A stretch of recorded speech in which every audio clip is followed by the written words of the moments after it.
call to order for the budget workshop. We'll begin the morning with Mr. Matthew Porter, IT. Alright, can they turn me on here? Nope, side. Yeah, it's on the side. There we go. Alright, well, good morning, everybody. Good morning. I don't know if you'd call this a quiet year this year. It was quiet in the first half, and then got kind of crazy recently. We had the amplifier blow up in the little closet behind you guys. And then, of course, we had the flood. But from a tech perspective, that could have been much worse. So we only had, I think we lost 2 computers and a copier. So could have been bad. Could have been worse. And that's what, water dripping from above down onto the equipment? Yep. So basically, it got Chief's office and Jose's office, part of it, and then the adjacent hallway, which is where the copier was located. So all that equipment was a total loss. Once you get water damage like that, nothing you can do about it. Although it was pretty funny, they tried to use that copier. It was not a good idea before they told anybody. Would it start smoking? Let's just say the paper didn't go through. Yeah. So yeah, we got all that stuff replaced, so they're back in operation, and of course they're in the middle of their reconstruction. The only thing that is going to affect us going forward is we were planning to do the media upgrade for that training room down there, and that's kind of delayed because they're currently all kind of operating in that room while we're doing the reconstruction. That's fine. They'll be doing this room next, so I expect, in fact, they'll be starting on it tomorrow. And I expect that will take them a couple of weeks because there's a lot to do in here. But they have all the equipment. Yeah, that was the hardest part. There's major supply chain issues with everything right now. So they had a real tough time actually getting the equipment they needed to do the upgrade, but now it's all in, so they're ready to go. We saw that too with computer hardware. It's been pretty crazy, and we don't know when it's going to actually go back to normal. And in fact, on some of our decision packages this year, I had a tough time getting actual quotes or numbers because the vendors can't tell us how much something is going to cost down the line or if they can even get it. So they've just been ballparking stuff. So it's been kind of difficult. I'm just going to run through the line item form here real quick. There's not a lot of changes on that outside of the decision packages. So starting from the top is our contract. There's no changes there. Last year we switched to the flat rate model. That seems to be working out really good. I don't anticipate that changing at all. For the telephone, we don't have any changes there as well. Thankfully that's remaining pretty constant.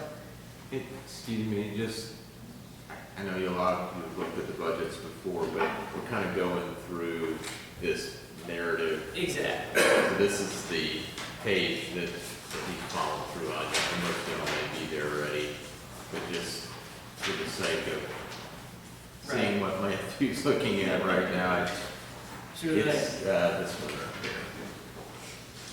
I'm sorry, go ahead. Yeah, so for the dues line item, again, not much is going on there.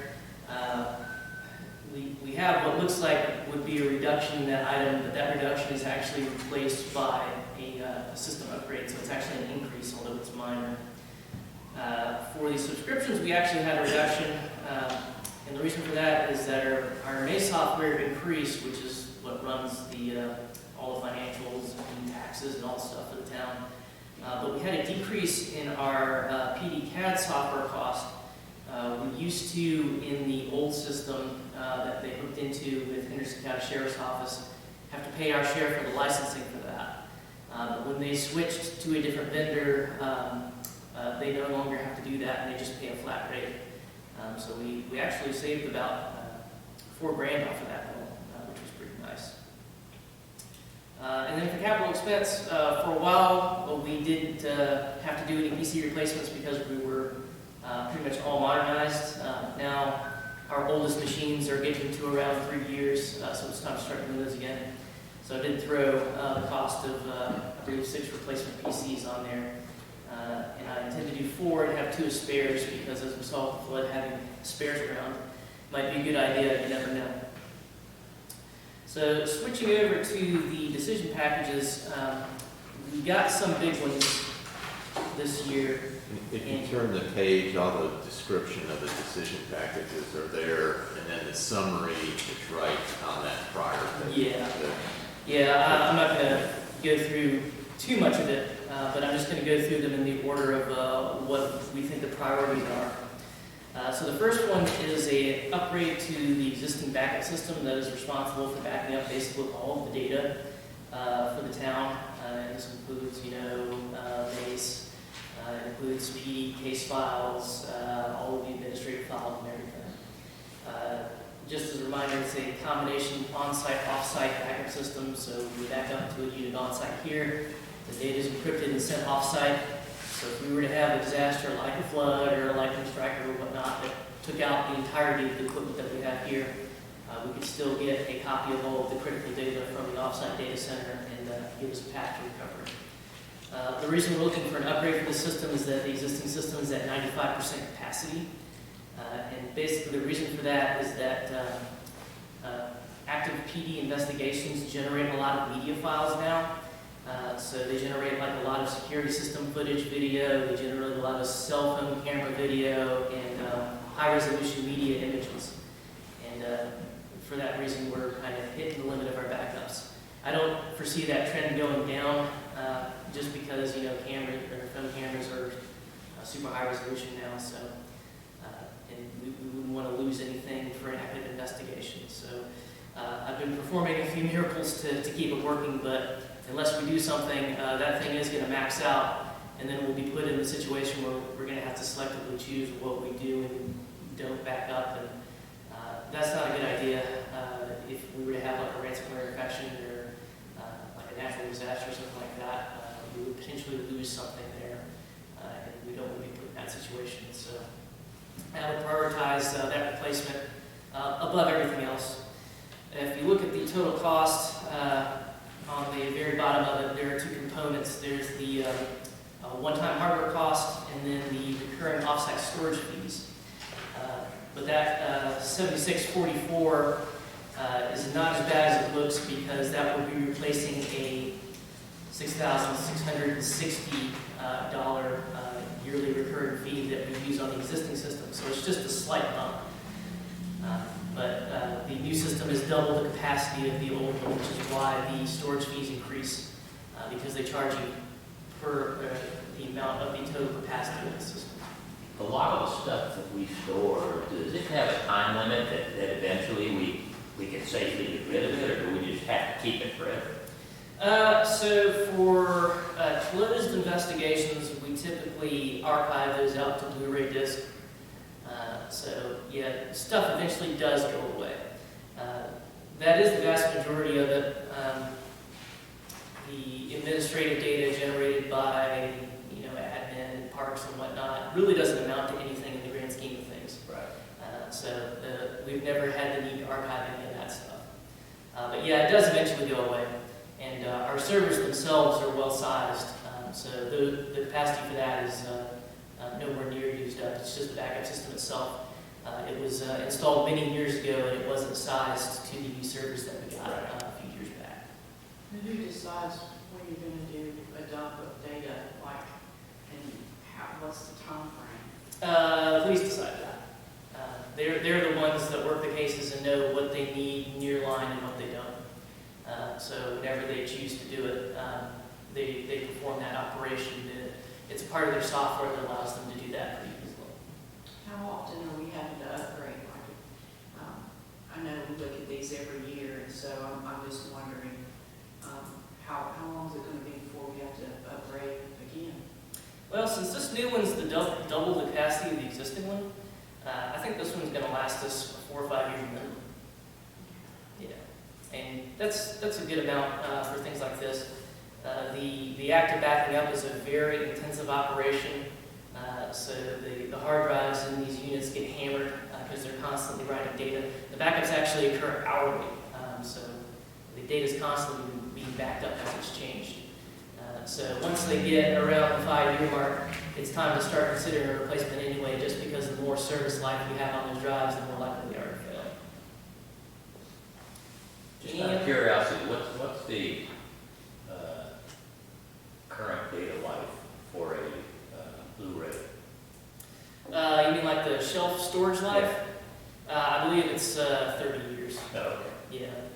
Yeah, as long as they're not exposed to direct sunlight, they don't really decay. And of course, they're stored in filing cabinets and whatnot, so they won't be getting hit by the sun. Okay. Any other questions about that one? All right, I'll move on to the second one in our priority list. This one is kind of happened by necessity.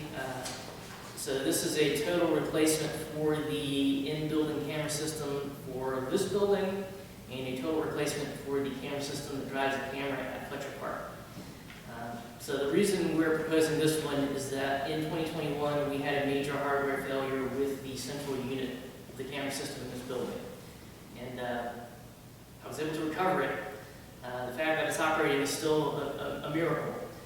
But we had the original company out that installed the system to come and assess the health of it and assess the health of the one at the park. And they're recommending total replacement because if we suffer another hardware failure, that thing's gone for good, and we'd be forced to do it anyway. And the vendor that provided the system originally doesn't support it anymore. It's way past the end of its service life. Just a reminder, these things were installed around when this building was built, so they're coming up on 10 years of service life. We would probably be considering a replacement for them anyway, even if it wasn't in this state. But since it is kind of on the brink of death, I really think we should do a replacement for this. In addition, not only would we be getting a new system, the new system would have some additional capabilities that the existing one doesn't. And that's mainly meant for the system at the park. So typically if there is an incident that requires review of video, it happens at the park.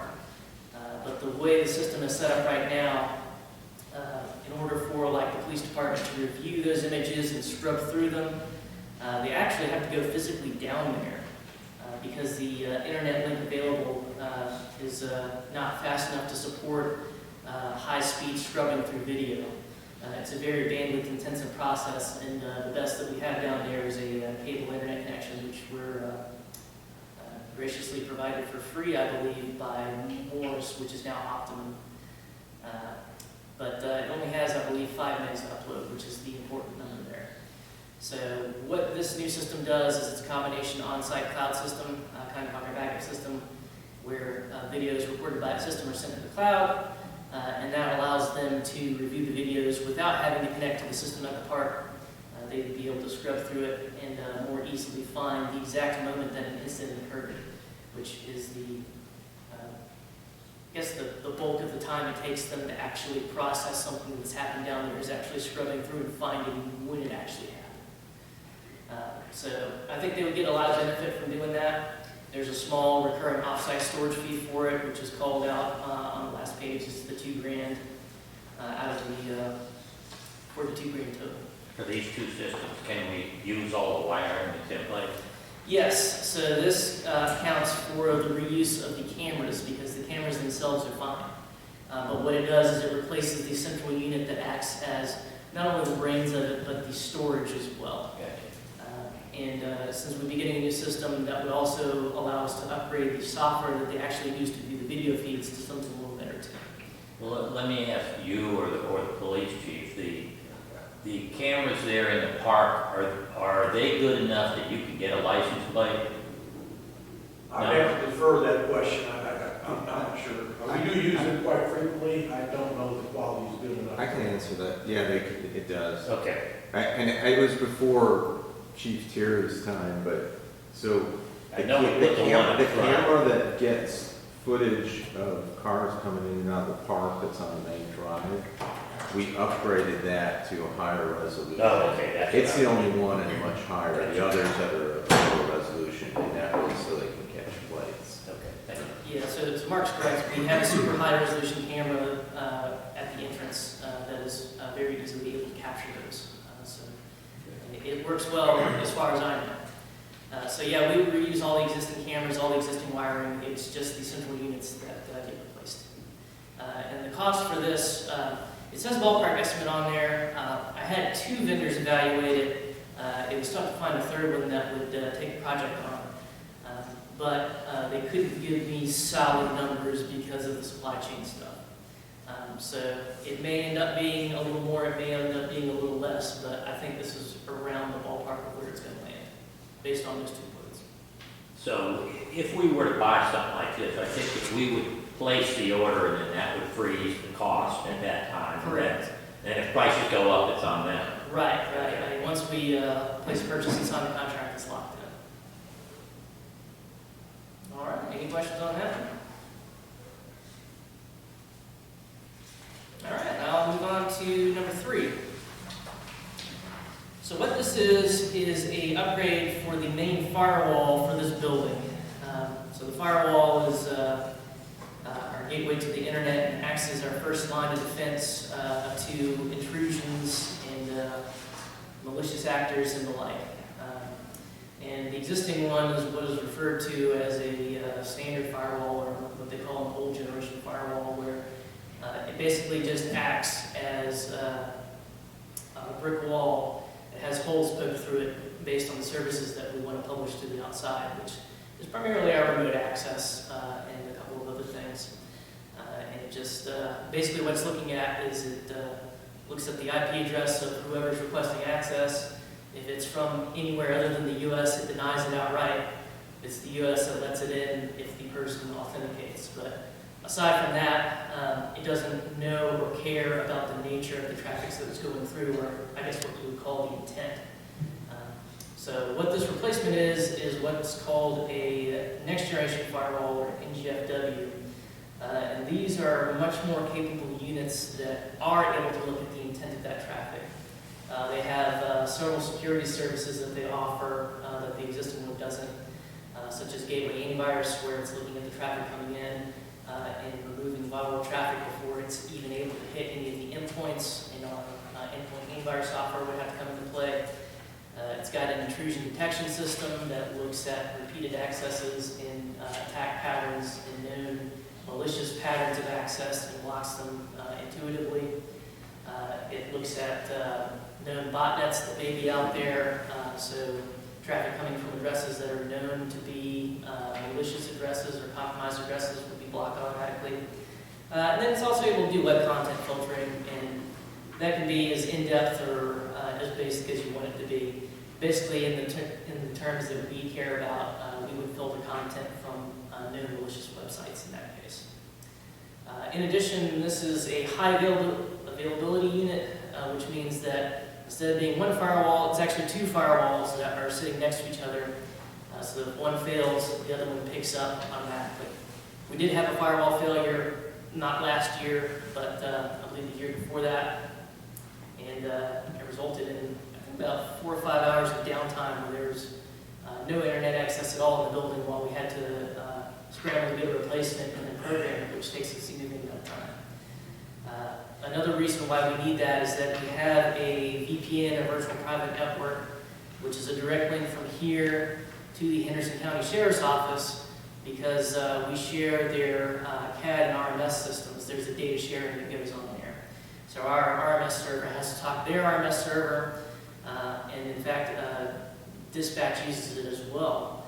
And if our side of that link goes down, it actually increases the time it takes them over at the county to do queries. So it's very hard to service the unit because they operate 24/7, obviously, and we don't want to slow them down. So since this is a dual system, we're able to firmware update the backup unit, then fail over to it, firmware update the main unit, and there's no break in operation there. It's continual. So that will allow us to do more frequent maintenance on the unit without having to worry about impacting anything they're doing over there. This is a subscription service, so it's not like a normal capital purchase. There's a very small initial install cost. and then it transitions into a yearly service. And what that pays for is it pays for the security subscription that all of these next generation services require from the actual hardware vendor. And it also pays for a hardware refresh in about 3 years. We would refresh the hardware with the newest unit available and not have to pay an upfront capital cost. It's just rolled in or part of the yearly fee. And that helps keep us current because these things do kind of age out. And having the best one available that we can get is important because the more inspection that we do on the traffic that goes in and out of the building, the more powerful processor that the unit actually requires to process all the traffic. We will be considering as part of next year's budget an increase in the internet speed in this building.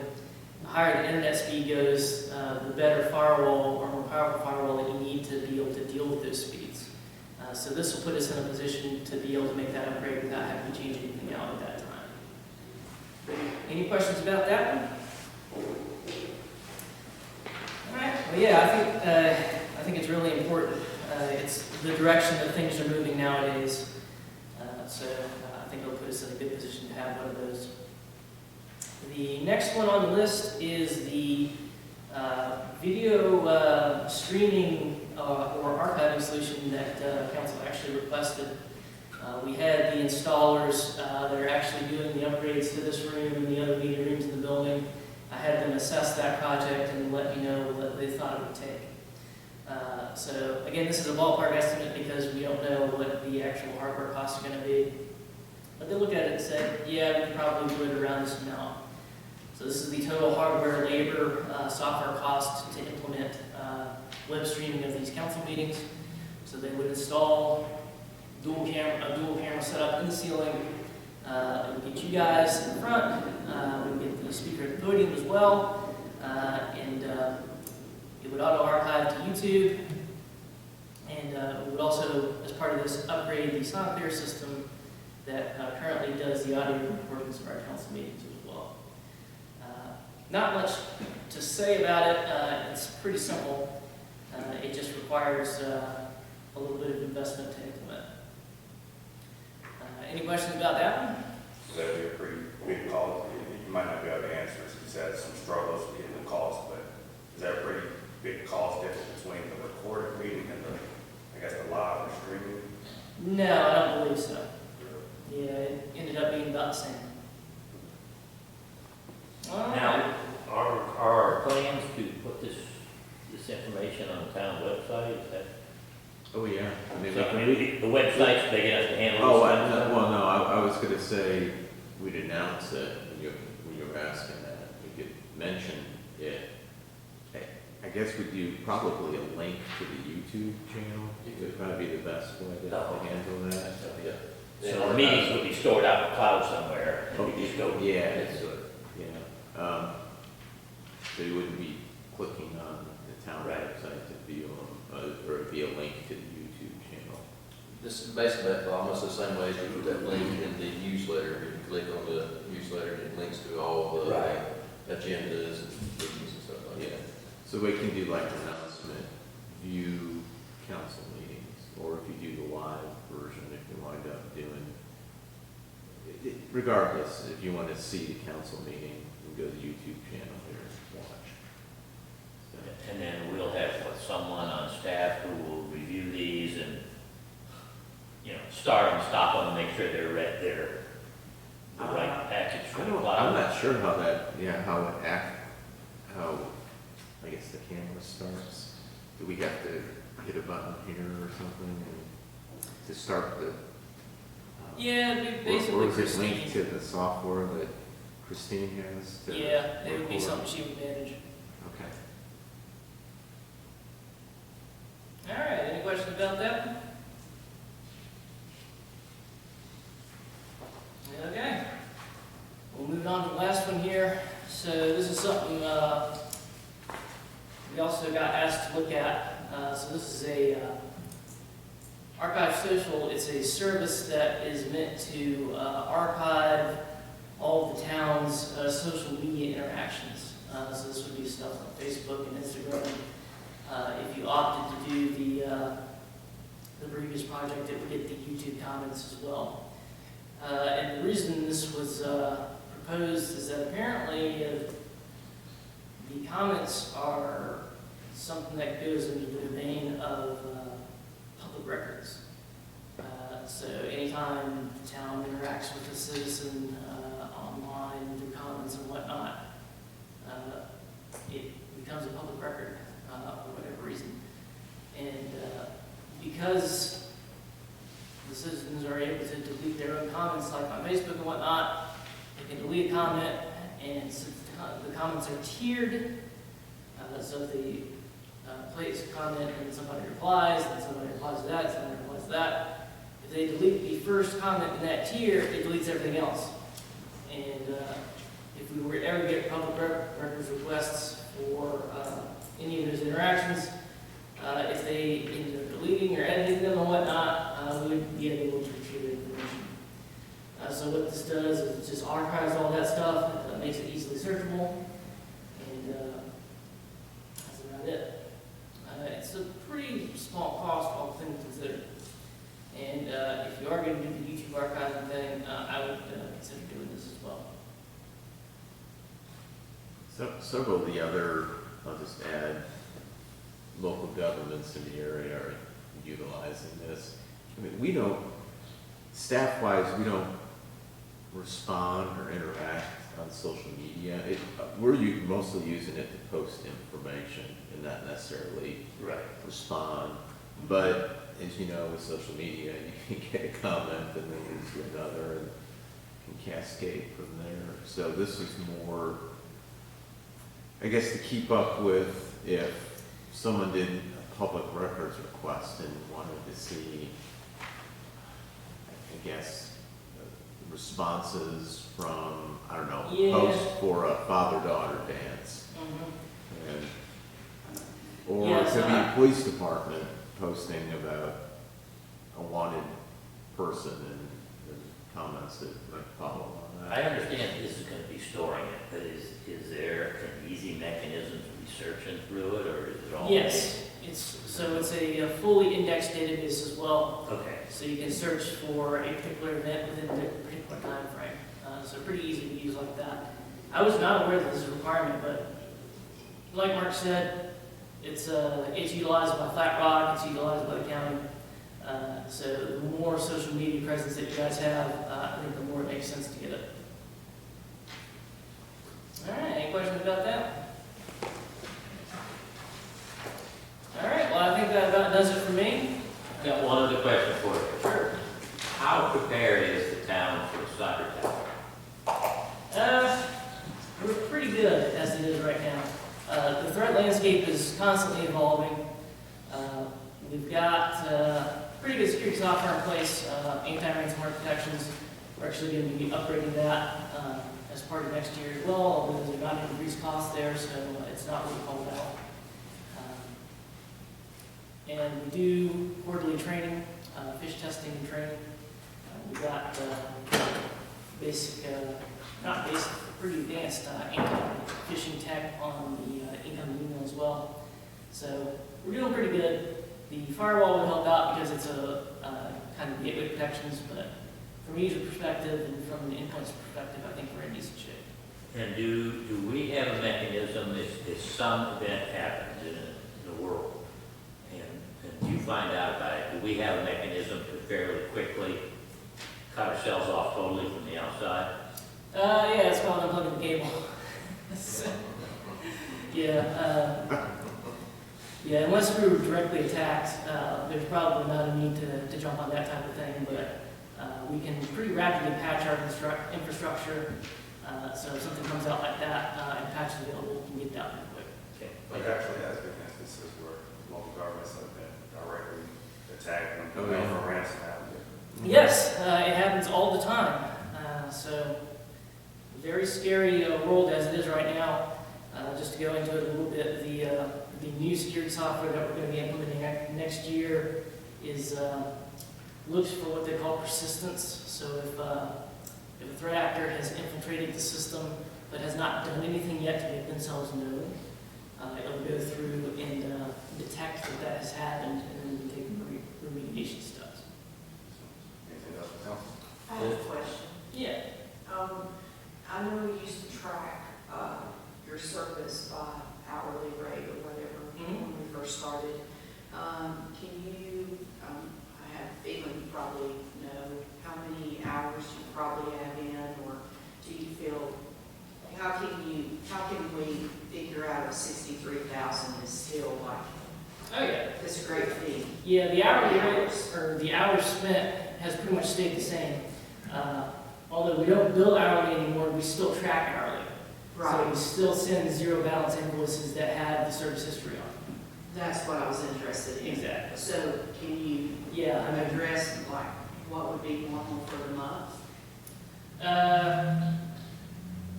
about 40 hours a month, I'd say. Just 40 hours a month? Yep. Yeah, sometimes more, sometimes less. Like, for example, when we had the flood, we were doing a lot. But the great thing about the flat rate is that it protects you from events like that, where we have like major emergencies and we have to sink a bunch of time into recovering something, but you don't get billed more for that. I understand. Yeah. Do you do any other municipalities or counties? I don't believe we have any other municipalities. We are primarily small and mid-sized businesses in pretty much every industry. But I'd say a lot of the municipalities, they're either too far away for it to make sense for us to service them, or they're big enough to have their own internal IT like the county. Gotcha. So you've got just enough business that you're content with where your level of market is? Oh, we're super content.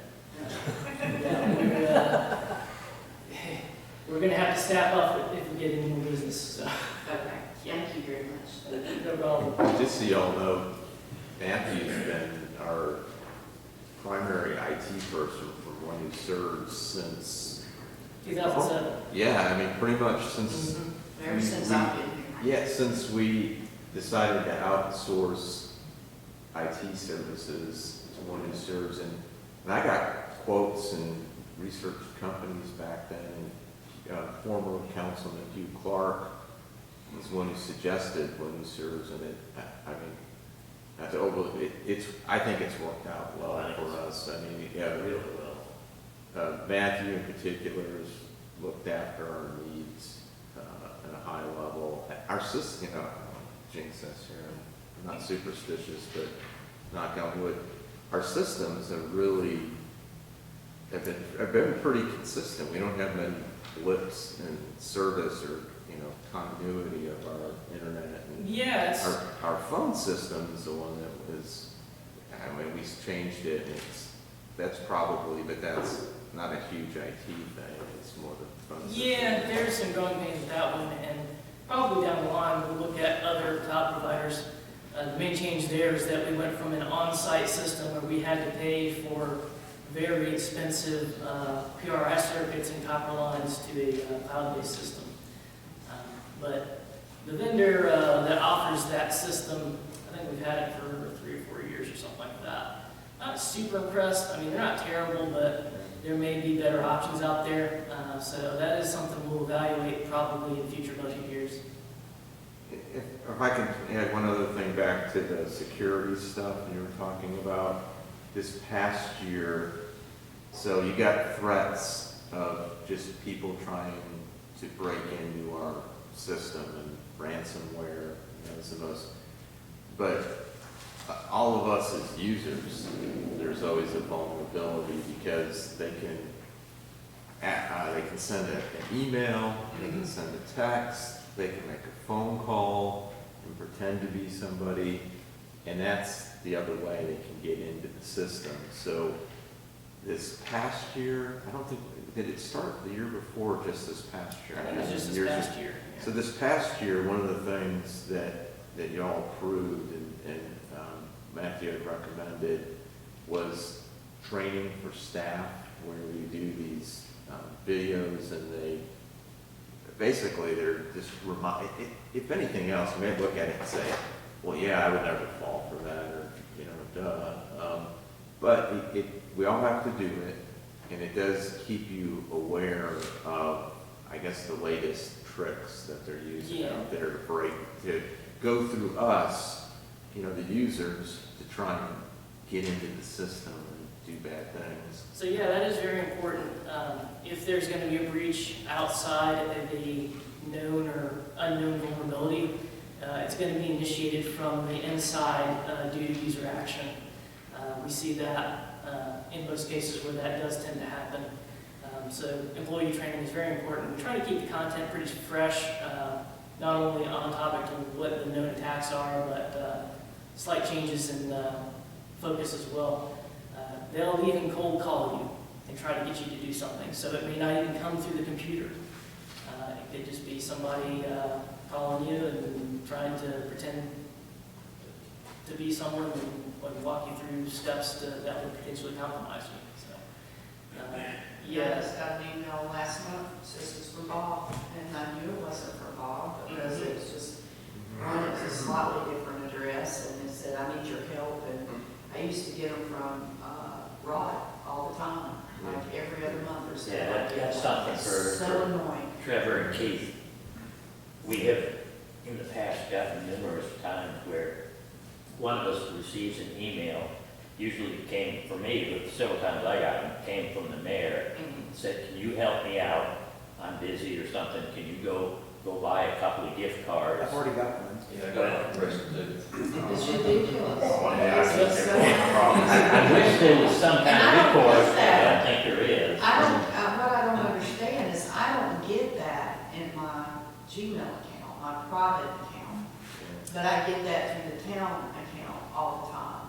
Yeah, and the reason for that is because all of you are public figures. Your names and your roles are published on the website. Same thing with a lot of the town employees as well, like Christine. And because of that, people can generally build an idea of how the organization is structured and what your roles are and who would realistically be emailing who and asking for what.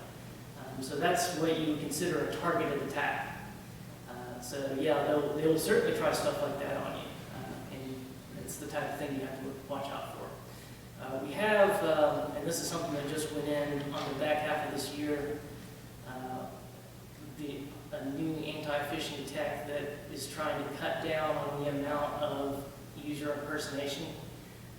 But that's very easy to do in the way that the email protocol is structured. It's very hard to defend against that. When it was created 30, 40 years ago, they never expected this type of thing to happen. So there was no defenses built into the protocol. So we just have to use like artificial intelligence and whatnot to inspect each message and try to figure out what the intent behind it is. Anything more from council? Yeah. Thank you, sir. All right, thank you. Considering how fast the IT world is changing, I think our move to Matthew and his company is the best thing we ever did. How in the devil any one of us could keep up with all the changes? Yeah, Right. well, I can almost not keep up with it. No, that's not bad. Thank you, guys. Thank you. It's a lot of information to keep up, but not to overly praise Matthew, he's been great. If any of us have problems, and all of you, it goes for you too, if you have He problems. helped me get on my email. Yeah. He has the he's- patience of a saint. Yeah. But he knows his stuff, so we've done well.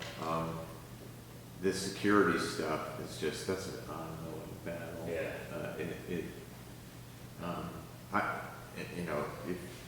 If you fund it, that firewall update's probably a very good idea to do that. But we all have to continue to be vigilant, the bad emails you get, just other things that people just try and trick you. So,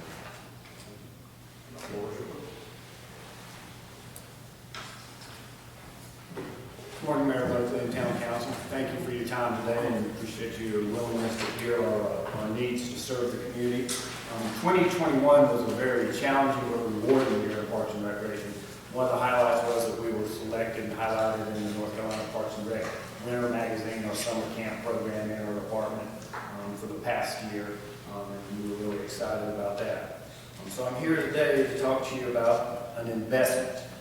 Talking about Parks and Recreation, serving our community, Parks and Rec does a lot of different things, but one of the things that we do is we provide an investment in the community's mental and physical wellness, development of children through our programs and youth services, social and cultural connection for many seniors and young families in the Fletcher community daily. Our greatest needs for our budget are going to be the following items that I reviewed. Looking at our budget, you can see that there's a spike in our part-time employee line.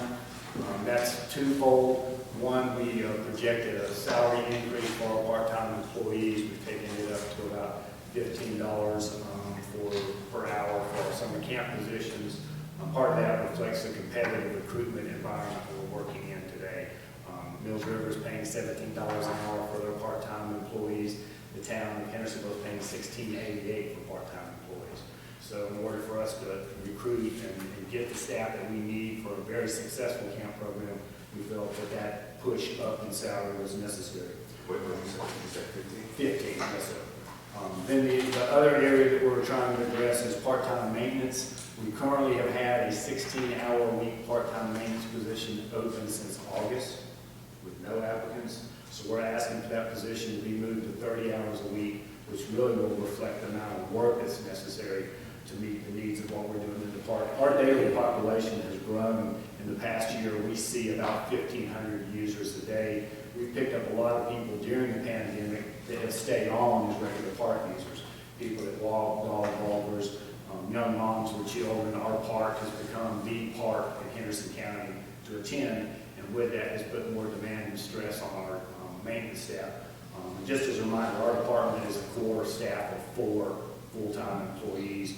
We have 2 park rangers that assist during the year, and then we have on our summer camp staff of 7 during the summer season. And you think going from 16 to 30 will open up the job pool? We hope that that will encourage people to, number one, apply, and you know, again, there's enough work for 30 hours a week.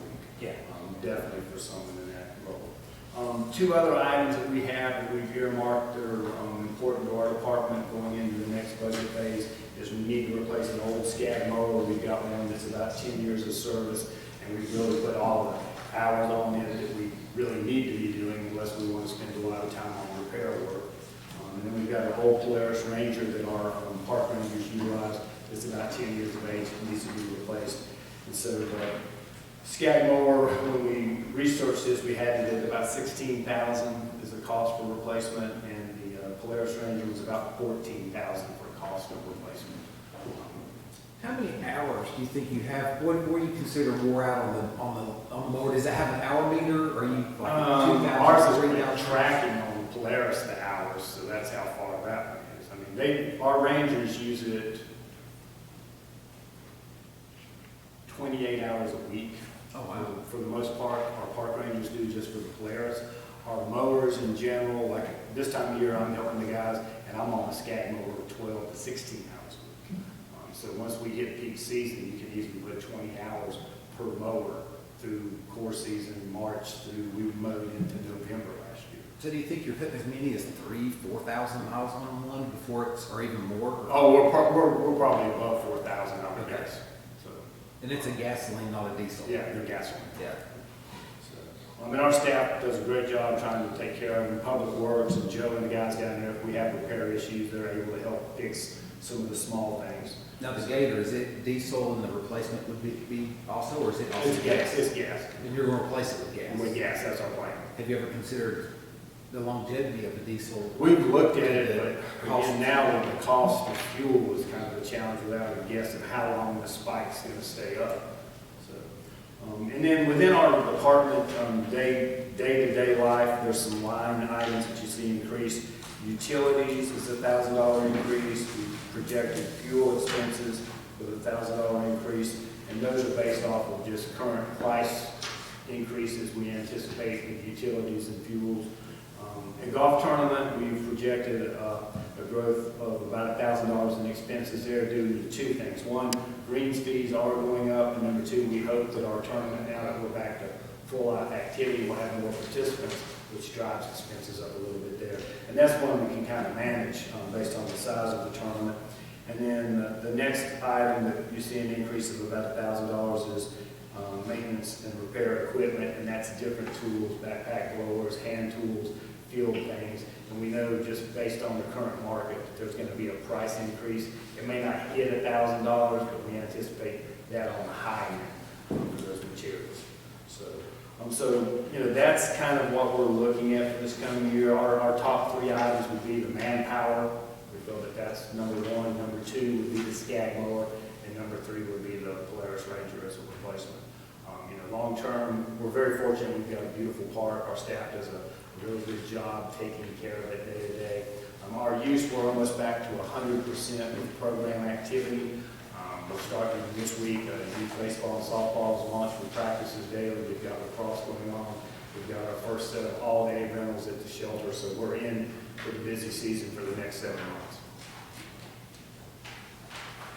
I'm not quite understanding. Do you need another part-time position, or you wanted to bump up? We want to part-time increase position the to hours.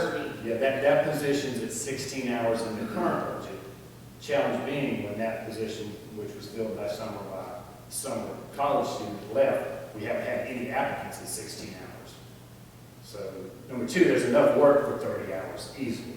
But we feel like in order to be able to get that position filled back, it's got to be at least 30 hours in today's market to be competitive. We're not seeing the interest in retirees just to fill that position. College students now are looking more bang for the buck. So it's a matter of hours and equity on their end to have interest in working that top job. Yeah, you can't find interest from any sector, whether it's young or old, it seems like. And you said you proposed, how much would it be, 17 an hour to start, or? No, that's what, for our department, that position's at 14, is that correct, Carol? Yeah, it's at $14 an hour for that part-time maintenance position. Is that enough? But you were mentioning.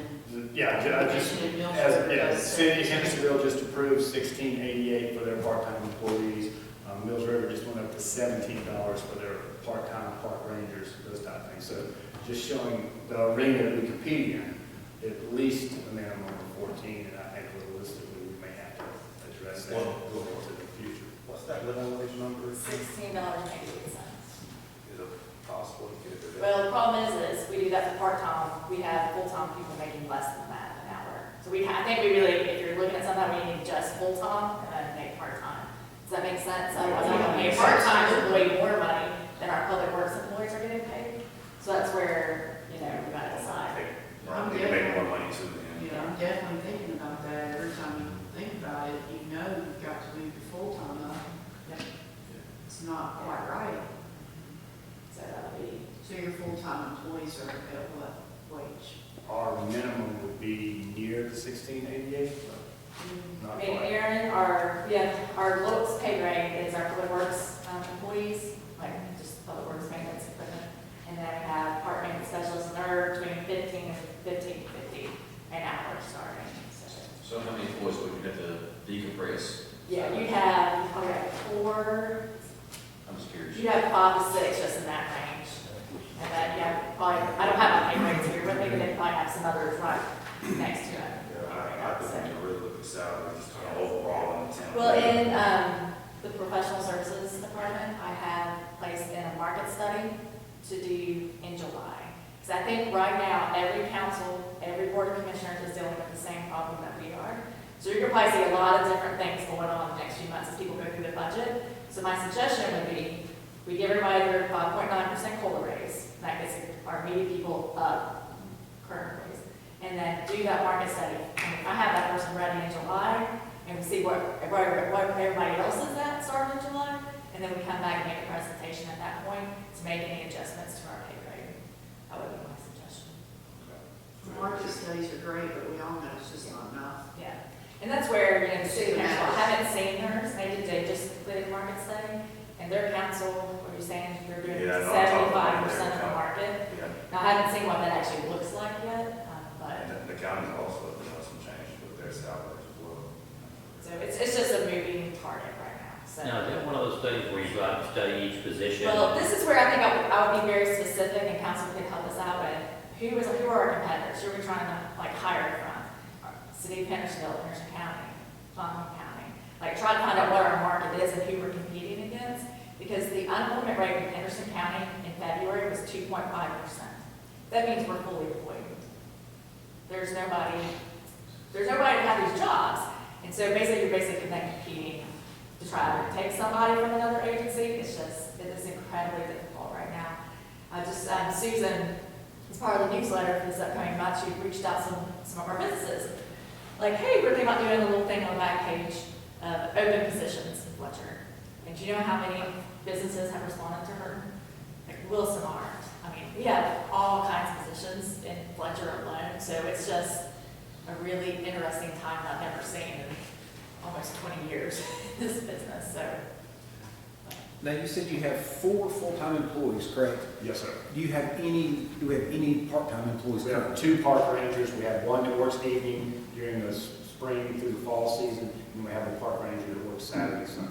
Okay, so the position that you're wanting to hire for 30 hours, would it be a year long or would it be a It seasonal would be a year position? long, it would be a year-round Okay, position. so it would be Working maintenance, coming in daily, and we'll figure out the scheduling with 30 hours. Okay. But in the past, though, that position has been a seasonal position. That sometimes we'd get college students coming home, That's what I was and it wondering. needed, I think we've had a couple from Carolina that worked for us a couple summers. So again, I think we have to be flexible in this position to go, what can we get, how we can work with somebody and try to get On those that assistance. 30-hour position, what top hours during the day are you looking at? We're probably looking at someone coming in and working 7 a.m. to 3 p.m. is sort of what we're targeting for that to help do with the core work that needs to be done day in and day out at the park. And then just an opportunity for volunteerism on May 13th. We're going to be hosting the United Way Day of Caring mulching project at the park. So with your permission, I will send you the volunteer application from United Way. We just got it today. It's usually a great day. We've had some local companies send employees out. So we try to get as much of the park mulched that day. And we're glad United Way is able to bring that back this year. What was that date again? May 13th. When will you start advertising for the golf tournament? We've been advertising. We've got about 6 or, I've got about 8 or 9 teams on paper. I'm waiting for their forms to actually hit my desk. That's coming up on April 3rd. Anything more from council? The Halloween thing, I did have a question about it. This year, did they have to register and pay? We did the haunted trail, and again, because of volunteer impact, currently that's probably the biggest struggle in Parks and Rec is the number of volunteers we've seen previously in programs just aren't caught back up yet. So in order to manage the number of participants, we did do a registration with that so that we could have waves that we could launch on that haunted walk, and we could manage it with our staff of 4, and we had about 6 volunteers, I think, that day to help with we had 10 or 12 stations. So that's something as we move forward. There will be some events that we will ask to do that, just again from a management side, to be able to safely do events and control it until we're able to rebuild volunteer connectivity. We used to have 15 to 20 volunteers for large events, and we just haven't got back to that through churches, schools, things like that. That was the thing I heard the most complaints about. But I understand. We had about 300 kids that came out that afternoon. Yeah, I can understand from a management standpoint, trying to man the whole thing would be an issue, but yeah. People were complaining that they couldn't get in, or they had to pay, or they didn't get registered, or it was cut off, or. Well, and the challenge we've got is we have been and currently are one of the few departments that are fully integrated with program service. So our demand has increased in some things. Like day camp sold out in 25 hours. Yeah, I saw that. That we have never I experienced. was like, oh, wow. So it's a good problem, but it's one we're trying, March, and it's Yeah. already done. you're trying to figure out how to meet the demand of the public and continue. Our goal is always to put a quality program out, not just quantity. I understand. Why don't you put a canned paragraph in the town newsletter that stays in there every month and it says, if you want to volunteer to help with events at our recreation department and get put on our on-call list, give us your name. Yeah, we'll be glad to do And that. I think there's people out there. Going into the fall is really when we need those volunteers for the bigger events, Family Festival, Halloween, Christmas in the park, those are the ones that we could use extra manpower to do certain activities and things. The trick or treat trail started out as a trick or treat trail because of COVID.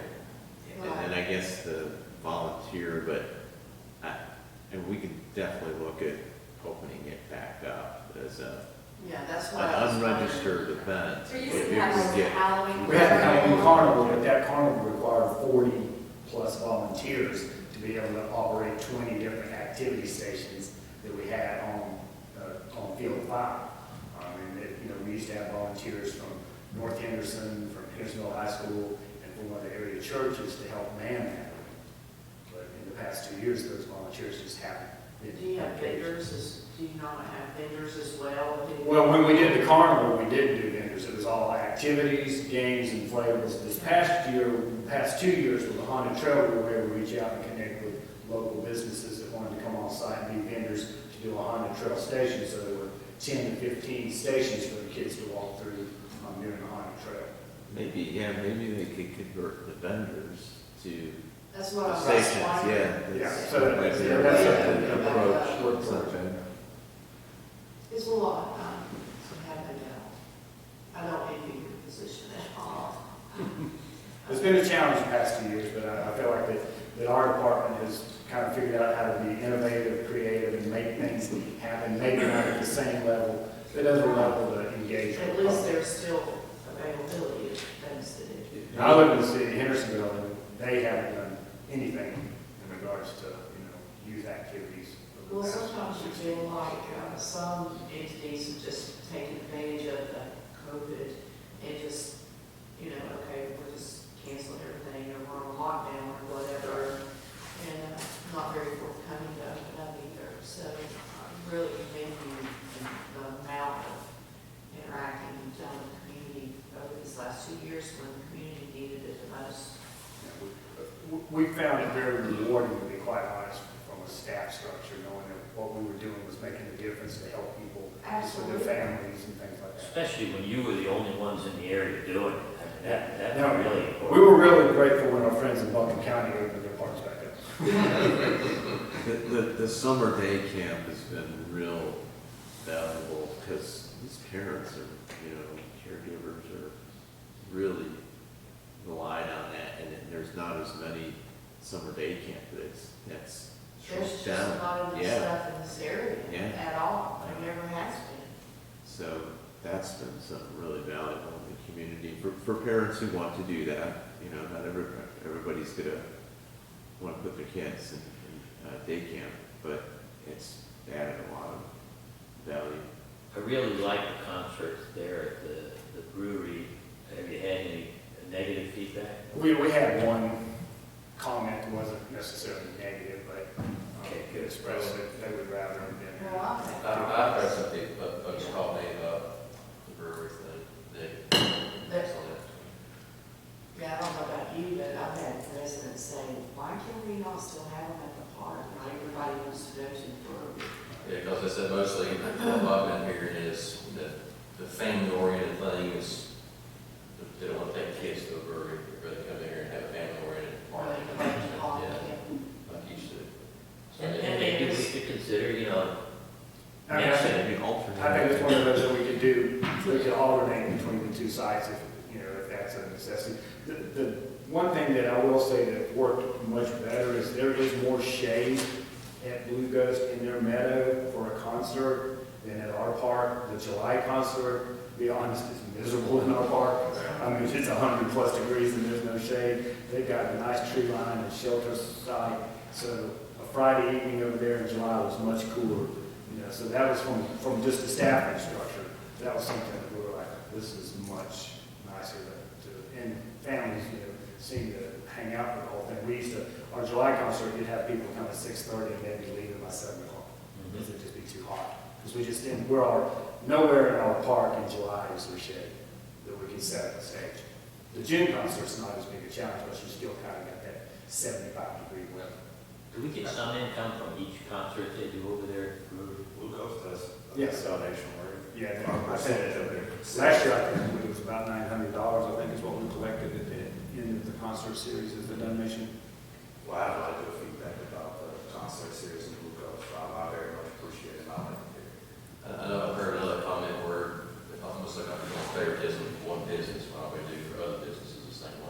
Well, it was based on a venue opportunity. They have a meadow, a stage, bathrooms, those, all the pieces that a concert connected with. That was something they reached out and offered.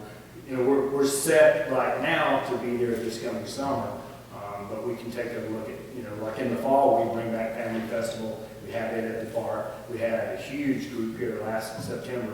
Billy Cool and the National Players, one of the top country music groups in the Southeast, performed in the park. So there's that opportunity there as well. And I'll tell you quite frankly, my wife and I, in good weather, we go to listen to music 2 or 3 times a week. And I enjoy sitting there having a beer while I'm listening to the music. I'm with you on that, Bob. A lot of folks don't want to bring their kids there. Yeah, but I mean, there's an awful lot of kids there. It seems like a very family-friendly venue to me. Yeah. I didn't see anything. Exactly. That doesn't mean that Big job. it doesn't It's exist. a family-oriented atmosphere.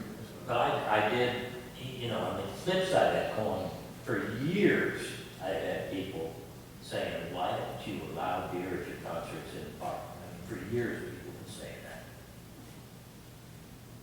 That could be other issues. Yeah. Yeah, we would prefer it to be over there. That could be other issues. I think maybe we can do, maybe a healthy mix. I don't expect you to be wide open constantly, having all of them here, but I would like to see, and I appreciate the fact that you do such a great job with Family Festival. And so, and there might be another venue that's family friendly too, that might want to sponsor a concert. That would be kind of cool to see that open, wouldn't it? Yeah. We'd be So, able to. there's always ideas and places, stuff. I know the alcohol thing's been, you know, depends on who you ask. And some Right. people have a problem with it, we respect that. If you ever did cross that bridge or one in there, it would need to be in a contained area, meaning like, you know, wristbands or whatever, but a blocked off area where they would not leave that. Like where them and brews. Yeah, I mean, and I guess also to be, number one, I guess, for control and safety, but then also for, you know, people don't want folks strolling through the park, because right now, you know, we don't allow it for other, Right. for sporting events or anyone else in there, so if you did that, it would need to be in a contained area, so. And we'll be bringing movie night back this summer. We're working with Disney right now, hopefully to nail down Encanto. There's a family movie in August, and that'll be something that we had a huge turnout when we did the movie nights at the park, so we're excited about being able to bring that back. Does the town have to pay a music licensing fee to have concerts? We do. We pay an annual fee each year. I didn't realize how that worked until I was talking to somebody the other day who's played music at a brewery, and said that the brewery has to buy 2 different licenses just to allow the band to play music. Wow. Yeah, because all of it's through the BMI or through the ACS music stuff, and we buy that license every January. Is it just one license that you can For buy? us, it is. Oh, Because most of our events are free events that we do music at, so we're not into a charge. It goes to another fee when you go to a charged concert.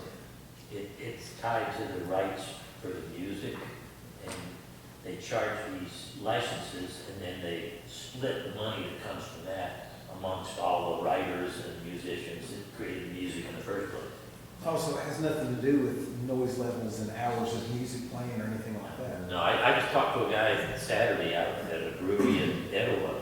He said that they're trying to get music. He said they had it at first, and somebody started to sue them, and they had to stop having music until they buy 2 licenses. He said they have to buy.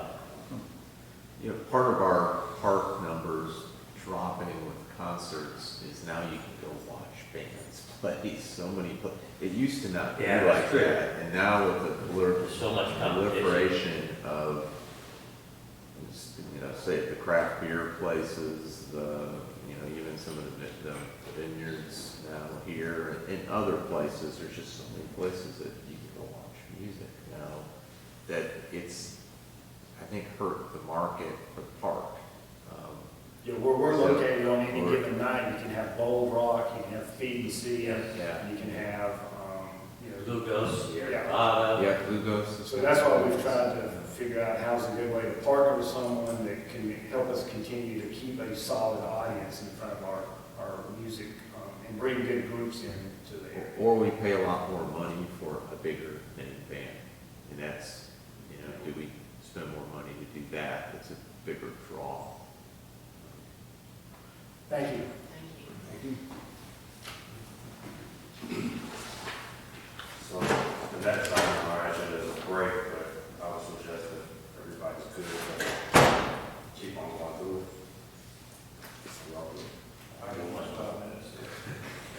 Chief Terry, floor is yours.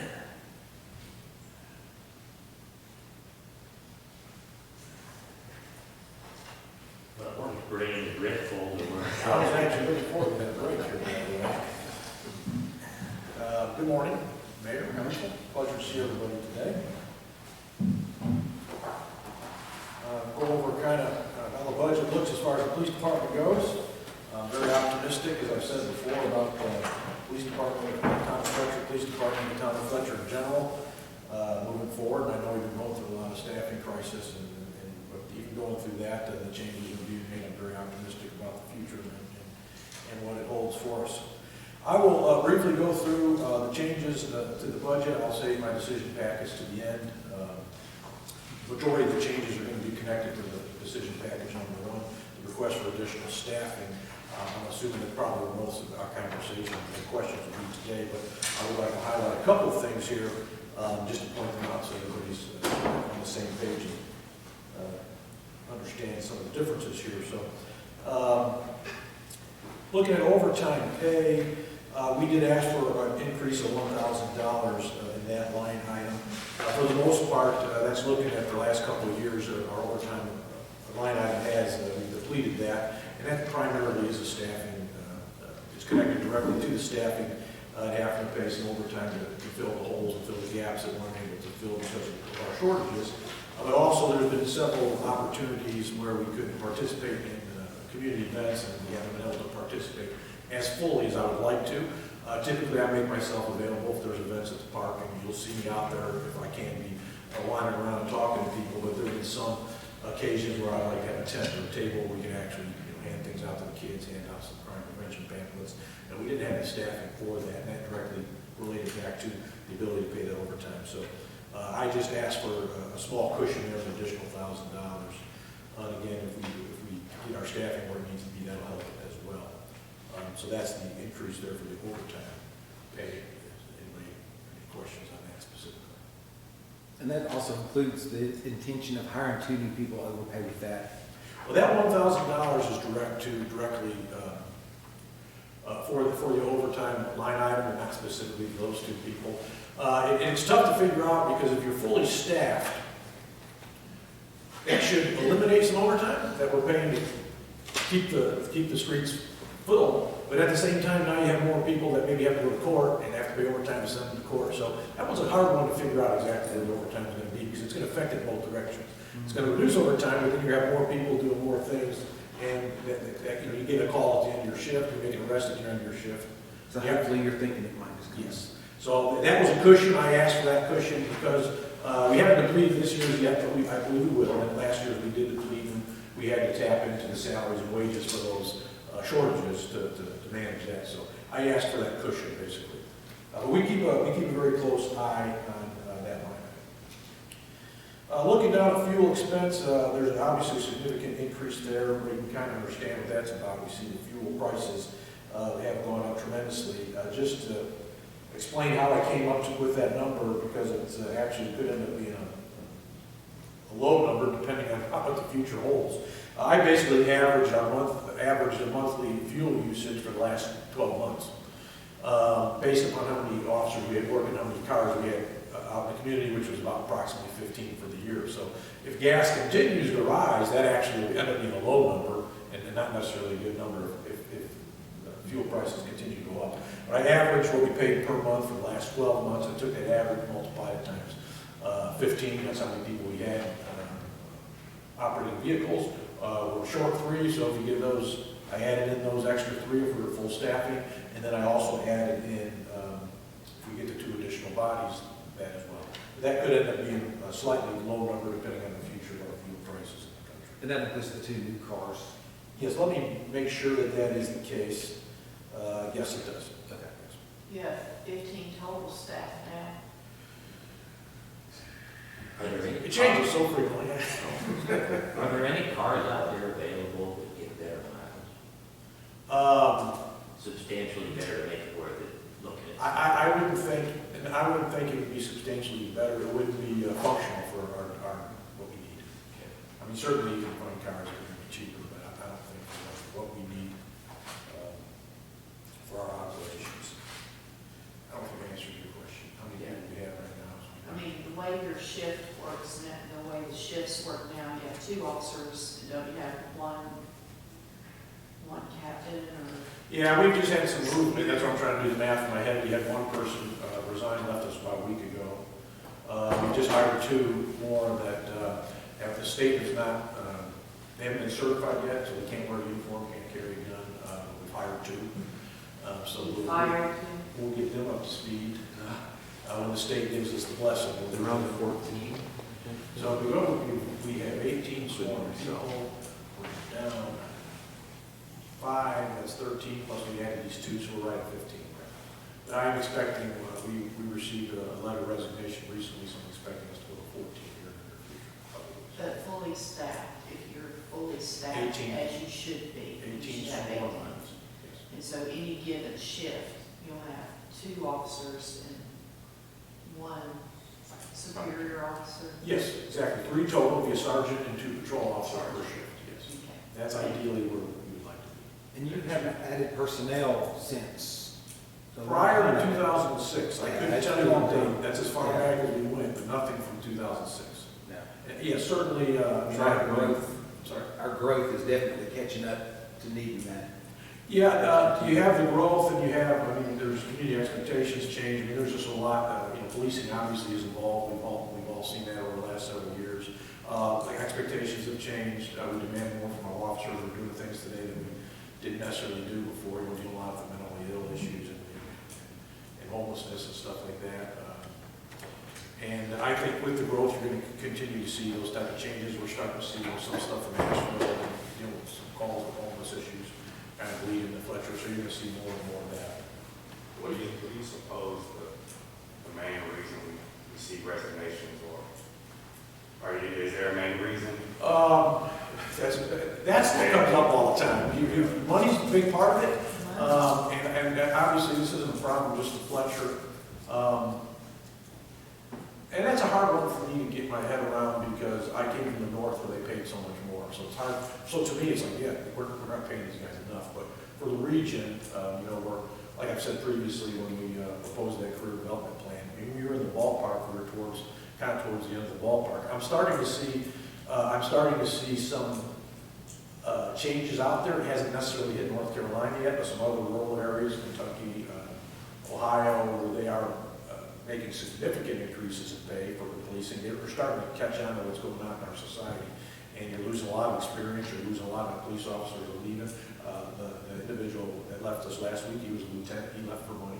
He could do a lot less work, he didn't have to do administrative supervisor work, he could make the same money, just go, handle his cases and not have to worry about supervising people. And he was thinking of he only has a few years left for retirement. He was thinking of his pension, he can go here and make more money, have a larger pension when he eventually leaves, and do less work, basically. Is he still in the county? He went to Buncombe County. Well, who's experienced officers, obviously, is what you suggested, is going to look at the entire town, correct, including police, okay? So money is definitely a factor. When you talk to people, that is a factor they bring up the most.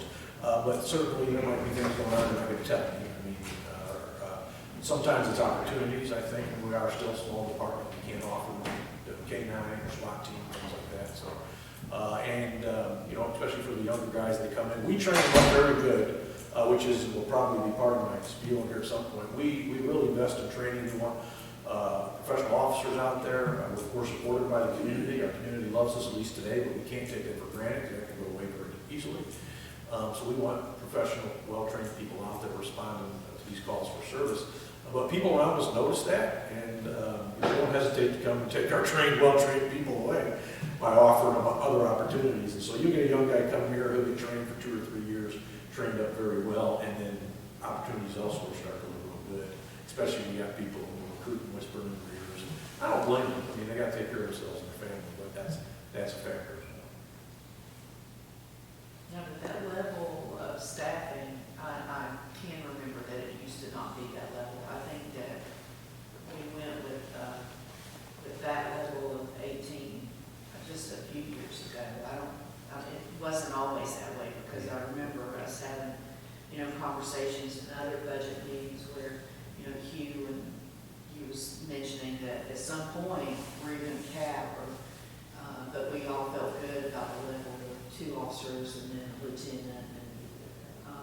So my question, how often do you feel like your officers are having to run to the county, like when they have an incident where both of them have to leave to go to the jail or to the Well, I don't think it happens that often, but the reason it doesn't happen that often is because they're choosing not to, which is part of the presentation here before my request for extra bodies. And so what you end up having is it affects the level of service, it affects self-initiated activity. I'll give you some supplemental information, I'm not sure if you look through that, some various graphs and stuff. So you will have an officer choose not to go out there and do a lot of self-initiated activity, because you might find something, you might come across something, you might get that arrest, have to go to jail, and now he's leaving his partner alone. You don't know that next 911 call is going to come in, you don't know that next citizen is going to need help, and so just human nature being what it is, and officers looking out for their teammates, they may hesitate to go out and do the self-initiated activity because they don't want to, they got to be there for their teammate, they got to be there for the next call. You don't know when that next call is coming in, and obviously those 911 calls are the most important thing, that we respond to the community. We like to get out there and do self-initiated activity. 2 days ago, just 2 nights ago, our new construction spot over here where we're doing the work on 25, officers are just doing self-initiated patrol, and he believes he sees somebody walking through the construction site in the middle of the night. He makes a U-turn. This individual sees the officer make that U-turn, so this individual hides in the porta potty. Well, he gets out and he gets another officer there, and they start walking around looking at the construction site. They find him in the porta potty. He then breaks from the porta potty, and the foot chase ensues, and they run across 20. They eventually catch him, and he gets arrested. The point of all that is, if we don't have the manpower out there, though, officers are more inclined to wait for that 911 call than to go out and do that type of activity that we want them to do. And it isn't because they don't want to do it, it's because the 911 calls, they have to be there for those. If someone's breaking into your house and you call, we have to have the resources to go there. So having appropriate manpower for that is very important. Just yesterday, we had a call of a man with a rifle walking through the parking lot, Mission Party parking lot down the road here at 11 a.m. I'm guessing what time it was. It was in the morning. Obviously, that got people's attention. Very busy area. People going to the doctor. It's right off 25. 4 of us responded to that call, which a call like that would require 4 people. And right now, if that call was to go out, I'm up here, and I was one of the 4. Captain Gutierrez is on something else. There probably isn't 4 people to run to it right now because we're busy on other things. Yesterday, we were able to get out there. It ended up not being a real big deal. I mean, it was a quasi-homeless man with a rifle, but it checked out. He was leaving his camp, going to drop the rifle off at his boss's house, and then go work. He has his job there, which obviously is a good thing. And leaving the rifle at the camp, the rifle gets stolen, so he doesn't have transportation, doesn't have a car. So there was no ill intent, didn't do anything wrong, didn't get arrested. But these things do happen, and we obviously for the level of service and safety, we've got to have personnel out there. How many county officers do we have, or do you know has been assigned to the north end of the county? Typically, you will have 1 officer per zone, and so we are near 2 zones. So you would have 2 county officers close to us. Were you asking Sheila earlier about like our folks like calls for service to the unincorporated areas or counties? Pardon? Were you asking earlier about like how often our folks are going to the unincorporated Yeah, parts? So like calls outside of our, Well, how no. often that's happening? Well, that would be like mutual aid. No, what I was getting at was how often do our officers have to leave to go to the courthouse or to Oh. go to the jail or jailhouse or something like that? And that would be on arrests. Because I know in your write-up that you said if there is anything happens, takes 2 officers, you have to go to the county for anything, like to the jailhouse or to the courthouse or whatever, it leaves it open to where there's someone here. Maybe I just misunderstood what you were trying to convey. No, yeah, I probably, no, you're correct, and my mind probably just took me a different direction when you asked your question. I don't have a specific number on that, but it happens quite frequently. We make arrests, and anytime we would make arrests, that one officer would have to go to the jail, and that usually takes about an hour and a half, but he's out of it. And if he has to go to court, we have 2 people that have to go to trial a day, so you'll have 2 people there for that could be several hours, because they're called off to a trial today. So that would happen. I mean, if I had to average it out, I might say once a day at least, but you'll have some days where it could be 4 times in a day, Absolutely. where you're arresting lots of people that particular day, but we probably at least somebody goes to jail on average once a day. Is the sheriff's department aware when we're short or when? Routinely, they wouldn't be, if something major was, we share the same radio channel, so if something major happens, they would hear it. I don't know specifically, but the example I gave you, the guy in the construction zone, and that turned into a foot chase, I'm sure they were on their way as long as they were available to back us up for that.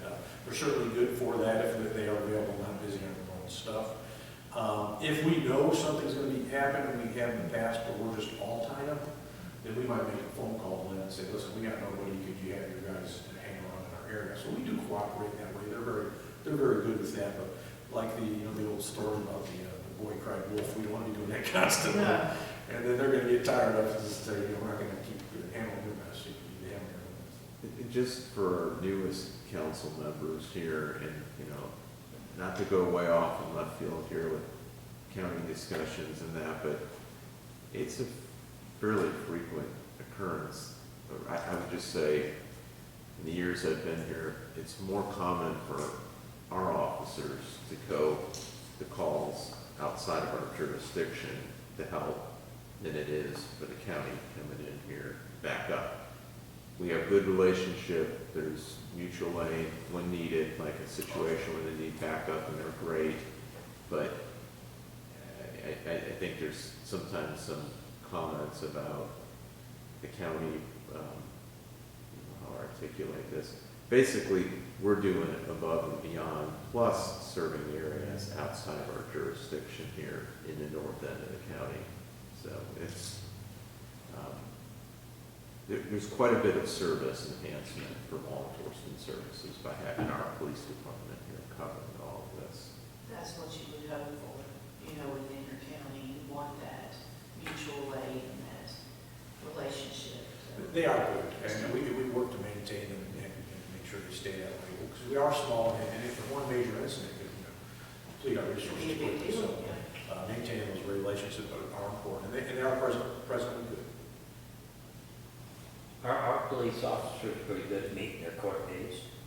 Our guys, yeah, that is, that we focus on that, that's very important, that they do that. I don't have had any complaints or concerns with that. I haven't seen the way some other agencies handle that. I think we do very well. Okay, great. Now, we've been talking a lot about the staffing issue, which is obviously a decision package. I was going to hold that off. Would you like to stay with that topic, and I can move to that, and I can circle back around to some of those other. Just you. Well, let's do that. I guess we've already kind of hit that. I don't want to end up repeating myself, wasting your time later on. So I got 2 decision packages here. One is tuition reimbursement. I'll put that on hold, and we'll get right back to what we were talking about. The proposal request for two extra bodies. Obviously, that isn't significant. That comes with a significant cost. The total cost, including everything that would be salaries, that would be benefits, that would be getting them hired, putting them through the process, their physicals, their psychological examinations, all their uniforms, all their equipment, includes their vehicles. But the total for both of them would be $225,509, $225,509 would be the total. Now, we do have some spare cars out there, so if we wanted to defer one of the marked vehicles for the following year, that would save us $46,000. That we could knock off that. We obviously have to pay it at some point in time, but we could defer that to another budget cycle, because we do a couple of backups, spare cars we might be able to use temporarily. So that is a significant cost. I am well aware of that. Going back to our discussions we've been having already, several points I would like to make is it directly affects the level of service that we can provide. It directly affects the self-initiated activity our officers participate in. We want them patrolling neighborhoods. We want them watching construction sites. We want them taking advantage of enforcement opportunities. If somebody's out there doing something they shouldn't be doing, we'd like our guys out there to catch them doing it. It directly affects training, officer safety, and I believe it plays a little role in retention as well. So I will kind of walk through all of those points. The level of service, we are, as I've already mentioned, well supported by the community. The community treats us very well. That isn't something we want to take for granted. The concern is when someone calls 911, calls 911, we want to be able to get there and provide a proper level of service, kind of what I call the above and beyond. We want to be able to help them, we can help them. And sometimes when we are short, we are unable to give that 100 or 110% that I would like us to give. As an example, if you have, and all these examples are real examples, we had 2 officers working, which about 50% of the time with our staffing shortages, that's when we're running 2 officers instead of the 3 we're supposed to be working with. And so one was tied up on a mental health incident where we had a suicidal individual. We called out, the crisis team came out. We you have to have an officer present there with them for safety reasons. And so that officer is tied up for probably about 3 hours. And then a disturbance happens at McDonald's. And so we have one officer by himself responding to this unknown disturbance. And on the way there, he actually comes across the suspect. He got a description of the suspect. He finds him about a quarter of a mile away. He gets out and talks with the suspect. So he's talking with the suspect. He has no idea what happened at McDonald's yet. He hasn't gotten there. There's no other officers who go to McDonald's to find out what happens. So he's trying to get this guy's side of the story, hoping he's telling the truth, and most likely he probably isn't. And then basically at some point in time, if he doesn't have probable cause to make an arrest, which he probably isn't because he hasn't talked to anybody at McDonald's, he has to let this guy go, then get in his car, drive to McDonald's to find out what really happened. Now he gets to McDonald's, find out what really happens. Maybe that guy should have been arrested, but now he ain't gonna find that guy again. But he's out there by himself having to manage all this. And so that's what you're gonna see. It's not because his attitude is wrong. It's not because he doesn't have the intentions of providing top-notch service, but when your resources are lacking, those things are just gonna happen. You have to prioritize when you're out there and make the priority. And so those types of circumstances happen every day. Again, I think we provide a very good level of service. Our officers are top-notch, well-trained. They have the right attitude. They many times go above and beyond. I get emails and members of the community call me and tell me what a great job they're doing.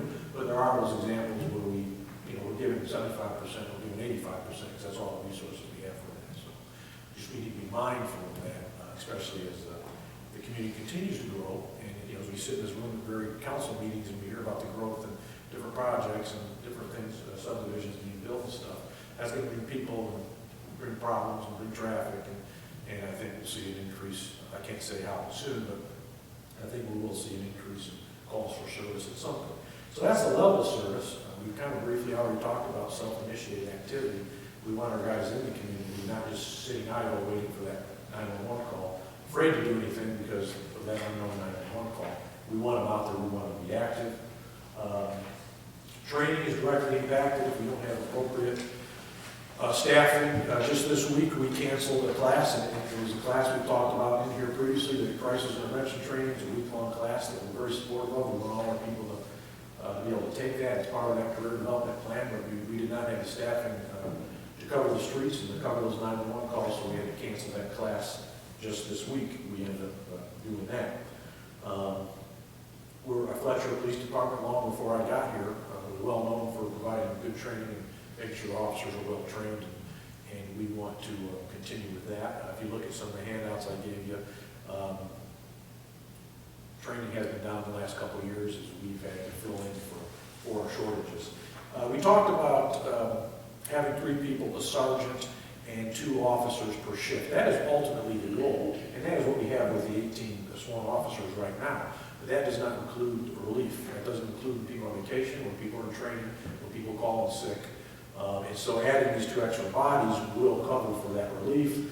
I did provide a relief factor, how that was, the equation used to come up with that number. So I provided that so it was transparent. You saw where that number came from. It is an actual equation that's out there in the field to come up with staffing numbers. So that was included there. And then officer safety, I gave you the example of the man with the rifle yesterday. Sometimes we get alarm calls, and alarm calls are kind of routine. But you have an officer by himself, he goes to a business and finds an open door. I don't want him going in there by himself. Now, I know some of our guys do because they're providing service, they want to provide good service. They're assuming it's probably a false alarm, normally it is, thank goodness, and they go in there and check it out. I would prefer them not doing that because they're going to go in there by themselves and be the real deal, and they're going to get themselves hurt. I would rather than leave, tell the dispatcher if the business owner wants to come out, if the alarm company wants to come out, they won't call us back, we'll call back, and then maybe conduct a search, maybe we'll have a second officer at that time. But then again, that's affecting the level of service we're providing. It's not the best service, but we certainly don't want to put our officers in harm's way as well. So you have a lot of those type of incidents. If you have an officer by himself, he might stop the car, he might have reason to believe there's something in that car illegal. He maybe would like to search that car maybe should be searched. If he's by himself, he should not be searching that car. Makes no sense to pull somebody who could be a threat out, say, stay in here, and then they go stick their head in the car and look in the car. That's bad news, so he needs to let that car go. And so those type of opportunities get missed too if we don't have a proper amount of staff. How often during the day, or if you're short on patrol officers, I mean, I assume they can also call back to you and have you or one of the detectives or somebody, depending on what the situation is. Yeah, that happens quite frequently. We listen to the radio. I'm not as good as some of the other guys, but we do listen to the radio. The man with the gun yesterday, there was a lieutenant, a captain, me, and a detective were all out there. Because the officers were busy, so there really wasn't a patrol officer on that one. It was the rest of us who handled that. That happens quite frequently, and if you look at some of the charts that I sent out there, I would have to look it up here.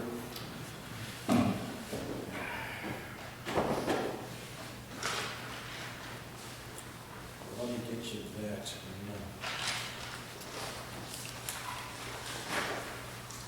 So there are, just to put this in perspective, there are 730 shifts a year, basically 365 times 2, which is 2 shifts per day. And out of those 730, 349 of those shifts, we only had 2 people, not the 3 we're supposed to have. And then 123 of those shifts, they had a detective or an administrator covering the street. So not doing their job, they were not just responding to a single call, they were there the 12 hours handling that shift to make sure that there was at least 2 people working the shift. Now a lot of this is the shortage, and if we get fully staffed, that's going to leave a lot of that.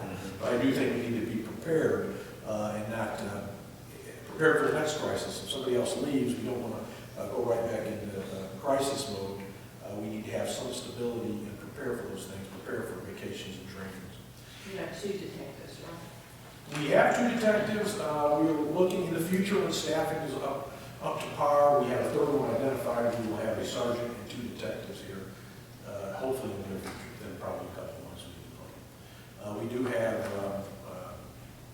some good, we've just hired these 2 people, and we have 5 applications that are in right now.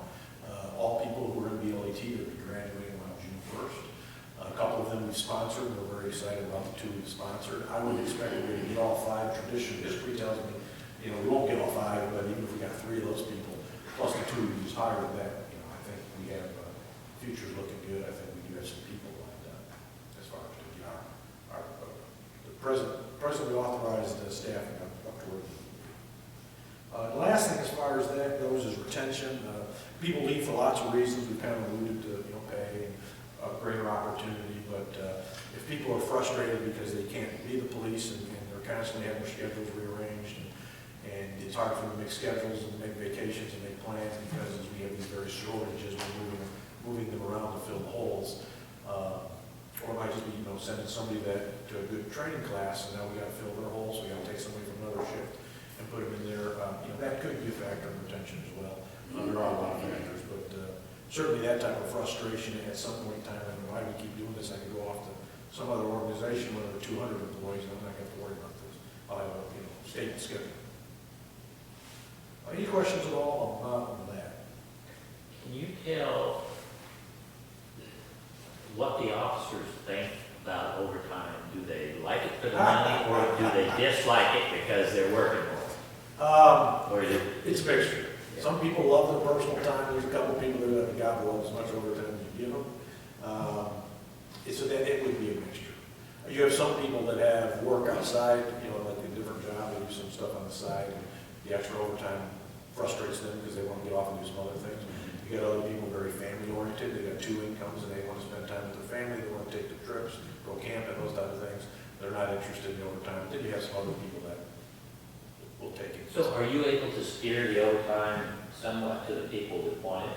Oh yeah, we watch that, we try to, we have to be careful because the people who want it, we got to make sure that, it's good legitimate overtime, so we do have to pay attention to that. No, we know we had I don't even know what it was just a couple of weeks ago. We had, there was the infant death, it was probably a month or so, we had an infant death. And the 2 officers there were giving CPR, and, that's obviously a bad call, affected them. And so we kind of brought them in, just sat them in the office and made some calls, and of course we went right to those people that we know don't mind coming to work. Yeah. And they came right in and filled in and took over, so those other guys could kind of be off the street for a while and kind of just settle in their deal with that call. Yeah, so we do, especially in the crunch time, we try to share it to make sure if we want overtime that it's equally, you have opportunity. We don't want 1 or 2 people to get all of it. But we know who we can turn to in emergencies, who's going to take it quicker. Are you able to do any kind of mental health training for your people? Yeah, I mean, the question is, can be, sure, it's out there. Isn't that a little bit part of the crisis intervention? Yeah, well, your crisis intervention does help with dealing with mentally ill. You can learn a lot. Okay. Yes, you can learn a lot about dealing with the mentally ill. There's a lot there that we can use for ourselves. I mean, it is. I've spent done a lot of that type of training. For the specific incident I referred to with the baby death, we did have a debriefing. So we do have resources. We actually brought mental health people in and did a debriefing for the officers involved. So you're able to get help for your officers if they need, because I know I've heard numerous accounts recently that there's a severe shortage of mental health individuals. So there's a lot of people that want help right now that can't get it because there's just nobody to do it. Yeah, we have resources specific for law enforcement. But you have to be careful because if they don't need it, you can make it worse. So you have to really, each incident's unique and each person's unique. So you have to know your people, spend time with your people. But we make it available. It's there.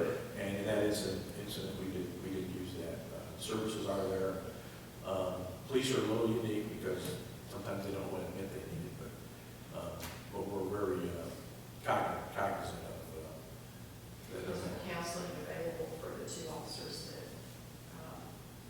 had that one bad call. Yes, we did have, like I said, we had a briefing, so we had mental health people actually come in and do a debriefing with them. It's a private thing, it's confidential, where they meet directly with them. But beyond that, yes, if they needed more, they needed counseling. There's resources for that as well. County resources, was that, maybe drop that? Or? Well, there is a Western North Carolina team that critical incident stress management team that we use. And we have a couple of our people are actually on, Sergeant Diaz is on that team. And there are some other people with the county that are on that team, but it covers Western North Carolina, not just Patterson. We also have our employee assistance program, EAP, a lot of people for EAP programs. So that provides counseling for all of our employees, including police, for anything. And you're not having trouble getting counselors if they're needed? We haven't heard that there's been any issue. Now, we don't We don't get involved, that's Right, confidential. yeah, 'cause it's so totally they would contact that company. Oh, and they okay, take care of it. okay. I don't know, you may get a report like that people have access, but we don't know. We don't know, name of employee, who's gone, for what. And it's a larger firm that we went to that has a better capacity to do that. And it could be for personal reasons as well as professional. Yeah. There's a lot of outside resources for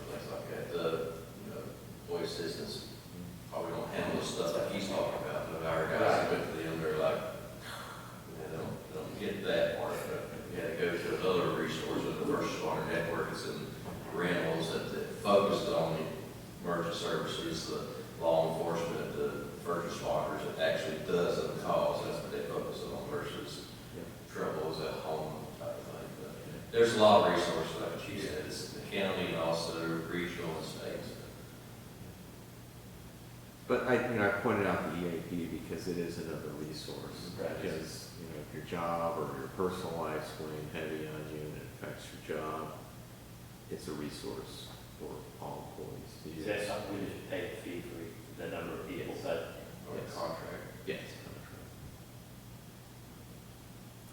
We encourage them to use it. There's no shame in any of that, so if they need it, we certainly encourage them to use it, including the EAP. Other questions reference staffing issues. I understand it comes with significant cost. Again, it's been prior to 2006 since we added any patrol officers.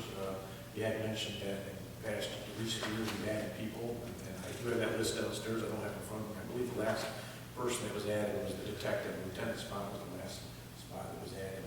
But as far as specifically patrol officer working patrol, it's been since prior to 2006 since they added. Yeah, see, I thought that it had been sooner than that, but maybe what I'm recalling is the organization as such. Because seems like I just remember conversations about, okay, if we bump it up to this, we'll have 2 officers and a lieutenant per shift. And then I knew we had 1 detective, we used to not have a detective at all. Then we just added 11 a year or 2 ago, maybe. Yeah, really the only staff that's been added, and it's 2 patrol officers and a sergeant Yes. per shift. But really the only staffing, I've talked to the chief a lot about this before we put the request in for the 2 additional patrol officers, but has been investigations. That's been the biggest thing that's been bolstered. So I shouldn't say the only thing. Detectives, so for investigations, I call CID. And then we restructured and created the 1 patrol lieutenant position. So those have been really the only staffing additions in 16 years, basically. There's been nothing, no additional officers to patrol. There's been some restructuring with sergeants, but those are sergeants that are on patrol. So, I can remember when we started, we didn't even have 1 officer 24/7. And we went to 1 person and realized that wasn't too safe. Went to 2, and then eventually went to 3. But times have changed too. On the 2 new police cars right there, that says 92,240. Is that total package, like lights? Yep. Stripe? Yeah, they're 46,000 apiece for everything. I didn't know if that was too low. No, that is what we have been paying.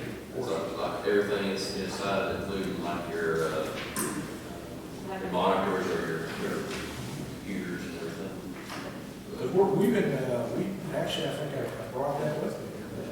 Because I was thinking, what I was told through the other side, I guess the emergency services, the fleet contract that they used to give the sheriff's association, they're doing away with that. That's what I've heard. We have been having some struggles with getting the tires, or get order a truck, and that, they can't tell us when that's coming, so there has been struggles, so we might have to look at some different things fairly soon, but right now, in 2022, the Dodge Charger itself is $27,820.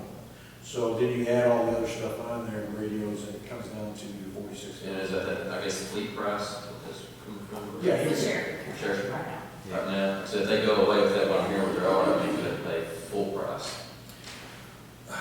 yeah, I didn't hear that they were going away, but we have been struggling with delays, so it's possible. So it's possible that's what it But is. what they told us is basically the manufacturers found out they add a few more chips here and there.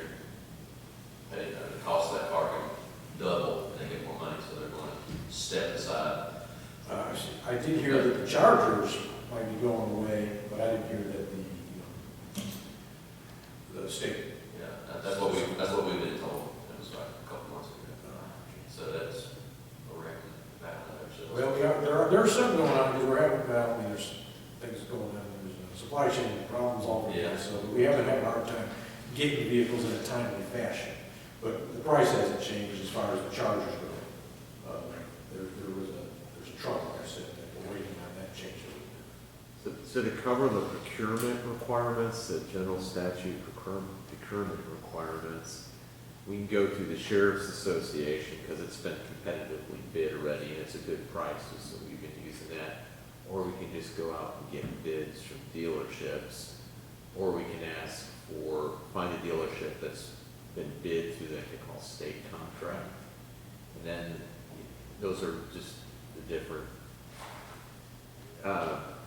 methods that are available to us to show that we competitively bid it within the general statute requirements.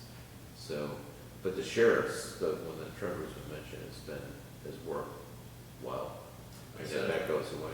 Yes, it goes away, and we haven't some deals, some problems also, we run into the same thing right there, even dealerships with the state contract, they're stepping away because they know that they can sell a vehicle, because vehicles are, supply and demand right now, that, so they can, right in the lobby right there, can buy that same vehicle for $10,000 more. So they're kind of step away.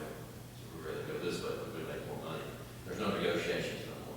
So does that mean that the manufacturers aren't going to be coming up with police packages at all? That I do not know. I know when we had dealt with some trucks across the county right there, each dealership was only allotted so many vehicles. So the vehicles that are already being sold when they're in transit.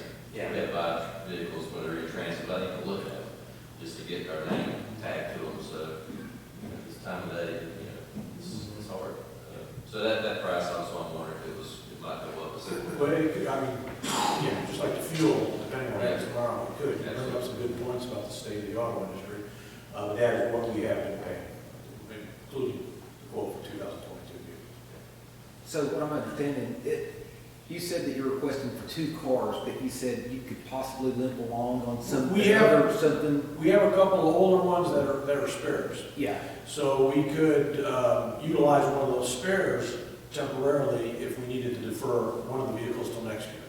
We can get by doing it. I think my take on it is cars are going up so fast, so quick. Get them when We you can. better get the ones while we can, because it could cost us almost double next year if we wait.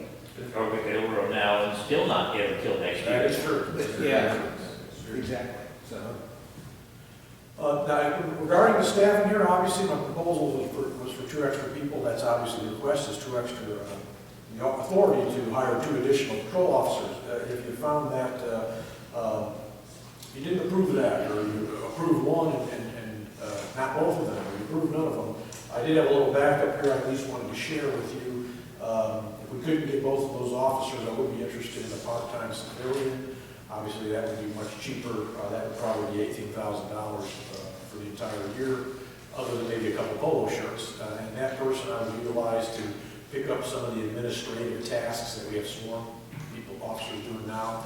That way those sworn officers could focus more on the job of policing versus the administrative tasks. So again, my request is for those 2 sworn full-time persons, but I did want to put that out there if you decided against that having a civilian person part-time could be helpful as well. Is that something we should think about in the long term? I mean, it sounds like that might be a cost-effective use of funds. Should we consider that for the long term?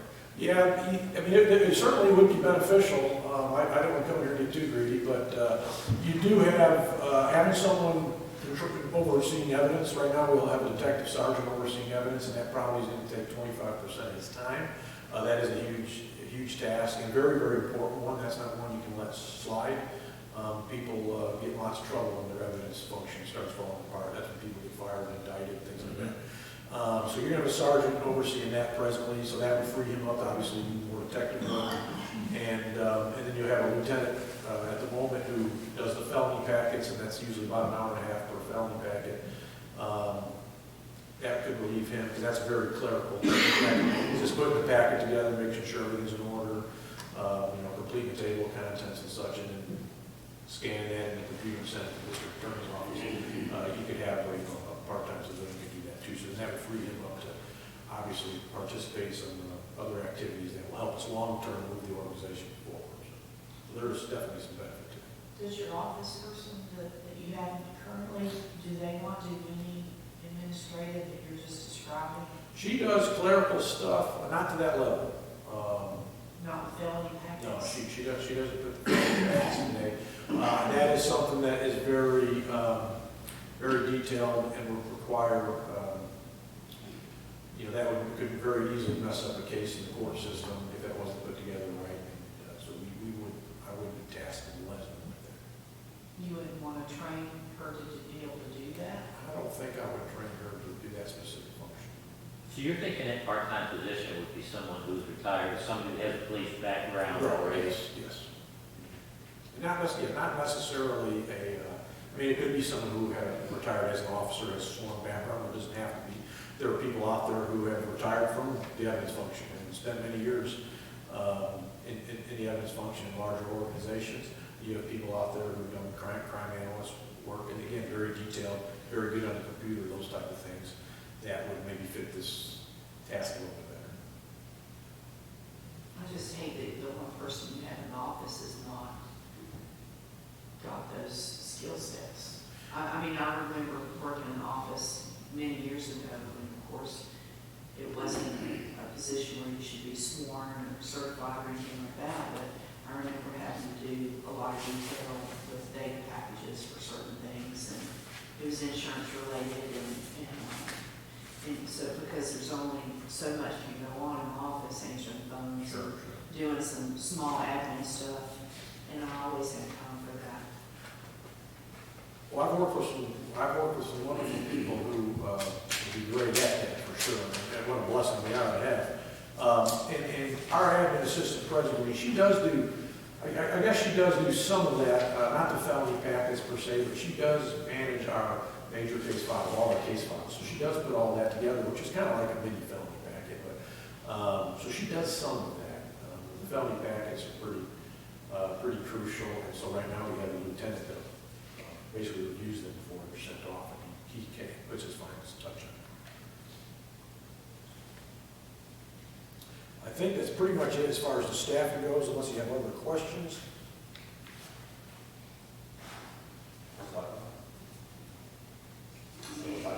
No, okay. The second decision package is much smaller, much easier to deal with. That's just tuition reimbursement. And right now, our tuition reimbursement is about, is $500 a year. We have, there's 6 officers in the department now that are all going to college. I take that back, there's only 5 now, because one of them just left a couple of weeks ago. But they are attending college. Obviously, as we talk about professionalizing police and having that college education serves us very, very well for lots of reasons. Better communicators, better written communication, verbal communication, problem-solving skills. Typically, people who attend college, have experience being around people with different views, different diverse views, which certainly serves us well in the community. So I think having a college education is important.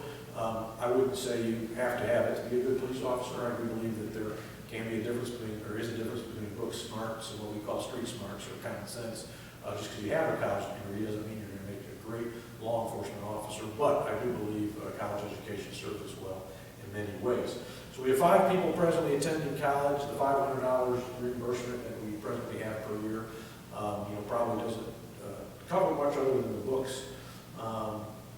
If you're attending part-time, if you're attending community college, I know we have a couple that are attending community college, and it's about $3,000 a year for them to attend community college. And I know there's one officer who is attending, actually trying to get her doctorate, and her bill is much higher than that. She paid out of pocket about $10,000 this last year, out of pocket, and that was after some scholarships and stuff. It was closer to $20,000 for billing. So my proposal is just to raise the tuition reimbursement from $500 to $1,500, just to encourage and help them. Again, I think it's a win-win for everybody involved. I only increased the line item by $2,000 because looking at the present, what we got in the line item in the past history, I thought we could cover any additional amounts in what we already have in that line item, so I only asked for $2,000 additional. I've polled everybody, so it looks like for this upcoming fiscal year, we would need $4,000 to cover it all. But again, I think $2,000 are already present in that line item. What we will have to cover the remainder. So that officer that had $10,000 out of pocket, was that all police-related training? Well, I can't say each class was, but it goes towards that degree. Yeah, okay. Is there any way that we could come up with a program that we, like for that $10,000, we say, okay, we'll pay $1,000 a year out of that $10,000, but we'll continue paying in future years $1,000 to you each year until that $10,000 is paid off. That way it would help the employees get some extra money, but it will also give them good incentive to stay here, because if they leave, they lose. That's interesting, yeah. I mean, certainly there's a way. To answer your question, but yes, that is an interesting thought, long term. They'll have that payback as the years go on. Yeah, and if they leave, they lose it. Oh, I don't know about that, I have to hold that one. Yeah, but it is. Because I value education quite a bit, but someone pursuing their doctorate is usually all on them. If it's, like, in other words, in certain industries, I can see how that would be major beneficial. But in law enforcement, I guess, Yeah. that hesitation is to, Unless you're going to go be a professor at university, you'll see it often. exactly. But even if it was a master's, bachelor's, the cost might not be as much, but it's still be significantly. But personally, I mean, having some skin in the game, I think is good. You know, they need to, I mean, it makes you appreciate that degree a little more. definitely. I mean, I only got my master's, I had to pay for it. I mean, so, yeah, I would propose we need to pay for all their college, but I think some additional incentive to encourage those willing to put in that work and effort. There are others who just, they don't want to do it, you know, and so they're not going to do it. It just, you know, it is, might be a motivator for a few, and lets them know we appreciate them putting in that time and effort, because if you got family, it's not easy by any stretch of the imagination. If you I'd have. like to kind of try and come up with some sort of innovative ideas for additional incentives. And that would probably be across the board, because all our departments are hurting. Can't get workers, so kind of like to be thinking in those terms. What type of incentives can we offer our employees that helps their quality of life or helps them maintain their job, and they see a benefit, more benefit than what they would if they would transfer somewhere else. And I think for jobs that are critical, like police, particularly the ones that we're having trouble filling the back positions, we should try to think a little bit outside of the box and what we can do to give them incentive to stay. Exactly. We're unique because we're small, and we understand that we're like a springboard for many employees to move on. But if there's something that we can think of that would be different and valuable. And I think with this career development plan, like you presented last fall, like that's starting to help. That's why we have, like I said, those 4 officers that enrolled in schools. So we're trying to think creatively. It's just how we can maybe take what his little career development plan is and maybe implement it in like public works, or, because this is different. Their skill set's different. And so that's how we can be creative within the different departments. Some of them are taking advantage of that and have already, since the career development plan was approved and implemented, are seeing some benefit financially from that. And a couple of things we've done, we've kind of touched on. We did a career development plan along your line, trying to think creatively. I mean, obviously, it'd be wonderful if we just pay everybody more, and I would love that, but I also am trying to find those incentives. So you have a career development plan, it takes some time, it takes some effort to get those classes and get a little bit more money. We just recently increased our field training officer pay. We have, obviously, we've been doing lots of training because we've been short, and we've taken on some people, we've had to let them go because they weren't of, you know, the quality of personnel we needed, but we still have the training. So we've increased the training pay for our field training officers, which I think sends a message that we, you know, I've always said your field training officers and your sergeants are the most important people in the police department. They're the ones that are going to make you successful, make you or break you. So we've done that, and then if we can add a little bit more to this tuition reimbursement, it isn't paying everybody across the board, but it's affecting a significant amount of people, specifically those that show commitment and motivation of the department, who are more involved in the department and aren't just showing up, getting a paycheck and going home. They're involved in doing the training, they're involved in making themselves better by going to school. And so we have, it's kind of starting to think that way already, but we can probably find additional ideas might be out there. Now I can backtrack for just a minute. Going back to the extra bodies I requested, because something just jumped in my mind, I'd like to share when we talk about things to do as incentives. So the goal is to always have 3 people working a shift. Now, something's going to happen where you got somebody in class, somebody gets sick, and you're going to end up with 2. That's going to happen sometimes, but the goal is to always have those 3 people working a shift. Hiring those 2 extra bodies is going to cover that relief, so when somebody's on vacation, that body's going to fill in. But if you have nobody on vacation, nobody sick, nobody in training class, so those 3 people are already there, you can take those 2 extra bodies and you can start to use them in different creative functions. For instance, addressing problems in the community, addressing complaints. So if we're having traffic complaints in a certain area, you can assign those 2 people to handle that. If you have a drug house in town, or you have a certain business and you know they're selling stolen merchandise and you want to possibly address that, we can use those 2 bodies when they're not filling in those holes to start doing some creative things, which could provide some of that incentive as well. I talked earlier about some people leaving for opportunities out there to be part of the drug unit, part of the canine unit. So if we were able to create some of those little opportunities, although it won't be full-time, but there are going to be those days when there's nobody on vacation, nobody in training class, and everybody's here. Those extra bodies can be used creatively to do more for the community, especially in areas where we have recurring problems. So I wanted to share that, because I think I skipped over that. Make it work in tandem with your detectives. Yeah, perfect. You could have if you could have your 2 detectives out, you have these 2 extra guys, now you got a 4-man team to go out and put their teeth in something. This is good. Yeah. And so that is another option you can use, and that might start creating some of that excitement and incentive that some of these people want to do. So yes, I definitely thought that was one of the things. Any other questions on the tuition reimbursement? All right, the only other thing I think, I kind of went out of order here, so I might be missing something, is in dues and subscriptions, last year we purchased a software program called Power DMS, it's about $5,000.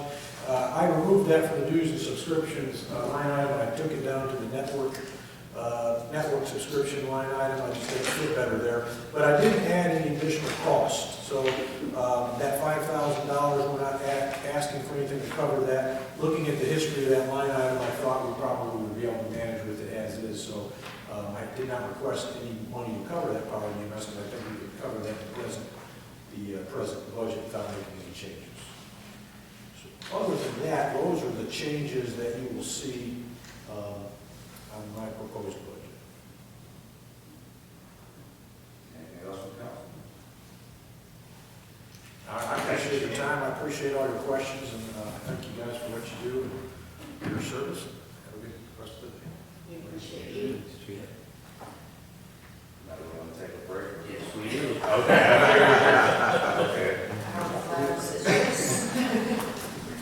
I want to take a recess until 10:45. Sounds good. All right. Cool. All right, Mr. Mayor, thank you and council. I appreciate this opportunity to get to come and present to you and share with you some of the things that I think that we can do that help make Fletcher better to the public works department. It's hard to come right after the chief just came. And with all the concerns and issues he's got, they have a good department, they need to make sure they keep that up. But I'm not the chief, I can't talk about them, but I do support them. And that's what we are, we're a public works support department. All we do is help each other out and work for one another. And my budget this year it's probably one of the easiest ones I've ever had to do, but it's also one of the toughest ones I've ever had to do at the same time. I've looked back over this and things have changed since I've even done my budget, so we'll just get started. And one thing that's helped us is the CIP projects that we've been using. We're not having to present these great, huge budget items for us to be dealt with. And so now what I'm asking for is just little penny stuff. It's nothing much, nothing major, and that's a good thing. Let me talk just a little bit about some things that we're looking for. I've got an increase in a couple line items, other than salaries that I can't control. But if you look at the first one there, it's called travel and training. We have got an increase of $10,000. we'll take a trip this year, they all got on a trip, and we're gonna go to the Bahamas or something like that. And that's what you think, that's your training. We might need to work with them. Okay, yeah, we are a good department, just remember that. The $10,000, you know what that's coming from? We're down 2 positions right now. And the federal government has passed a new law that requires all CDL drivers. Currently, what we would do to get a CDL license was someone would come to work for us. We give them so long to get their permit. They go take a written test, get their permit, and they start driving. We'd work with them, train them, show them what to do, everything of that nature. And when they felt they were ready, and we felt they were ready, then they could go to the DMV and take their driver's training to get their license. Well, see, that's changed. Now, you have to go to an accredited school. Like, for instance, is go out 25 towards Harrisville. Is it, just draw a blank on it, but you know, the Youngblood.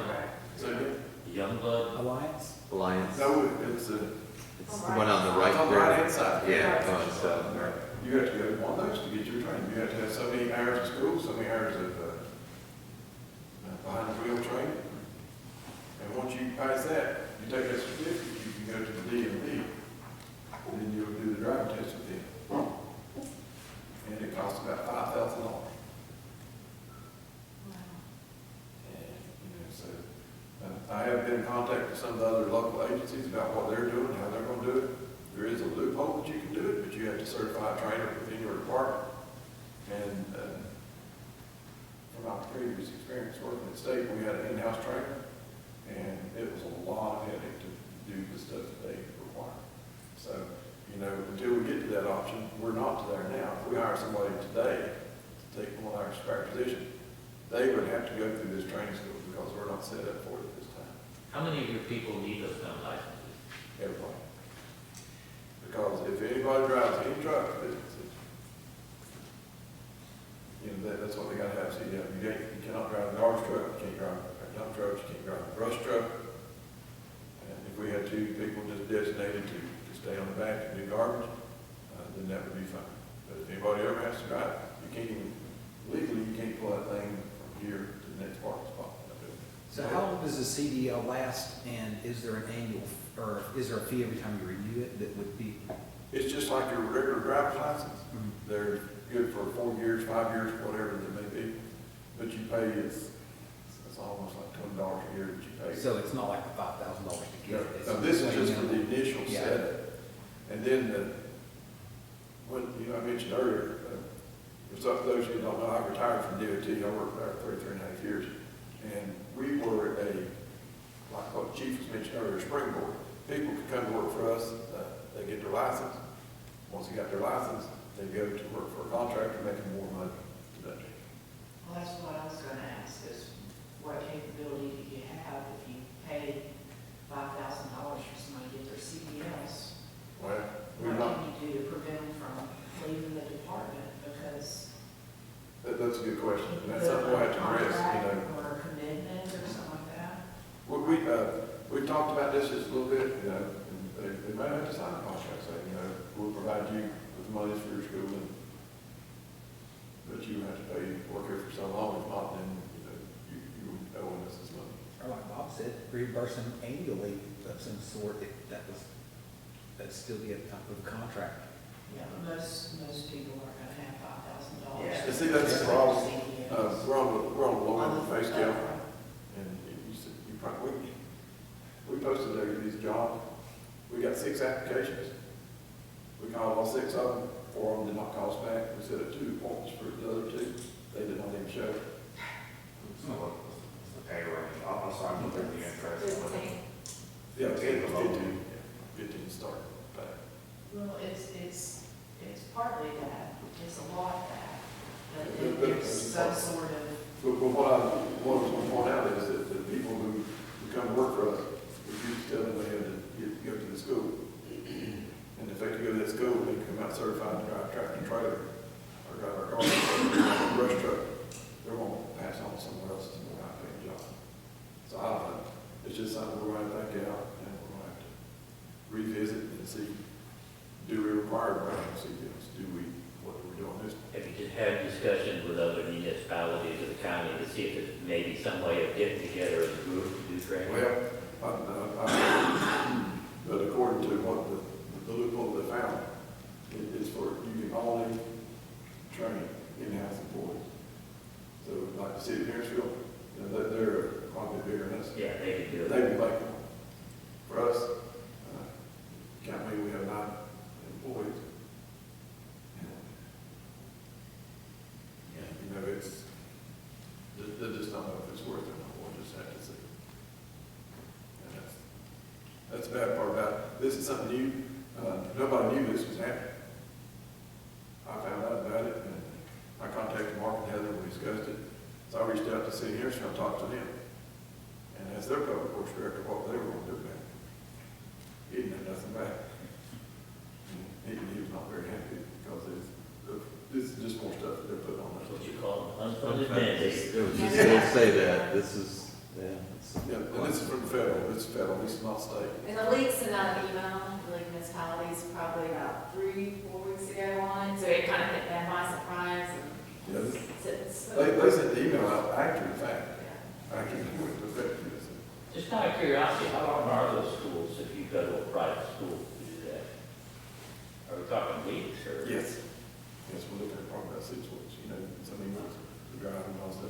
The bad part of that is that, I don't know if you remember when you had the driver's ed.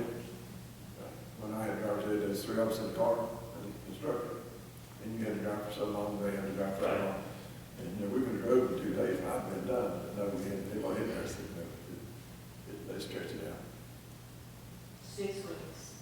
For driver's ed. Where do you go to attend that? I can't think of the name of this place right here.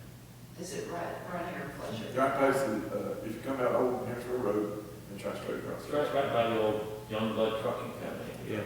I had to call them and talk to them about this part. And they said that and when I talked to them about this, they didn't even realize what was going on. That had happened. And they were training all, at that time, from CDL drivers, tractor to tractor. Mm-hmm. And said that they would have to purchase trucks, and they're a chain, so this is not a mom and pop store right there. And said that they were going to have to get purchase trucks so they could train people for a Class B license, or for Class A unrestricted, more specific.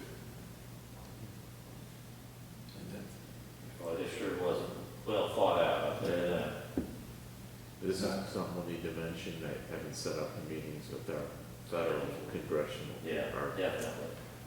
Federal legislative delegation, congressional delegation folks, but to mention it, because it'd be nice, they can, but will they change the law? They could change the law back where they're not forcing us to be doing see, this. one thing about local governments, state employees, we are not required to have a health card. But you go to work for a private contractor, or drive for anyone else, you have to have a health card. And so, you know, there's exemptions for these things. And that's all I have to do is if enough of the municipalities in the state complain about this, you know, they can make an exemption for state or local government employees to work. They will not be required to do this. Because what they want us to do is what we're doing, but you just got to jump through the hoops that they hold up.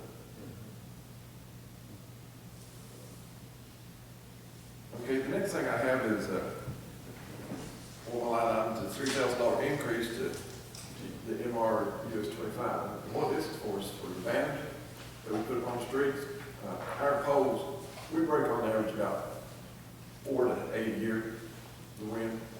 It just, and what they are, they're fiberglass poles with a holder up there, they put a pin in, that's what holds it on. Well, the companies that we buy these from have, they're not making them anymore because they're not the best items. So What now kind of pole are you talking about? for our banners on the US 25. Oh, the banner holders you need? Yeah, the little Okay. fiberglass rod that holds out to them. So now that what they're doing, they're cranking a metal plate onto it and go through that and that holds and helps to that part. Well, we're gonna have to retrofit our poles and that's gonna cost about $3,000 for the sets to repair this. So that's where that's come from. That's just a little something that we're gonna have to do, you know, to keep it in the matter. So you think it's the sun deteriorating fiberglass that makes it weaker? Yeah, the wind, I'm telling you, that wind is tough. Especially if I drive past it, there's a union on still there, there's a wind coming off right to us. All right, the next one is fuel. I put down for a $2,000 increase in fuel. Let me see right there. That was back 6 weeks ago when we were going to turn mine in. Let me give you just a little bit of numbers right here. And this help. In the calendar year of 2021, in garbage, we picked up 2,139 tons of garbage. It cost us $102,000 to dump it into the transfer station. Okay, doing that, we spent over $13,000 in fuel on just a little bit under 5,000 gallons. Well, since 6 weeks ago when I done my budget, I asked for a $2,000 increase, and fuel's went up $2 a gallon. It's gonna cost me $10,000 more just for fuel for my garbage truck. Not counting all the pickups and brush truck and everything else. So I don't know. I had to come up with something, so it's in here, we'll just go with it. Just items there. We'll recalculate this So you know, it's crazy. Who's to say if it's gonna stay like this, if it's gonna get better, if it's gonna get worse? This is the stat in the dark right there. All right, next thing is landfill charges. Asked for an increase of $3,000. I told you we spent out 2,000, or we hauled over 2,000 tons to landfill. Harrison County just got a notification this past week, they're going up $3 a ton. Did you see it? $3 a ton, Harrison County. And so when they go up, where we take ours to, on Pond Road in Asheville, they'll probably go up too, but they probably won't go up that much. But for 2,000 tons of garbage, and it goes up $3 a ton, I'm looking at $6,000. I'm not in the hole right now, What was it per ton previous to that? 60, now it's coming up to 63. But we take ours to the transfer station over on Pond Road, and it's, I think the last time I checked, it's about $48 and change. So it's A little better. on garbage, $12 a ton compared to this, yes. Yeah. Are you talking about there in Scotland? No, it's over next to the Moose Cafe Farmers Market. Okay. Not just kind of any figure more houses are going into, so that's going to increase the services right there. That's true. What you mentioned, in 2012, we averaged just a little over 17,000 or 1,700 tons. And last year, you know, here we are at 2,139 tons that we put in. That's an 18% increase. How much is it now? How many tons now? 2,139 tons a year. That's what we've done the past for the calendar year of 2021. It's like about 10 tons a day. Yep. An average on a collection day. Used to, we was quite under, a little bit under 8 tons. Over 8 tons, 9 tons, now we're 10 tons. The new developments going in on Rutledge Road, I think we'll be able to handle those without having to make adjustments, but we'll just have to wait and see. Time-wise, I'm sure we can handle that, we do garbage 4 days a week.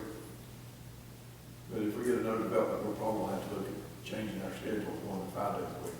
Not necessarily for the capacity of the day, but for the capacity of the truck. On the holidays, we can haul 12 ton on that truck, 12 tons of garbage. But on holidays, from Thanksgiving to Christmas, a lot of times I have to go up twice a day because everybody gets Christmas presents, everybody throws the turkey, you know, that's just part of life. And we're pretty good on that part. Okay. I want the next two are combined, sort of, in a way, capital outlay. I had 3 decisions packaged. And you see those before you. Then on the bottom line is the tools and equipment. I'm asking for an increase of $7,000. What I'm trying to do is increase the production of our shop. The first thing is an OBD scanner, and that's something that's required that we have to have. The air pumps, used to, it's been almost 2 years ago that we were changing oil by hand. You take and pump it out, pour it in, and the garbage truck holds them gallons. That's 44 quarts is how we did. Okay, so we had 2 pumps, one for that, and one for the cars. The police cars that we service. Well, now, of course, anything else, they changed the oil. So we have to, oil for the diesel motor, oil for the gas motor. Now, the new is coming out with the 0-20. And so we need to increase, you need to get 2 oil pumps, one for those, and one for the hydraulic system, so that we're not in the crank pump. You know, it's good for housekeeping because you don't spill as much when it comes out of that. And you're able to say, how much you put in? 4 gallons? Yeah, give or take a little bit. I don't have to put a meter in the dial, it works that way good. The tire balancer, our tire balancer is old. It works on most wheels. The newer cars that come out, we cannot balance our wheels.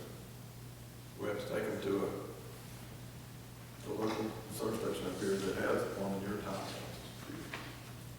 And, you know, that creates, a lot of times when the police bring their cars down, if it's just an oil change, it's quicker for them just to hang loose and wait. Time changes oil, rotates tires, and do that. But if we have to put tires on, they won't stay there. But it also creates a longer downtime for their vehicles. Now, on your pump system, it's like a hand crank pump, is that what you're talking The about? old one. Yeah, the old one. Okay, so when you're getting new ones, though, we don't need any additional wiring, you just need the pump itself, it's already got a place to plug it up, or? It's air, it runs off air, when you man it. Oh, so it's all Yeah. air, I okay. tell you, this first shop I ever got to, that didn't have an air system for it to change oil with. Gotcha. So, yeah, it works well. And then the other one is the brush mower. We have to do a lot of hand trimming up here around the air-proof stormwater solutions out here, the pond here, and this pond up here, and we've been renting these things. And I'm a believer that there's times when you rent and there's times when you buy. And this is one of the times we need to buy. What we're looking at is like a DR field brush mower. You walk behind with a little bush hog on front. But it also has interchangeable parts. We want to get it with a snow blower. And that will help us quite a bit on the cleaning the streets up here. Sidewalks, so this is actually a 2-for-1. And one of the other slight increases is for toolbox for our mechanic. All the tools and stuff that we get, instead of piling up top, we like to put it in the drawer, make it look a little bit more organized, a little better. You know, there's a lot of things that we do here at Public Works. A lot of things we do, we try to make it better. On our year average, we spend anywhere from 41 to 45% of our time doing garbage. Garbage is key, that's what takes up most of our time. In the year 2017, we spent 19.9% of our time doing brush. In the year 2021, we spent 8.4% of our time doing brush and doing more brush work. And that's when using the garbage, not garbage, the brush truck with the arm on. We've made things much more productive than that. And as a shop, that's what we're trying to do with all these items that I'm asking for here, is to increase them, make things work a little bit better, and to be a little bit more, I guess you can call it, ergonomically correct. Yeah, very good, smart. And that's where you're not going to do all this stuff. Used to, there's 3 big things that we done, and that was garbage, brush, and town hall here. That's where we spend most of our time. Now, the biggest thing we spend is garbage, is still what we spend most doing that. And the second biggest thing is brush, and our mechanic. Maintenance big. We're doing a lot more. We've got a good mechanic down there. He does a lot of stuff that we used to was having to outsource. And so it's taking up more time. But in the end, it's saving us money, it's saving the police department money. Because most of what he works on is the police department's cost. And that's why I come in line with this, about the tire voucher that we set up for you. Do you have anyone else that wants to, excuse me, Go ahead. do you have anyone else that wants to train, kind of come in behind Joe and maybe train to be a mechanic or cross-train a little bit? Well, it's funny that you mentioned that. Joe he's very young, but he's also very talented in what he does. And if we send him to school for mechanic, we send him to school for welding. And days when we're doing stuff and there's someone in there that he can help, he shows up. When he was out with his baby, when his wife and his baby, we took one of our guys and they could do everything about that he did, and was able to work it that way. And so Joe shares his knowledge with everyone. If we can't be the type of department that says, well, we have to wait on Joe because he's the only one who can do that. Okay, well, Joe's here. Well, we'll have to wait on Jim because he's the one who's got the keys so Joe can do that. We want everybody just to be able to just jump in and do whatever they can. Absolutely. And I feel comfortable that most of our guys can do a lot of stuff that Joe can. And then, like rainy days when we're working in the shop, that's when we do a lot of things like that. He's built several things. They're working on one little project today. When we hang the banners up here, we run a lift, and we have a box of rolled up banners. And it's cardboard, and it never fails. It rains or something like that. Well, the cardboard box falls apart, and all this stuff, so you go over the rubber bands just to strap these things together. So he's built a little carrying cage that you can hang over the rail to keep everything. When I present stuff to council for what we want to do, these are not my thoughts. I sit down with the guys and I say, okay, what would it take to make this place better? And we listen, and we talk, and scratch off the ones that don't make good sense, and the ones that do, we expound on those. That's what we're just trying to do. I know I've talked a lot about things, but I just appreciate the opportunity to come here and share with you what we'd like to see public works do. He has his own, does he have his own toolboxes or Yeah, fishes? he's got his own, we've got ours, we have town tools, he has some of his tools. When he first got to work, I think his toolbox was bigger than ours. That's usually the case if you're a good mechanic, you should have your own things, but you want another toolbox. Yes. Just to keep stuff. But this, well, like this, the OBD scanner that we're gonna have to get, you just don't pile on top of the other scanners. Right. You got to keep everything in line where you can keep it up and keep it safe, secure. Keep it locked up. Yeah. When it's not used. And see, one thing is, our building down there, we were part of the old school, leave doors unlocked, everybody come in until we found somebody prying through the lockers back there one day or something, we locked it up You have to lock it and up. keep it changed, and, we got key codes so everybody can get in. And, It's just where we're at. that's where we're at, and that's what we have to deal with, that's why we like, these are our wants, I don't know if they're our needs, but we need to want these, or we want to need these, I don't know how you want to say this. Now, I want to share these with you. now like on your, you're talking about renting the DR paper thing there, you also have to, do you have that delivered, or do you also have to pay for an employee to hook up a trailer and a truck and go get it and rent it and bring it back, and then vice versa to return it? They will deliver, but at a charge. That's an additional savings though, would be Yeah. manpower, And time. equipment. And, It is, when you factor all this in, sometimes you need to rent, sometimes you need to own. And this is something that we could, if we owned it, it would be, well, I'm trying to figure out how this is. When you rent something, you got it for a week. So guess what?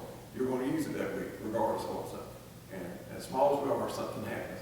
If we rented, perfect example is one of our guys is, his wife's going to have a baby. I don't think it's right now, but it may be tomorrow or today. Most likely, if she ain't had no money, she's going to do later. If we had it ready for next week, and he's gone, and we wouldn't be able to use what we want to, because we're not a big department. But if we got 2 hours this evening, or somebody's not doing something, say, okay, just go up there and work on that. That fits our schedule. Other questions, comments? Thank you, sir. Good job. Chief Larson will be on here. Yeah, we've got him on the schedule for that. let him know, they maybe, Yeah. well, we'll see if he can. Eric's already. Yeah, that's fine. Christine's gonna call and see if they're on their way or something. How much did you? I'll just arrive. Was it the most? How much Yes. did you pay? We have two more for the week. So $2 per week. How much was it? it's almost two. Yeah, that's huge. Yeah, That would be. And what's the new DR? Purchase. so What would the new equipment be for, like that new DR shipper, is it like 10,000 or is it like 6,000 or? no, it's about 5,000. It is about 5,000. With the snowboard. Okay. See, all this stuff is just borderline where, Yeah. you know, $5,000. You're growing up, you're over the border. Yeah, so, well, since you got the snowboard, if I got it without snowboard, I could just not have done it. How close are we to buying lifts to do all these signs and stuff? Well, here's one of the things that's the bad part about a lift, is they have to be inspected and tested. And, you know, that comes with a cost too. You have to, our Somebody lifts, else has to maintain the state. our lifts down there for our equipment, before we change it, excuse me, our mechanic has to inspect them every month, and we have to have them come in certified once a year. So anything with a lift like that, you have to do that. It's a hassle sometimes. That's one of the situations where it's better to rent than it is to. Yeah. Yep. Thank you. Thank y'all. Well, Jab was still here, I'll just say that I'd be happy to cross-train if you want to send me for my CDL. So, Yeah, he's shaking his head. no, hi, everybody. Mike Ducey. Well, I think I'm transitioning into one of the more boring budgets, hopefully for you. The smaller pieces of the pie. My budget is, as usual, remarkably stable. Very little deviation from last year.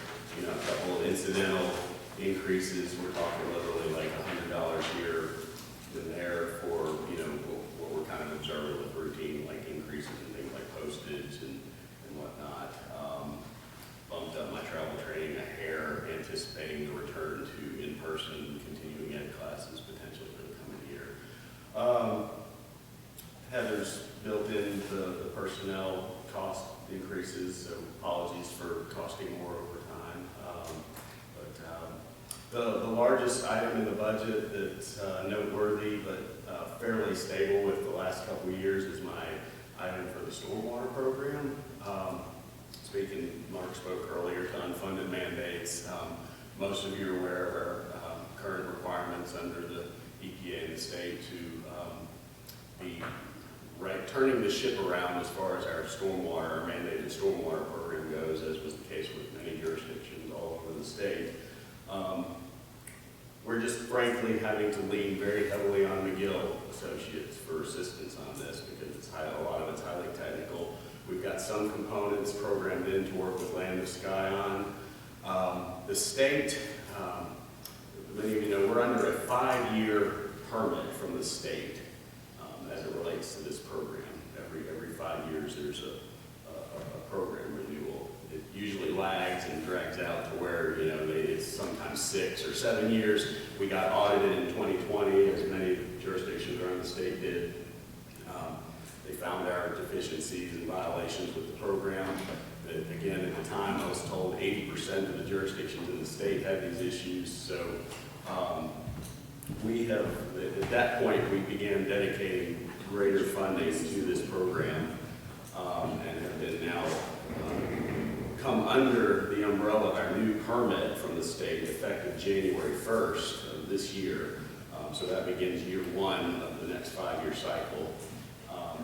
The state kind of messed with us a little bit because we were supposed to be under the new permit last July 1st, which would have been so perfectly timed with the beginning of the fiscal year. They threw a monkey wrench in, making it sound like we were going to get under the new permit for July 1st of this year, and then out of the blue, walked it back to January 1st. So I'm now in this confusing myriad of having to match fiscal years with program years, because McGill helped us develop a task list that at some other time I could go through with any one of you individually if you were interested. It just lays out the various 6 primary components of this program that we're mandated to follow. And I just had a conference call with McGill yesterday to start talking about next tasks. We just recently updated the agreements with Henderson County for certain program elements. They're getting ready to put together ordinance amendments that are going to be necessary to be approved to be program compliant. And we're going to get more and more into the things like inspections of developments that have been reviewed under these certain stormwater ordinances, where, you know, McGill will have to go out every so often and inspect these to make sure they're working in good shape and help us with enforcement when they're not. So that's a very brief overview of the stormwater program, but that's all to say that the stormwater budget is very stable compared to last year. I tweaked it up a little bit based on the task list compiled by McGill Associates. So that being said, I can pause if you have any questions for me.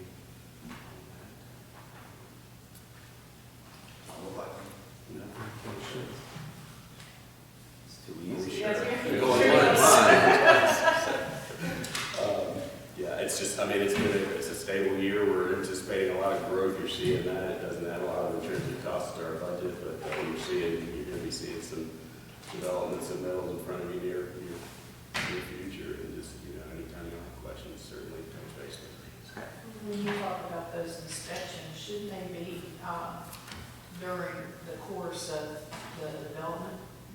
Is that what you're referring to? There's mandates to the stormwater program.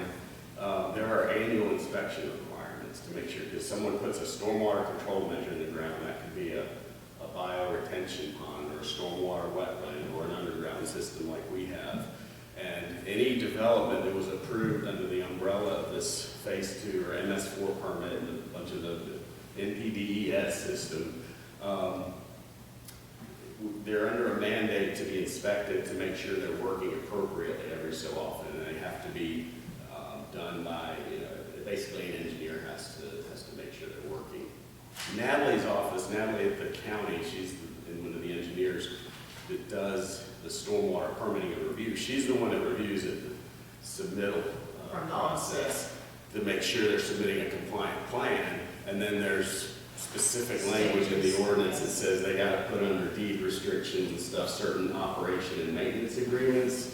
And then another thing, because Natalie's office has been swamped, there's supposed to be these forms that she does where every year those developments are supposed to get their own engineer to send her back a form that certifies they've been inspected and maintained. But as we learned during the audit, also the permittee, meaning us, the town of Fletcher, is also required for once per permit cycle going out and inspecting those outfalls to kind of be the extra layer of review. That's the part that McGill has to do. So in the early years, you know, when there were like, you could count the number of developments on one hand that had come in under that program, but now, you know, 10, getting on 15 years later, the list is growing. So that's only going to grow in responsibility over the years if we're going to run a compliant program. So. The county's been a good partner to us with some of these requirements for MS4 permit now, or MPDES before. They do our construction site runoff control, which is soil erosion control, like when you see the developments going on and the silt fencing up, but then it also, as they transition to the post-construction stormwater requirements. So, yeah, it's another one of those unfunded mandates that we came in under the umbrella. I think, as I mentioned, in 2019, it started coming to light that the state of North Carolina wasn't doing a good job with managing its local programs all over the state in the eyes of the EPA, so the EPA cracked down on the state. The state in turn tries to get all the little lost sheep back in the corral in terms of getting the jurisdictions back in line with this. So that's why we'll be talking about this more and more over the coming fiscal years. You know, at some point, we're not quite there. I know, and obviously we don't want to go there until we need to, or you all feel that we need to do it service-wise. But as these stormwater requirements under this permitting continue to take hold, and let's just say McGill going out and inspecting a prior stormwater control function from a subdivision that, let's say, is impacting our streets in South Chase, could lead to them being more involved in stormwater improvements, which could be culverts or other types of maybe more aggressive drainage, swales, other upgrades or repairs to help with stormwater flow. Because right now, we're only responsible for basically our town streets in that right-of-way area.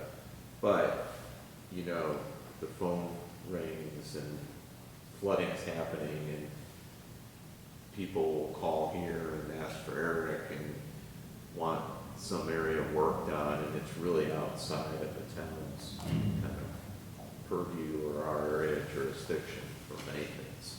But I think as this thing continues to take off, and when I talk with Eric about this, if we have to do stuff, unfunded mandates, let's try and get as much bang for the buck for the public as far as service, if we can improve stormwater flow somewhere through the things that we have to do. But as the cost increases on this, you know, we may be looking at a stormwater fee or a stormwater utility. It's not really utility, but stormwater fee. A lot of places have started to do that. It's usually not much money to the average homeowner, depending on how you set it up, or it can be much more specific to the amount of impervious area that you own. So like a commercial entity will pay more versus a homeowner, because their impact on the storm. At some point, Hendersonville, I think, started theirs as just an attachment to the water bill, and I believe in the outset, it was like everybody paid like $5 a month extra. They've shifted to some kind of system that does this range of, based on either water usage or the impervious stuff that Mark was saying, like size, and like, so I've heard snippets anecdotally, like some, you know, smaller property owners pay the limited amount, but you hear about some places where their water bill went up like, you know, a significant amount when they tweak their fee. But I do know Hendersonville's got this fee. They've got their stormwater program under the umbrella of the engineering department. Laurel Park, from what I understand, piggybacked on, got Hendersonville to start charging Laurel Park water customers that fee. Again, like Mark said, I don't think we're there yet. But part of the rub with this program that we're under the mandate for is it addresses water quality only. You know, 98% of the calls we get about stormwater are about issues that we can't do anything about realistically, other than when it's like in the town right away. You know, we get a call, it's, you know, Javo's fond of like calling this the roof of stormwater program, but you know, it's like there's a lot of stuff that Public Works will be kind of dragged into as part of this, and, you know, that will lead to some intangible costs. Just, you know, is it ever piling more on that department that's already, you know, stressed to the max, especially in the current labor situation. But you know, it's like they have to go out and unclog blocked culverts. They have to go out and clean out ditches or replace a failing culvert. All that's water quantity related, not part of this program whatsoever. And but one of the potential benefits someday down the road of building that utility fee into the mix is, if you think about, like, for roads, we have our Powell fund, which is this pot of money that pays for our repaving and whatnot. So someday, if we ever have a utility fee, it could start building a pot of money that, one, pays for the administration of this program, you know, potentially someday even get where the entire program is under some more technical, like an engineer's expertise, or someday a specific part-time stormwater tech, something of that nature. But also you could build that fund to the point where you have it sitting there almost like a Powellville reserve fund for stormwater, so that if you have a year where $300,000, $400,000 culvert fails, all of a sudden it's there without putting too much stress on the budget. Again, it's another one of those costs of growth and costs of doing business, and nobody likes higher taxes, higher fees one way or the other. But, you know, as we age out with some of the older infrastructure, some of this stuff's gonna start rearing its head. We've been fortunate because our revenues have been good enough that we're absorbing this in the general fund within planning and zoning or public works, picking up things, just kind of like solid waste. Jeff, I talked to you a long time about garbage is king. Well, it's pretty expensive to do, pick up 4 days a week, and we don't have a solid waste fee. A lot of municipalities have a solid waste fee on top of their general fund, I guess, maybe covering the difference on that. And our general fund covers the entire cost. Just a stormwater presentation, but that's where we seem to go with our budget these days. Thank you all. Does that come to pick up trash at commercial business? No, they do not. I see you. Yeah, so should be coming in here in a second. And if y'all have questions on anything on this that's, burning, email us, email me, call, so we can have to follow up, and we'll follow up about this in the comments here for the presentation. Pretty good. So just keep that in mind, just something that we want to talk more about. Chief Waller, drive through. Good, how are you? Okay, we have a lot of information, I just got the numbers last night. Yeah. But we kind of go back to last year, just kind of give you an update on, the calls that we ran. Last year we ran 2,181 calls, which was an increase of about 400 calls from the previous year. Some of that was due to the previous year, we were getting around a lot of the COVID calls. So it dropped to about 1,800 in 2020. It picked back up again last year, running COVID calls and then running calls to the interstate. So that was our totals for last year.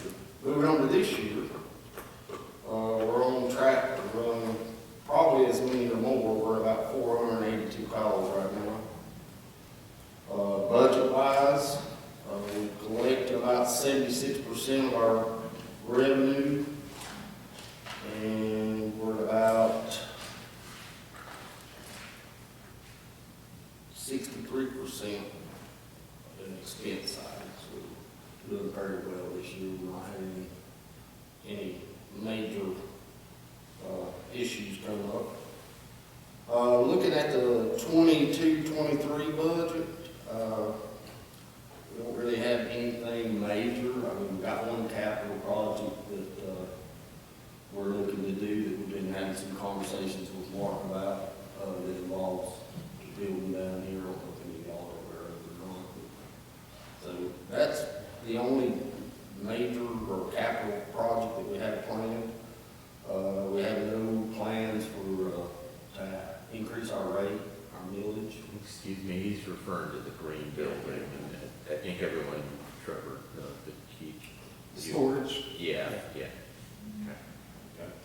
And we don't have any plans to increase our rate. We'll just try to stay operating off of growth, which was doesn't appear there's going to be a whole lot this year, but we'll make it work. So other than that, I mean, like I said, I haven't run the numbers. I just got them last night. The numbers I had prior to were even worse than the ones I got last night, so it's improved a little bit. Right now, we're probably at about 9% on an increase on expenses this coming year, but I think we'll still be okay. So, with fuel prices and inflation and things like that, it's raising up about 9% is what it's projected to be about right now. So, any questions? Questions, comments? bothered by the fact that when you come in and do your presentation, we have that in front of us. None. Okay. So it's hard for me to get a warm fuzzy about how you're doing financially. You know, money coming in, money going out, whether you're building up a bank account. Okay. I'm told, you know, I feel like that. I'm totally in the blank of how you guys are doing. Is there some way that, and I realize that your time that you do your budget might be a little different than ours, but is there some way that we can annually get a report that summarizes how things went for the previous year? Yeah, I can get you a copy of our audit if that's what you like. That would probably help. Like and maybe this is helpful to, Chief, like the numbers you were going over, like council get a copy of that. Like Our calls for budget service. versus actual. Yeah, Okay. in addition to, well, I think Bob's asking for that, but financial information too. I don't know if there's like a summary report. I mean, usually in the audit, there's a management, MD&A, management discussion analysis. It's like a one-pager that talks about the highlights. Okay. I mean, I know most fire departments do an annual report, what you're saying. It's basically like what Chief Carl did, is a brief what's going on that last year, has also packaged in that where it has the budgets, how much, basically it's a line item budget type of thing in this annual report, probably like a 20 or 30 page document. Almost like the chief of police did, that's what you're part of, what we're looking at. Yeah, So like an annual report from the fire department. Would that contain, like, you know, the amount of money they have in their bank account? And that's what I just don't have a good fuzzy for the fire department. Okay. Yeah, I can. Like you send out the profit and loss that we received last month, and if I wasn't on the board, I wouldn't have these numbers. But I can relate to what Bob said, because every year it's like, you don't see all these budget line items that you do for all the other departments that, we use revenue for. So, even at bare minimum, if board received the profit and loss budget versus actual in your balance sheet, would be great. Okay. Yeah, that's no problem. And it would help you too, because we would see from year to year how things are changing. And if you get to a point where you have to, you're running short of money and you're asking for an increase in the millage, then we'll see that pattern come instead of all of a sudden out of the blue, boom. It's been a while since I've been chief at any of those, so does the county require you to turn in a financial statement from your audit? Returning our copy of The whole audit? the 990, Because the month we have to turn in a financial statement, all of our auditors give a copy, so that's not good. And that might also suffice as well to go with the annual report, the financial statement with it, And keep in mind, they serve a district that's bigger than Exactly, Fletcher. yeah. So I don't know if there's some way to distinguish what's in Fletcher proper versus the other greater part of the fire district, which gets into unincorporated parts of Henderson County. Like the calls for service, is that just in That's Fletcher? total. That's total, That's total. yeah. Which you can probably find. I can break it out. I can break What it out. software do you use? Is it Mercer Portal? So they could probably put a zone in there, we have to do the same thing that, more fortunate, we have to do a report with them monthly about the call volumes and everything else. But yeah, you can zone and say in the city limits as the firefighters go there and check, they can click the city, inside city limits, so when it comes to the report, you can actually say, instead of the 2,000 calls, it could be like 400 calls within the city limits that we serve the town. Right. Break it down, you can detail it. Yeah, I can break it out. We've already got it set up. But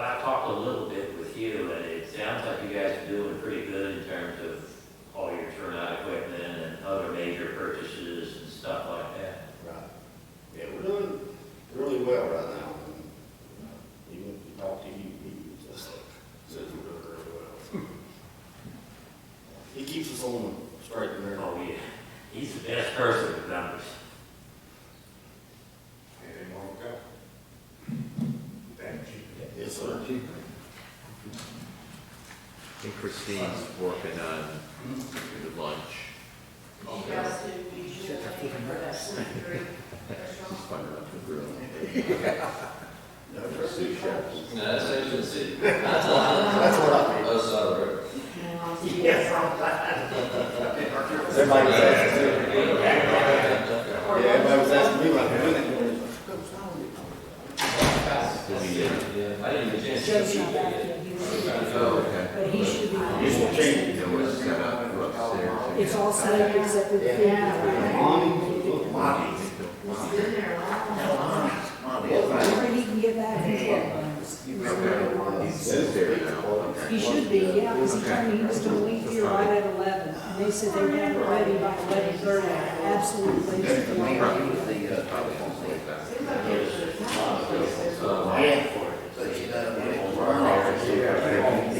Everything's ready upstairs, I just gotta set it out, put ice out for drinks. Before you ever got it going.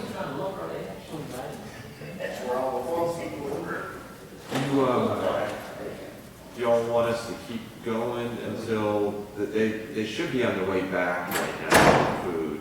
It should be any time Yeah, now, any because minute. he had to pick it up at 11:30, so, you know. And it's just 12 bones, Yeah. so it's pretty close.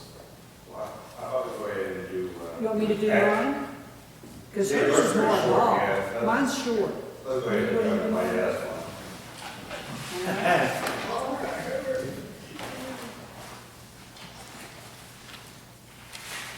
On my page here.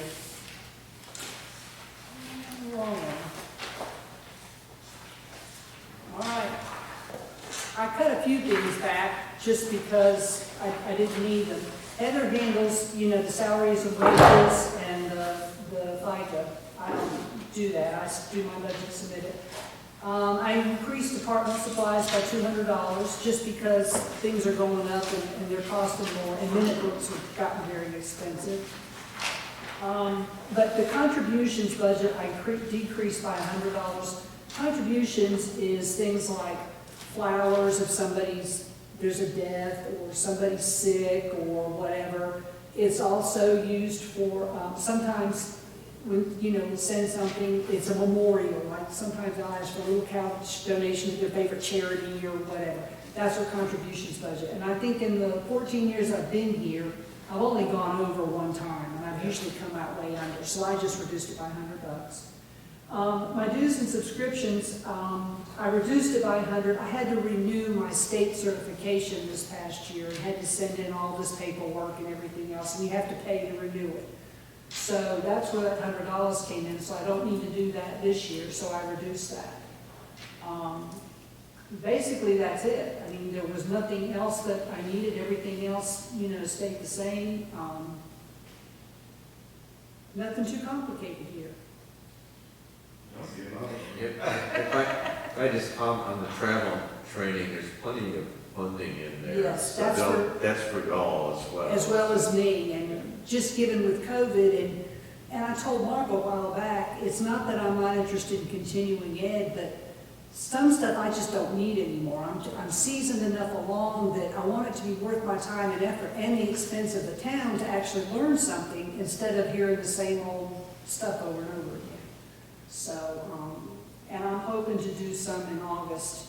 Of course, the Summer Clerks Conference will be in Asheville this year. It moves through the state. You know, it goes to the coast, and then it comes to the middle of the state, and then it comes to Asheville. Now, after this summer, it'll go back to the coast somewhere. But I've also started looking through what they're offering and what they're teaching to see what's worth my time and what isn't. Because some of it, like I said, gets very repetitive. So. And on that same vein, talking about travel and training, particularly for the three of you that are relatively new, I would strongly suggest that you, every once in a while, plan on attending one of the state conferences.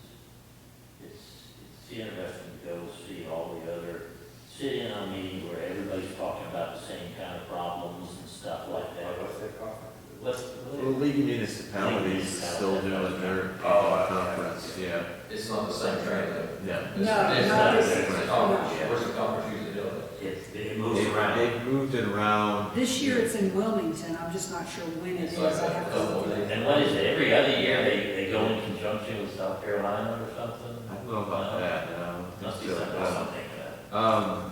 Yes, it's in Wilmington. It's in It's been Wilmington. quite a number of years since I've gone, but we've had some council members who have gone to it.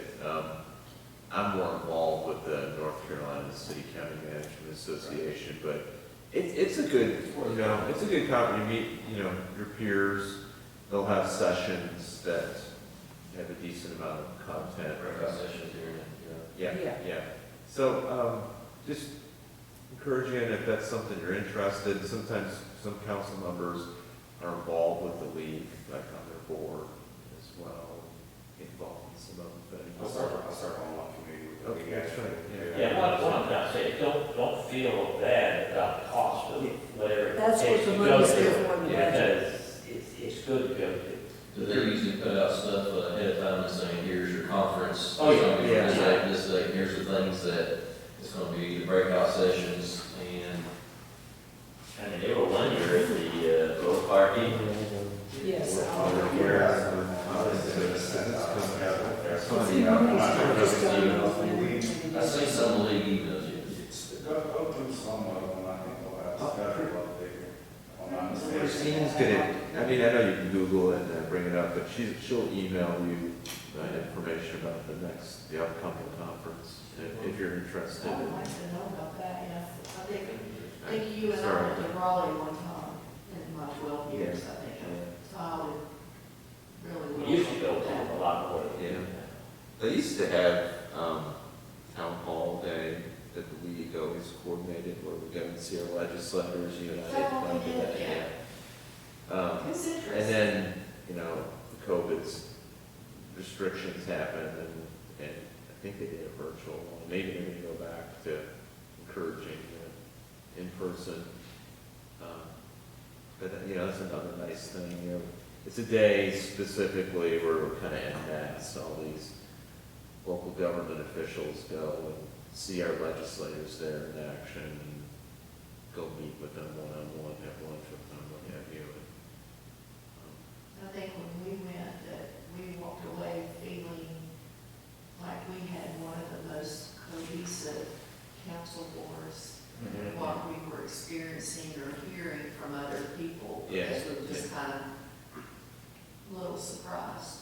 We went one year down to Fayetteville, the conference was in the convention center, and they had, one night they had a special dinner planned out at Fort Pope Air Force Base. So you got on a bus at the convention center and drove all the way through town to the Air Force Base. And when you got on that bus didn't stop at a single stoplight. They had traffic cops all along that route that got people through. And then when you got to the Air Force Base, it was a full military demo before you had the meal. They had paratroopers and all kinds of stuff. That'd be cool. It was really interesting. That's not a bad one.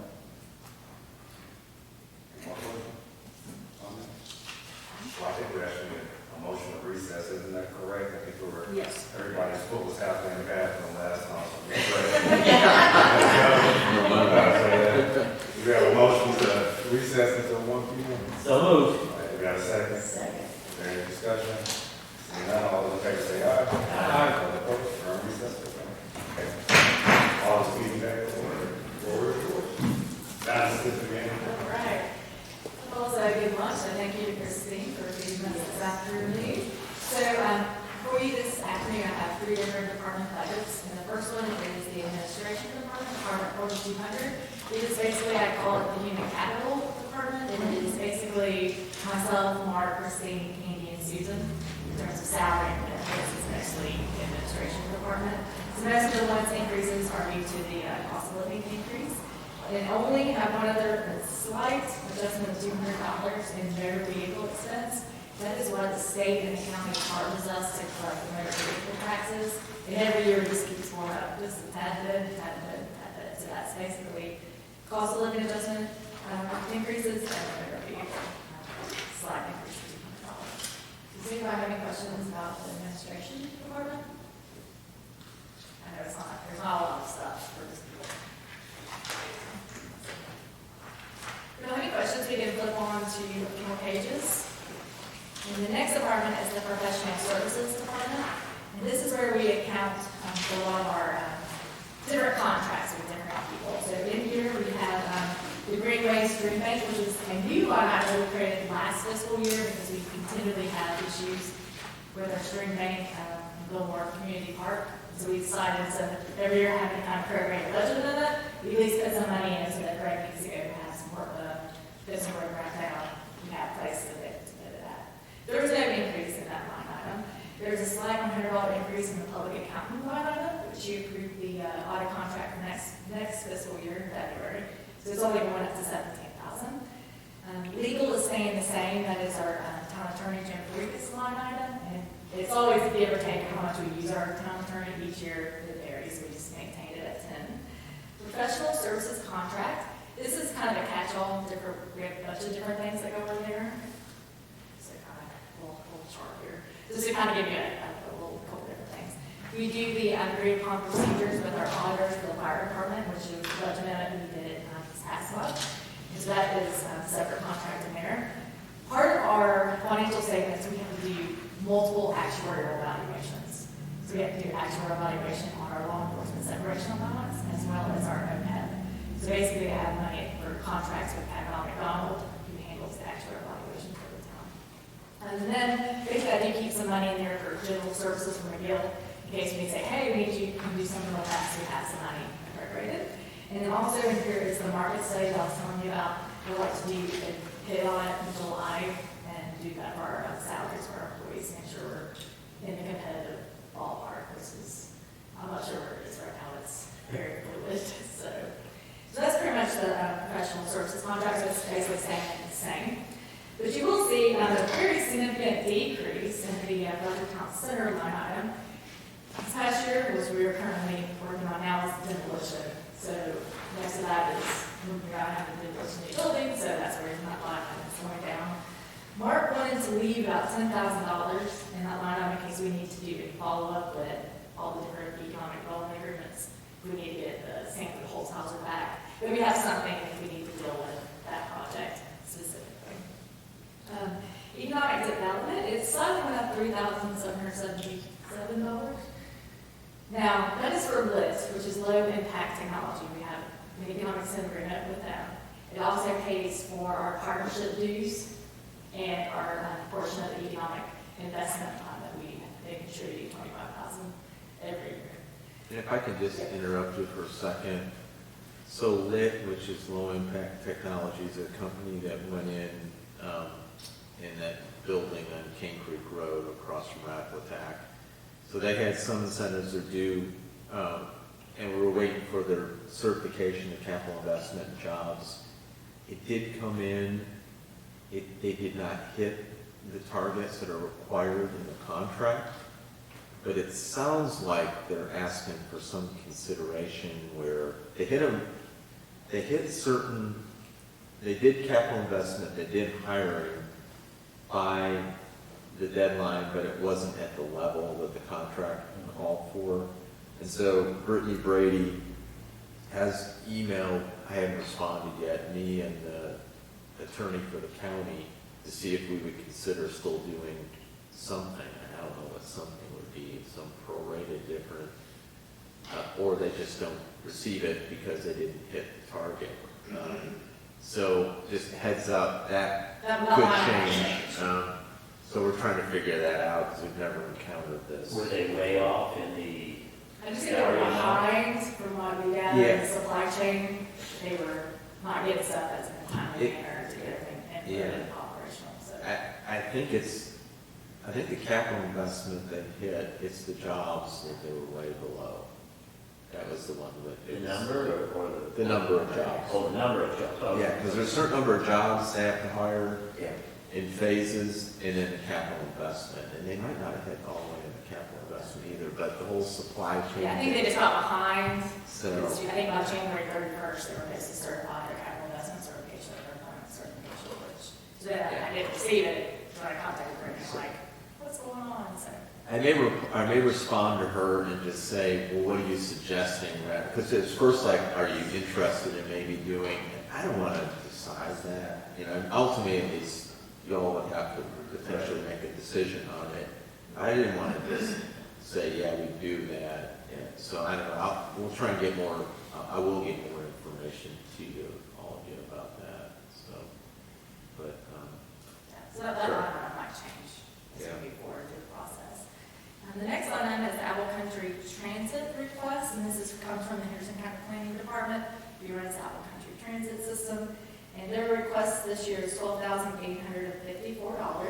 And I believe that was the same request they sent last year, and council just funded $5,000. So I basically just put in the $7,000 increase, and you guys can just tell us how you want to handle that contract with Apple Country Transit. They have offered if you want to have them come speak at a council meeting. That's all I'm going to let you know. So I'm not sure we're doing any good. yeah, so Because the last time they came, we asked 2 or 3 different things, and there's no concession whatsoever. One was a safety issue, hazard for one of the stops, and it had everything to do with school bus stop at the same spot.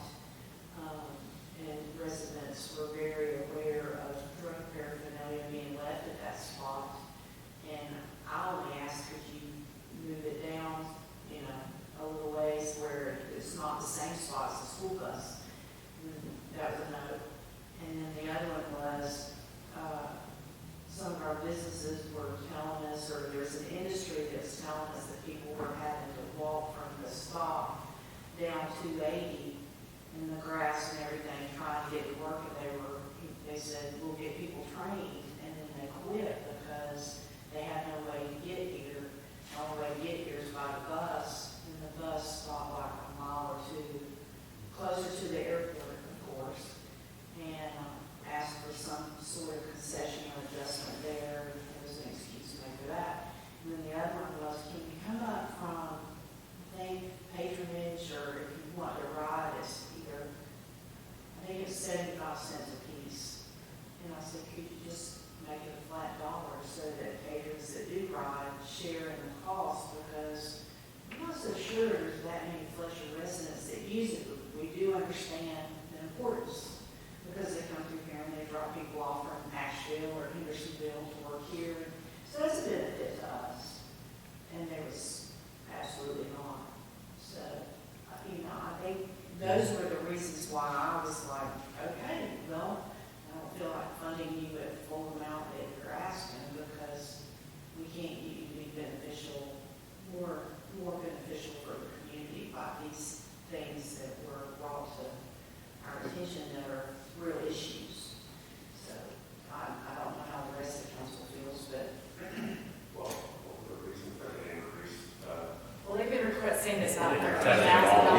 They- It's been pretty ongoing. So. Yeah, and they do a calculation, they have a formula for what the match is for each municipality that participates. And this is what the match dollar amount for the formula that they use. So that's the number that spits out of that formula. So it sounds to me like the level starts to stay the same, though, hasn't improved. Well, that's what I'm saying, you can't, The trouble is, there's very few Fletcher residents that use it. Most of the people are going between Hendersonville and the airport, or Hendersonville and going, transferring to Asheville or something. I wouldn't be opposed to staying at 5,000.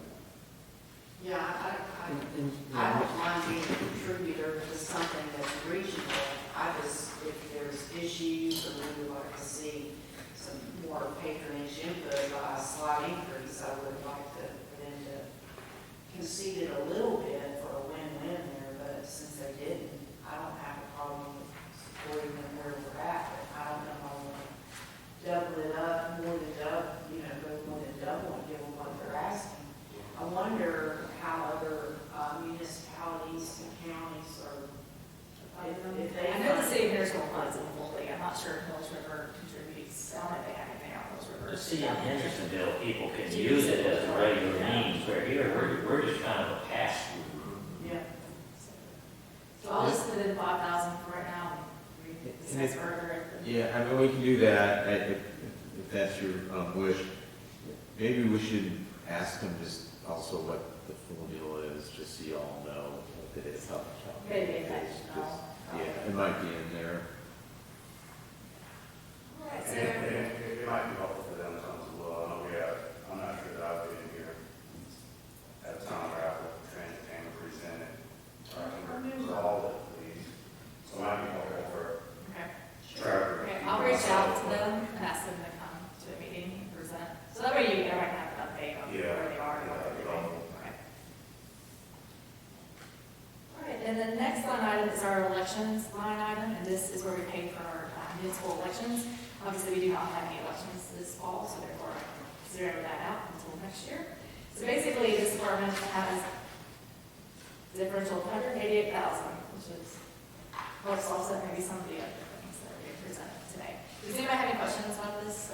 I think we talked about it a little bit, but can we see if we can broker a deal that, you know, if we let the elections be held in this building, we should get the elections for free? I know we have to pay for the ballots, like there's this, they charge us per ballot. I have to pull up the invoice and see, but they have it set, but it would be nice if they gave us a little consideration since they take over. It is an imposition on us, because we're locked out of our own building for, what is it, a week and a half or something? And It'll be 3 weeks. Three I mean, weeks. the use of this facility ought to have some sort of bearing on that, because they're in here for, how long, 2, 3 weeks or It will more? be 3 weeks this spring. May, we will not be able to have a council meeting in here. We'll have to go upstairs. I blocked out the room because they're gonna have primaries going on that fall. they actually take the locks off the door, put their own locks on. Yeah, they take control of the room.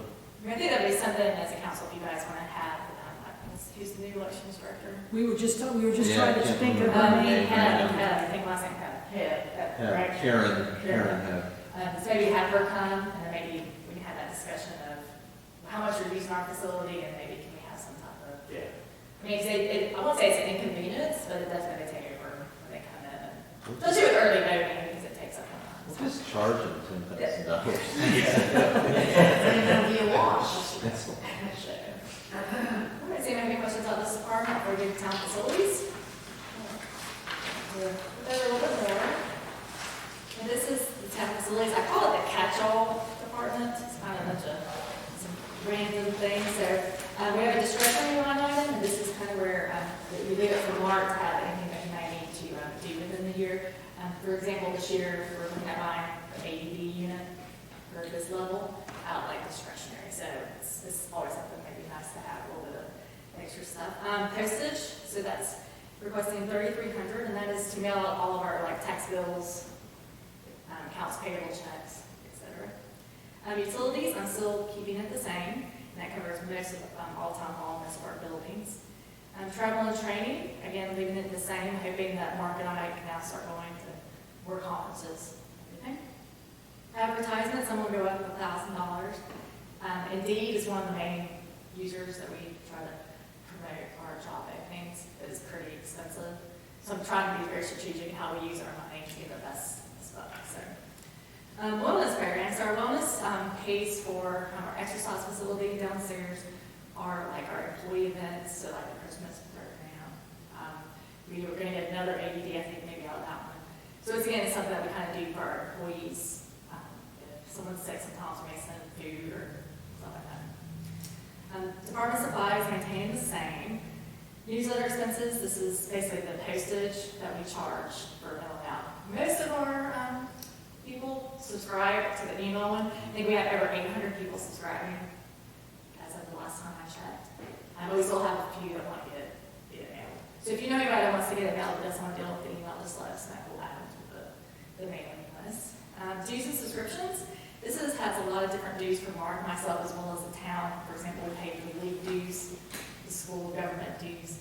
The main increase is I'm joining or just joined the North Carolina City County Managers Association. So I've added that dues to next fiscal year. Also, we have liability insurance. The next line item is contract services. And this one has kind of a wide variety of different things too. So we pay for the call system, which is Blackboard Connect.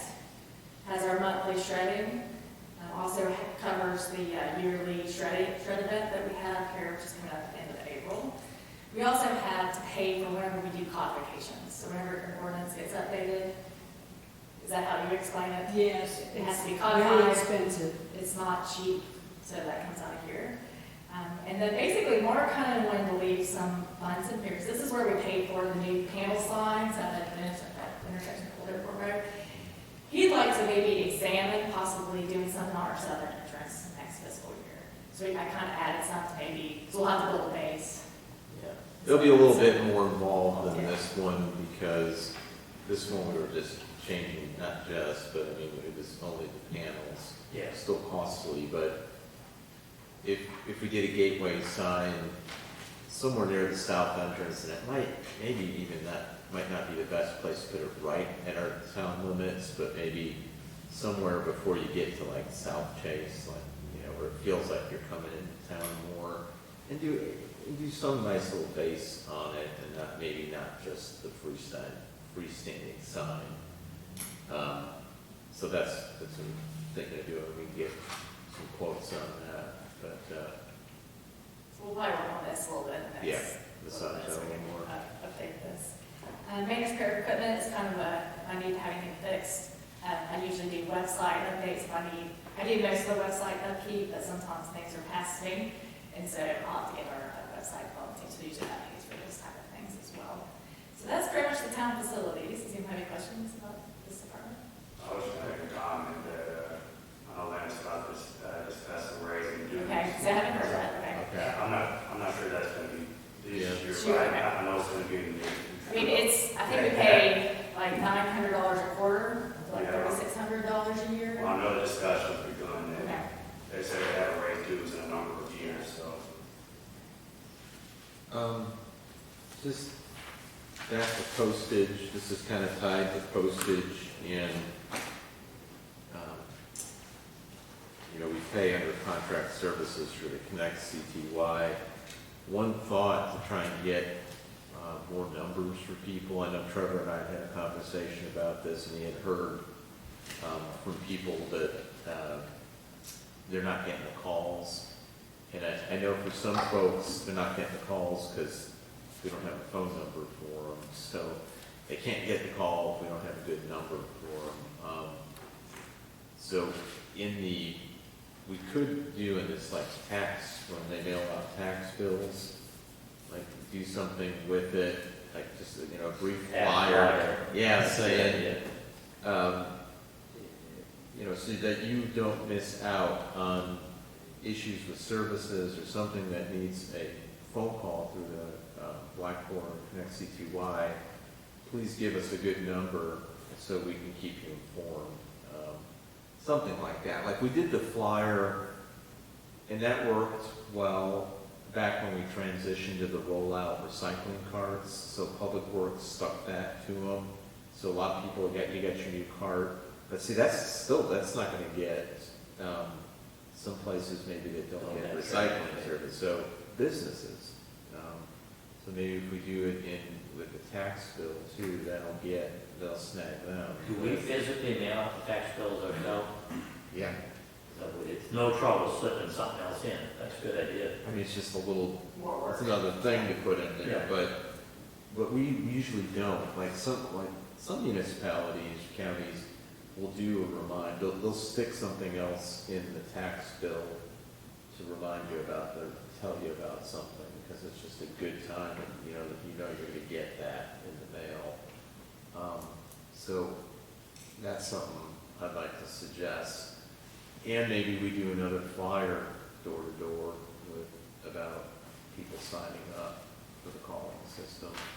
I mean, I hate to hear that we're and the system isn't going to be able to get a lot of new people now, because so many people have transitioned away from landlines. There's still some folks who keep their landline, but it can only, unless they've upgraded something that allow them to try and find people's cell phone numbers. Maybe there's some technology out there, but we're losing that base unless they volunteer. Unless they give that to us.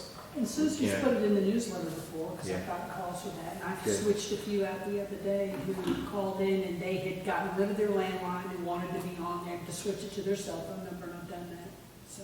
So that's working.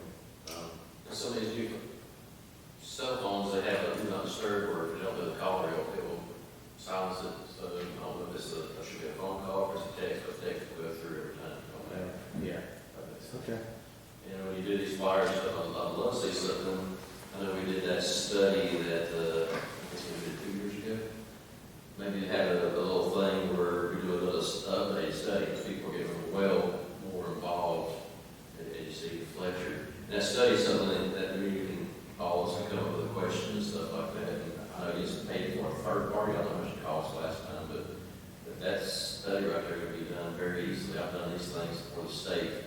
The fire service, it takes like 30 minutes to build this thing and have a collaborator so everybody here that sees these things, and it all goes through the same graphics and everything that they did. I don't know what the cost was for that study we did 2 years ago, but we can do that ourselves. Are you talking that survey? Yeah, that survey you Oh, did. that the consultant did. That Yeah. we sent I out. wasn't paying a consultant, we can do that here. Yeah. We can do that simply, like 30 minutes I can build that thing and send and just collaborate Yeah. very easily on the questions and stuff like that, and as stuff comes in, Yeah. you see that.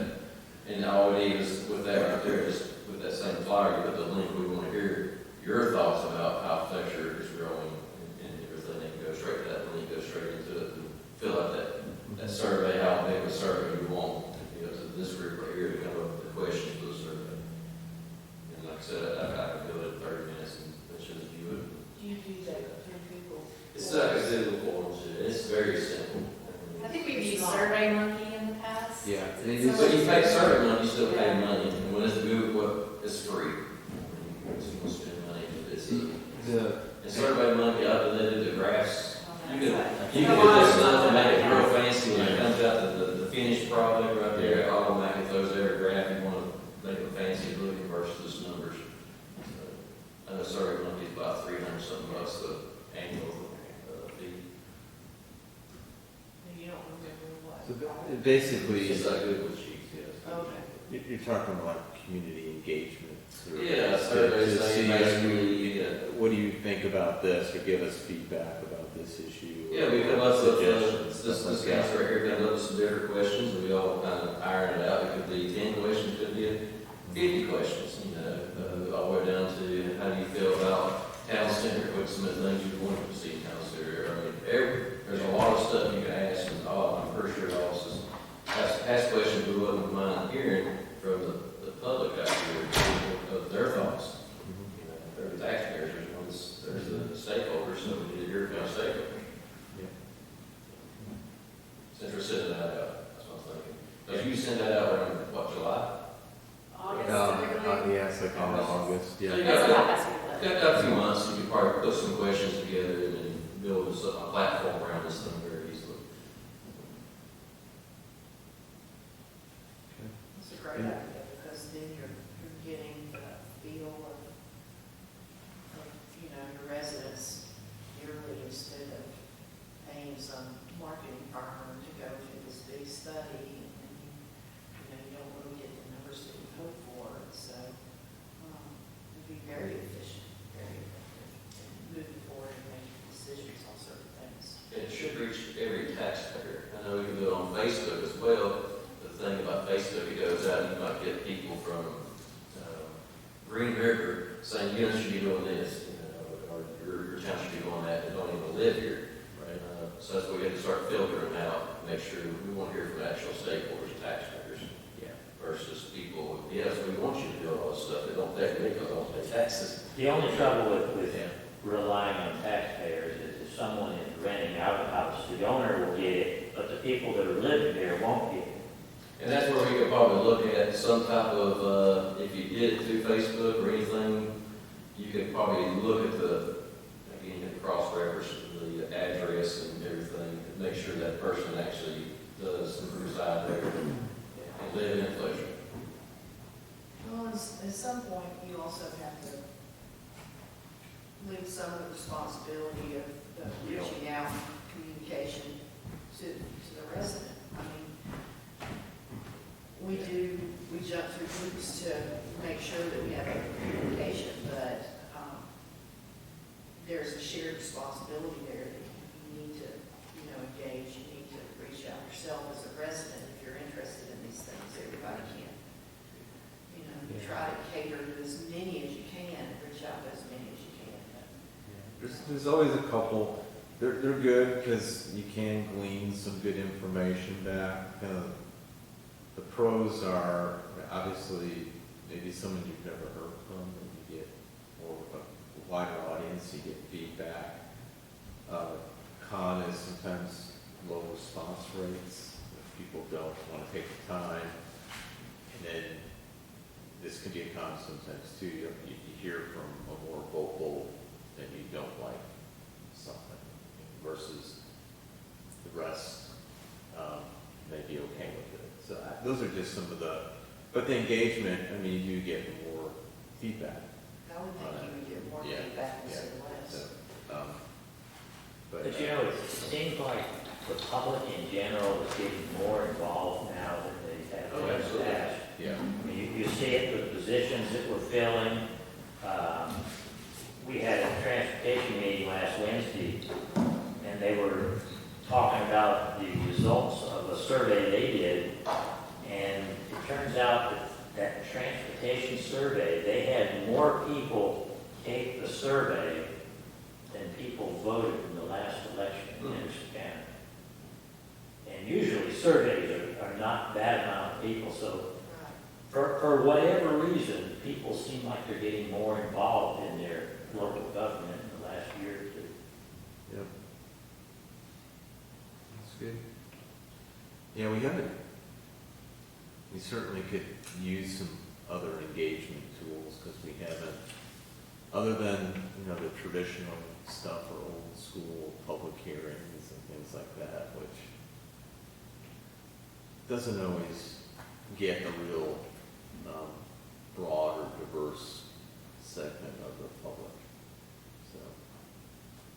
The first survey, I'd be more than happy to take the lead on that, just to get my own questions for everybody. And then everybody look at all everybody else's questions, because you don't want questions it's one way leading, if that makes sense. Right. You can lead the survey the wrong way. And have other questions where if I want them to move, I can move somewhere that way, so we gotta make it open-minded questions. So I would love to take the lead and us, collaborate with the questions and everything that council meeting. That's one thing that transportation survey, after they started analyzing the results, they realized that there were a couple of questions that they thought they were gleaning certain type of information, but in reality, the people were responding to it in a different direction. So you have to be really careful what you ask. Yeah, so that's the big thing. You can't lead questions in a certain way. You have to be very open. Yeah, unbiased and very open. Sounds great. This brought up a point on mine. A couple of years ago, we said we were going to do like an administrative intern, unpaid, but I'm talking about that. Yeah. Oh, okay. Never. Yeah. Well, I guess now I can Maybe talk I'm about it. I was going to say maybe I didn't have it under the next section, but I'm looking at, could be this summer, trying to find out what was a good timing of it. Yeah. And come pay, and Yeah, I want it to be paid, Yeah. advertise it, and help with various things, including, Yeah, I as mean, we try and inch in closer into doing something with more substance with, performance measures, yeah. that type of thing. What they're saying, I don't They can help. disagree, but maybe it's something that project that a grad student or college student can take a lead on and maybe present to us, and we can give them our feedback and maybe guide them. So we're getting engagement from the student and engagement in the community at the same time. We're gonna do something like that, or it'd be any kind of project, I guess. But Last yeah. intern you had, he was from North Henderson, and He went to high school there, yeah, and then Yeah, was where he is now. MPA at Western. He actually wasn't working in local government. I think he just got a job with Plan Scott. Yeah. Well, that's good. Yeah, planner. They had called, had done a reference check and had listed me as one of his references. That's wonderful, that's still a general So area. I'm assuming you government. got it, hadn't heard, but, so, yeah. That's awesome. Yeah, I have forgot about that, and that's on the horizon, and we may be advertising that in the next. I'm sure we've had plenty of ideas for what to put an intern busy for. Yeah, and I really want to make it, if we bring an intern in, to give them, you know, a good array, you know, diversity of experience here, not just Absolutely. working on a couple projects, but some exposure to all the departments, something that they could, those things you never get to, but if you had someone else to really focus on it, and that way it gives them a better, you know, array of experiences. I think it would be a higher level of Could be short, engagement yeah. for each department, because Yeah. interns, by the time you get one from college, they've done spreadsheets and boards and all of that stuff. There's a lot of things that need to experience. Yeah, they, you know, being in the quote-unquote real world, the kind of soft skills that you need, interacting with different audiences and just people and beyond analyzing things and writing reports, so. We've had eighth graders freak out because they were doing student-led conferences. And so all of my lead class was like, why do we have to do this? And I said, all you're doing is a summary of your first semester, and you're only doing it to your parents.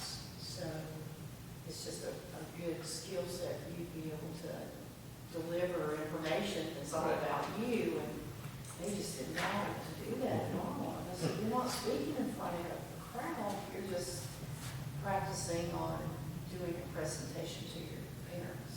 Yeah. Or, you know, anyone in your life that's significant to you. Yeah. But it's definitely a soft skill set that they do not have. It's important.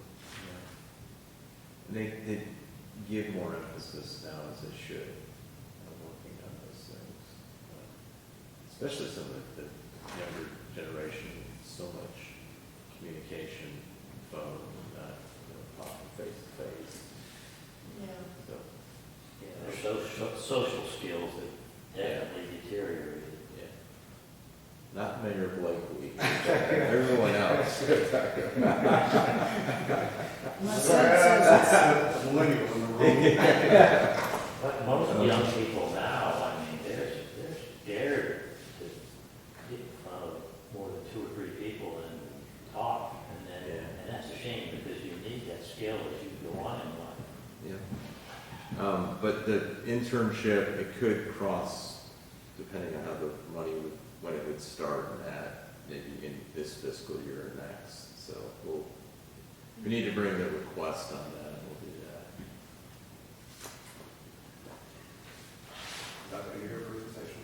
Well, yes. Okay, yeah, I wasn't sure. I'm moving on to you, Mark. Okay. So you've got in your packet some highlights on revenues, and then just kind of goals or major budget issues. So I'm going to run through it, and we try and so most of how we pay for services, what we do, we call from the general fund. We don't have any enterprise funds. So I'm going to try and hit the highlights of the largest sources to our general fund. And of course, property taxes at the top there. So when we budget an estimated value. So that first set, the FY 21-22 budgeted values was 1.383 billion. And then when it comes time for billing, the assessor's office usually goes pretty conservative on their estimates.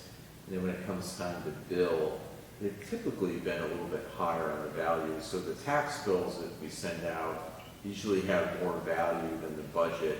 So that's why you see the billed values. So what actually the value that was billed this current fiscal year was at $1,412 million over that. And then I put a projected values flat, because I didn't have the next set of values from our tax assessor. So every 15th of the month through the budget season here, I'll get a set of values from the county tax assessor. And we actually just yesterday got the first set of values, and it was essentially like the number I have there, coincidentally actually, flat. So y'all have a copy of this spreadsheet. If you go to the top of it, is at this point what the tax assessor is. First set of projections, this is still preliminary. They're still processing business personal property taxes, so it's machinery and equipment from the businesses, and I think they've only done 40% of that. So, I mean, ours will likely go up. It could go down, or it could stay right about where our projection is on business personal. But so our property tax base, the real property taxes or ad valorem property taxes, the values are broken out into several categories here. Real property, business personal, which is machinery and equipment, individual personal, which would be boats, mobile home, things like that. Public service, which is a valuation on the utilities, and then registered motor vehicles. So you can see our total projection is at $1,412,000,000, which is the same amount that I've got, at this point. So this will go up. We'll get another set of values in April 15th, and then I kind of have to go by that last one in April for the recommended budget that I present to you, but it still may, I'm hoping, go up. It could go down by the last estimate in May. And in billing, like I said, they typically build a little bit more than what we projected. That's because they go very conservative on their estimates, which is a good thing. I definitely don't want to be coming back to you and saying we need to lower this and we need to cut something out, or tax rate increase or something like that. And just so you all know, when I work on the recommended budget, I do everything in my power, and working closely with Heather, who provides a lot of information, to present a recommended budget to you that does not include a tax rate increase. So, it's not something we very loosely consider. It's something we do everything we can to keep that within our current resources. And we've been very fortunate in that respect. So you see this first set is essentially flat. I mean, it's a little bit more than what I've got here for projected 22, 23 projected values. I put 2% as potential change in the base. It could go down. Last year was actually the first time, maybe we've had one other year in the 16, 17 budgets I've worked on where the property tax base actually went down a little bit, the projection. Normally we were averaging anywhere from 2 to 3% a year increase in our total property tax base. But, we had the pandemic, which affected companies, obviously, supply chain, and then they weren't purchasing new equipment. And so the machinery and equipment, which is under business personal, that depreciates. So that hurt us a bit. I don't think we're going to see the impact as much this year, probably next year, and it depends what happens with other business activity, but Continental closing. The partnership's doing everything they can to get another, and they'll get another manufacturer in that site. Good thing for Warner, Reinhardt Racing is going into the Warner site, so that's helped tremendously.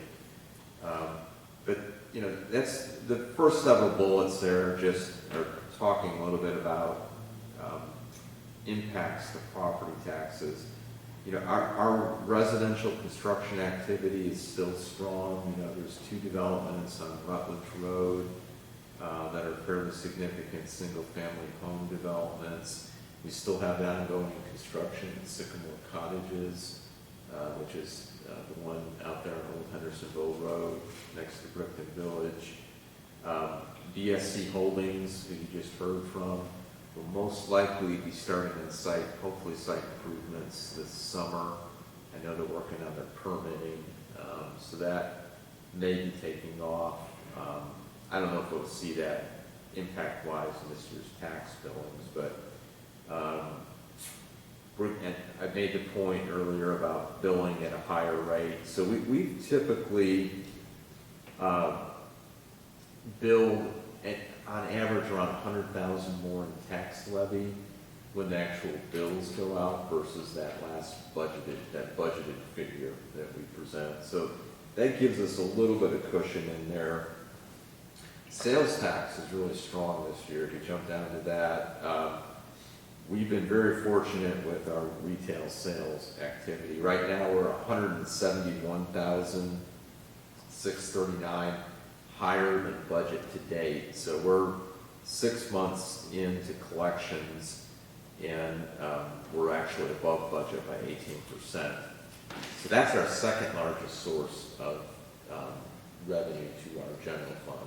Property tax is first at around 50% of it.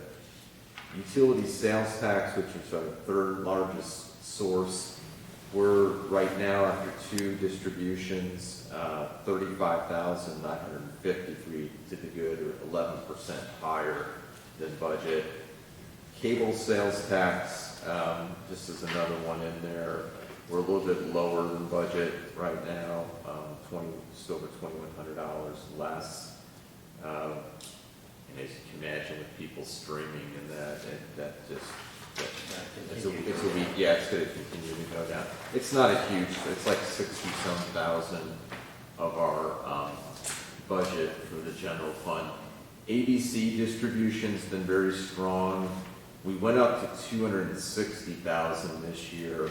We're a little below budget right now.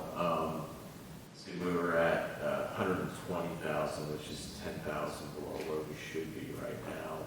So I don't know, that's either going to stay where it's at, or maybe could go up on their projection or adjust it down. I will say this, and you just heard from the chair, Steve Watkins, of the ABC board, the sales are still very strong there. So that continues to be a strong source of revenue for the town, with very little impact of what we provide back to them.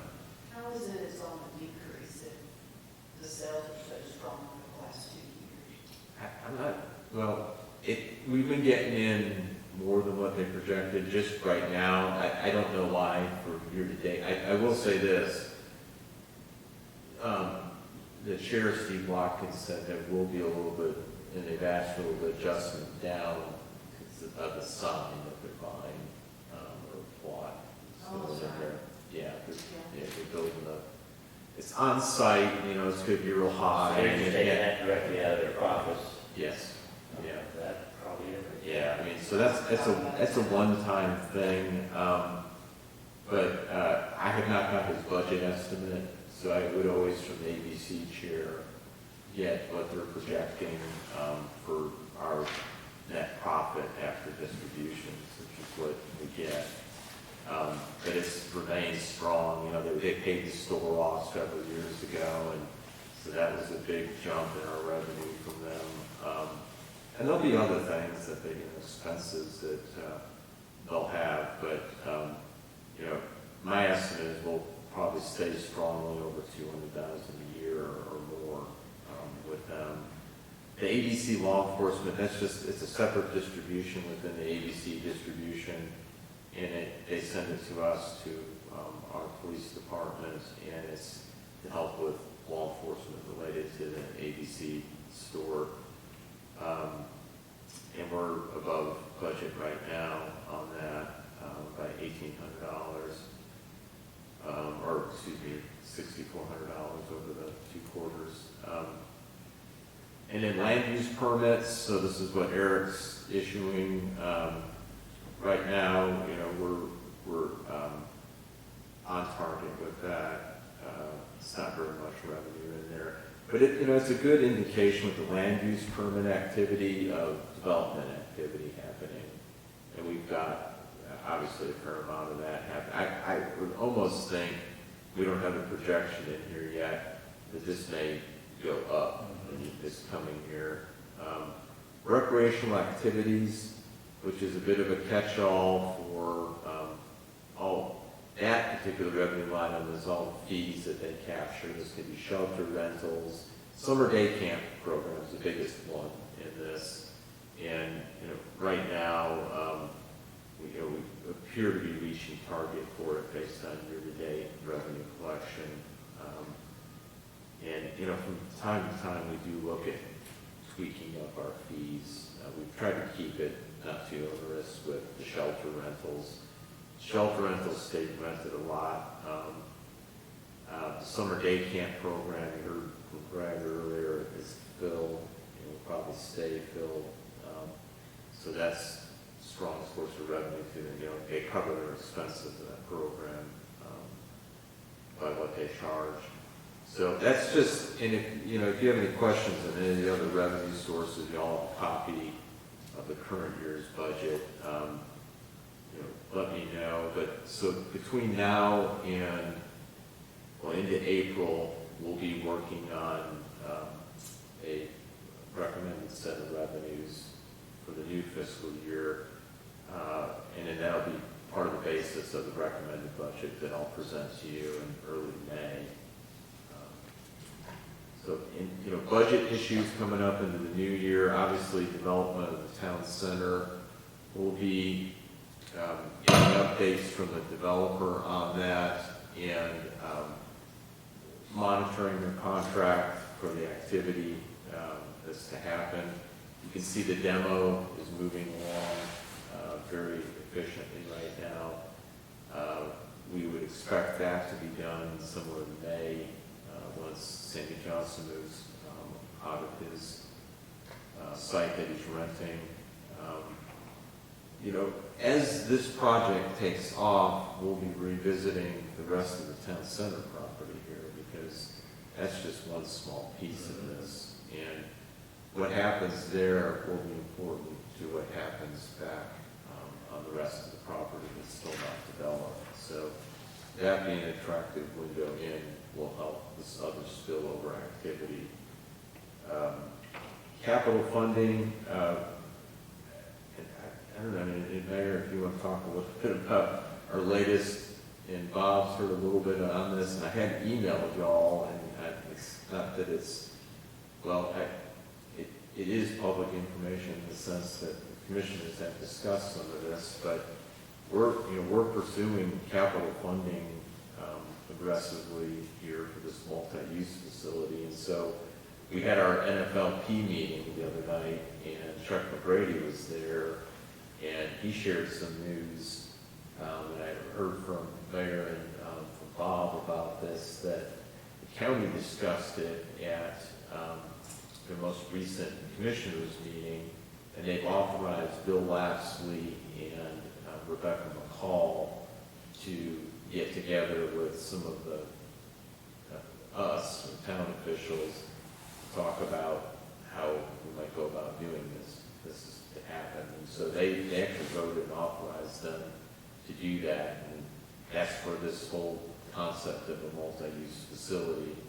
So I anticipate that'll be something we hope will, quote unquote, get legs and amount to something that happens. We haven't heard from them yet, so but I don't know, Bob or you two have heard from Bill Lapsley about it just recently. Yeah, I've had continued conversations with Bill over the past couple of months, and it seems to be that all these other grades for it, that maybe the stars are aligned for this project, and it seems like the most progress, like you said, Bob, we've made in a number of years, so I'm cautiously optimistic. So it sounded like when I talked to Bill Lapsley, it sounded like he was fairly enthused that it's finally going forward. All the conversations I've had with Bill, he's been very enthusiastic about the project, and I seem to be on the same page as our council. I don't know about the rest of the commission, but he's kind of alluded to that potential there with some of the commissioners being on one side, so, like I said, cautiously optimistic, and I think we're in a good place right now, and, ARPA funds certainly go. And I think the smartest thing we did is try to lump these three things together.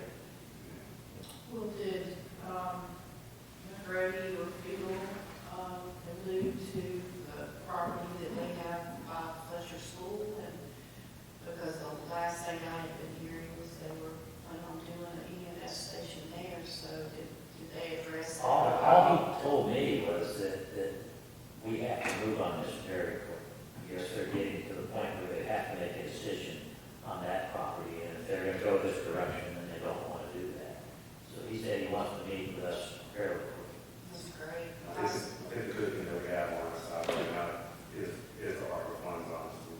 I think without that, I'm not sure that we'd be in this position right now. I had an opportunity to speak to two commissioners and ask them if they would give us a weak maybe instead of a strong no, and to be open-minded moving forward. We sounded, genuine toward that, so we'll just hope for the best. Yeah, so Chuck McGrady was here at that NFLP meeting. His wife came, who's the chair of the library, the county's library board of trustees. And we had a little smattering of an audience here, some people we've never been. And they were asking, how can they get involved to lobby, local officials on this. And so the commissioners, our legislators, all of y'all about support for the library.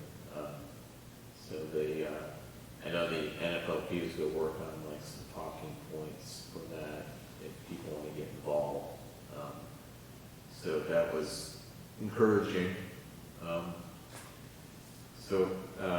Unless there's any questions on that, this the last pointer of emerging budget issues was the ARP monies or ARPA funds, and again we're looking at potential contribution to the library, to the extension of the King Creek Greenway Trail, and then also leaving open the possibility of other capital projects like stormwater and extension of sewer.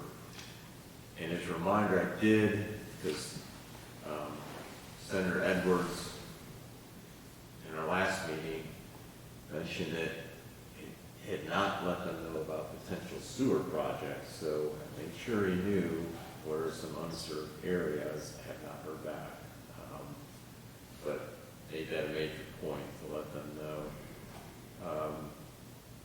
And then goals, coming into the new year, we're going to put together a budget that's within our resources here, and looking to do that without a rate increase. Again, the ARPA funding and where that's going to go, if it falls in line with making some actual commitments. And then CIP, we can continue to use 8.5 cents of our 34-cent rate for that, and then working with a developer on the town center project. I'm going to move into CIP unless there's something else you all want to talk about relative to revenues of those projects. I just wanted to mention real quick that we know we've got a major reevaluation coming up next year, and we need to, in my mind, we need to start thinking about maybe something between a regular, using the same tax rate we have, and a revenue neutral type of increase. I think the real estate values are going to go up dramatically, so I think it's going to be a big hit on people's tax bills. So I think we need to start thinking about what we can do to try to minimize some of that. I think we're sitting pretty well. Our expenses keep going up, but I think the value of real estate is going to just go crazy in this next evaluation. You're probably right. I'm never mind considering revenue neutral when I know that we're sitting okay. The only thing when it comes to CIP, we're thinking about cash outlay for something new is, I would love to be able to put put something forward, doing more for the parks than what we've done, because I know when we backed off of the big multi-million-dollar plan, in regards to doing things in phases, we just had to move forward. And even if it's just a $50,000 chunk or a $100,000 chunk, I'd love to add to what we have in some way or fashion, some kind of forward moving. We went to Mills River Park, and, you know, I've always been an advocate for, you know, the tennis courts or pickleball courts or a combination of both, and basketball courts. And I understand swimming pools totally out because everybody's worried about the liability of that, but I still think that there's some added value that we can do that's not that expensive, because any given time I've gone to Mills River Park, those areas are busy.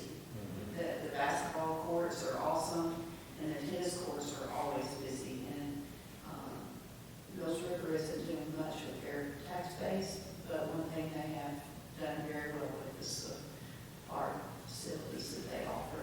So, And I've had a bunch of discussions with some of the officials over there, and a lot of their progress is because their residents saw what we were doing over here in our park. Yeah. They said, well, we pay taxes, how come we can't have a park like that? right.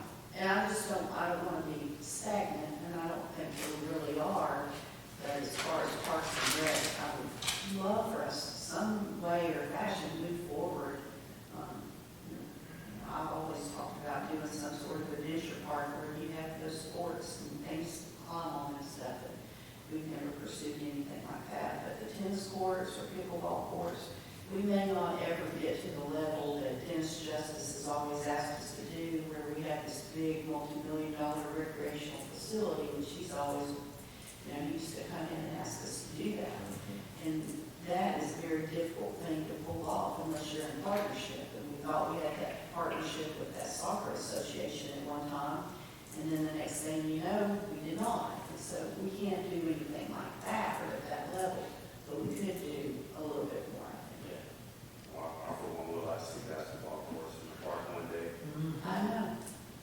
And I just was pleasantly surprised every time I've gone over there. I was just over there yesterday for some school ball games and tennis courts. People were on the tennis courts, and it was just a great thing to see that every area you look is busy. So ours is used to the max, and I'm grateful that it is. But I really would like to see that in our future. I'd like to move forward somehow, even if it's just like one thing at a time. Well, that leads well into CIP. Do what now? That leads well into CIP. Yeah, good segue. You know, so you've got in front of you kind of a summary of, so we do a 5-year capital improvement plan, and then from that that capital improvement plan we call CIP, we do an annual capital budget, and it's funded with 8.5 cents of our tax rate, and we've been trying to keep 6.5 cents of that 8.5 cents what the levy produces towards projects funded with loans and debt, so debt service on that 6.5, and then the balance, what 2 cents produces on the levy for pay-as-you-go or cash funded projects. And so under that current valuation, that would produce about almost 1.2 million or 1,188,894 in revenue. This is just very preliminary. So taking that almost 1.2 million in revenue, on the debt service side, we need to first of all apply where we have debt service or projects, and the two would be town hall improvements, which is the loans from construction of town hall here, acquisition of the property, and the reconstruction of Old King Creek Road. And so our debt commitment on that's just over $549,000, and then we have one other loan on there, and that's the garbage truck that we just purchased. We don't have it in yet. Hopefully it's here soon. and then it's a very short loan, it's paid off in 3 years. So we have quite a bit of debt service space. Our total debt service commitments will be just over 651,000, or almost 652. What the levy produces for 6.5 cents of our rate is that debt service budgeted figure, 909,154. So that's how much revenue produces on our current valuation. And then our debt service commitments is that 651,863, which is those 2 loans I mentioned, the garbage truck and town hall improvements. So that leaves more space there, $257,291. And so those are pretty hard figures there. And essentially, we still have our outstanding loan up here for the economic development plan. So that's not in here, because we seem hopefully, I think we're supposed to close April 4th. So if something was to fall out from that in the next few weeks, then we have the debt service payment going into next year. So Yes, this would be dramatic, thank you. This would be dramatically different if for some reason we ran into a problem there and, that fell apart. But as of April 4th, the developer owned the property and we will not have a debt service commitment on that any longer. And then, so that's debt service project obligations, revenue available, and then the difference of money available after that on the debt service side. And then if you flip the page, these are our cash funded projects. And I'm taking this from the year in the CIP. So we're in year 2 of the CIP. If y'all don't, I'm sure everyone gets a copy. Does everyone have a copy of the 5-year CIP? I don't know if I've provided, so you might not. Pete, okay. So I just make a note, make sure you get that. And I can scan it, send it back out to everybody. So I try and pull these projects from the year where we are in the 5-year CIP. So we're in year 2. We can't fund everything cash-wise in year 2, because if I did everything, that would include the 100,000 that we put in there for Greenway expansion. And, we don't know if we're going to be applying money at this point. Yeah, but I've tried to put that in there as a suggested or possible project from year to year that we can leverage against grants. Conserving Carolina, I don't recall if Eric had mentioned that in his presentation with planning. They're continuing to work, and we just, on our extension of the Cane Creek Greenway onto Meritor, creation of the Merit.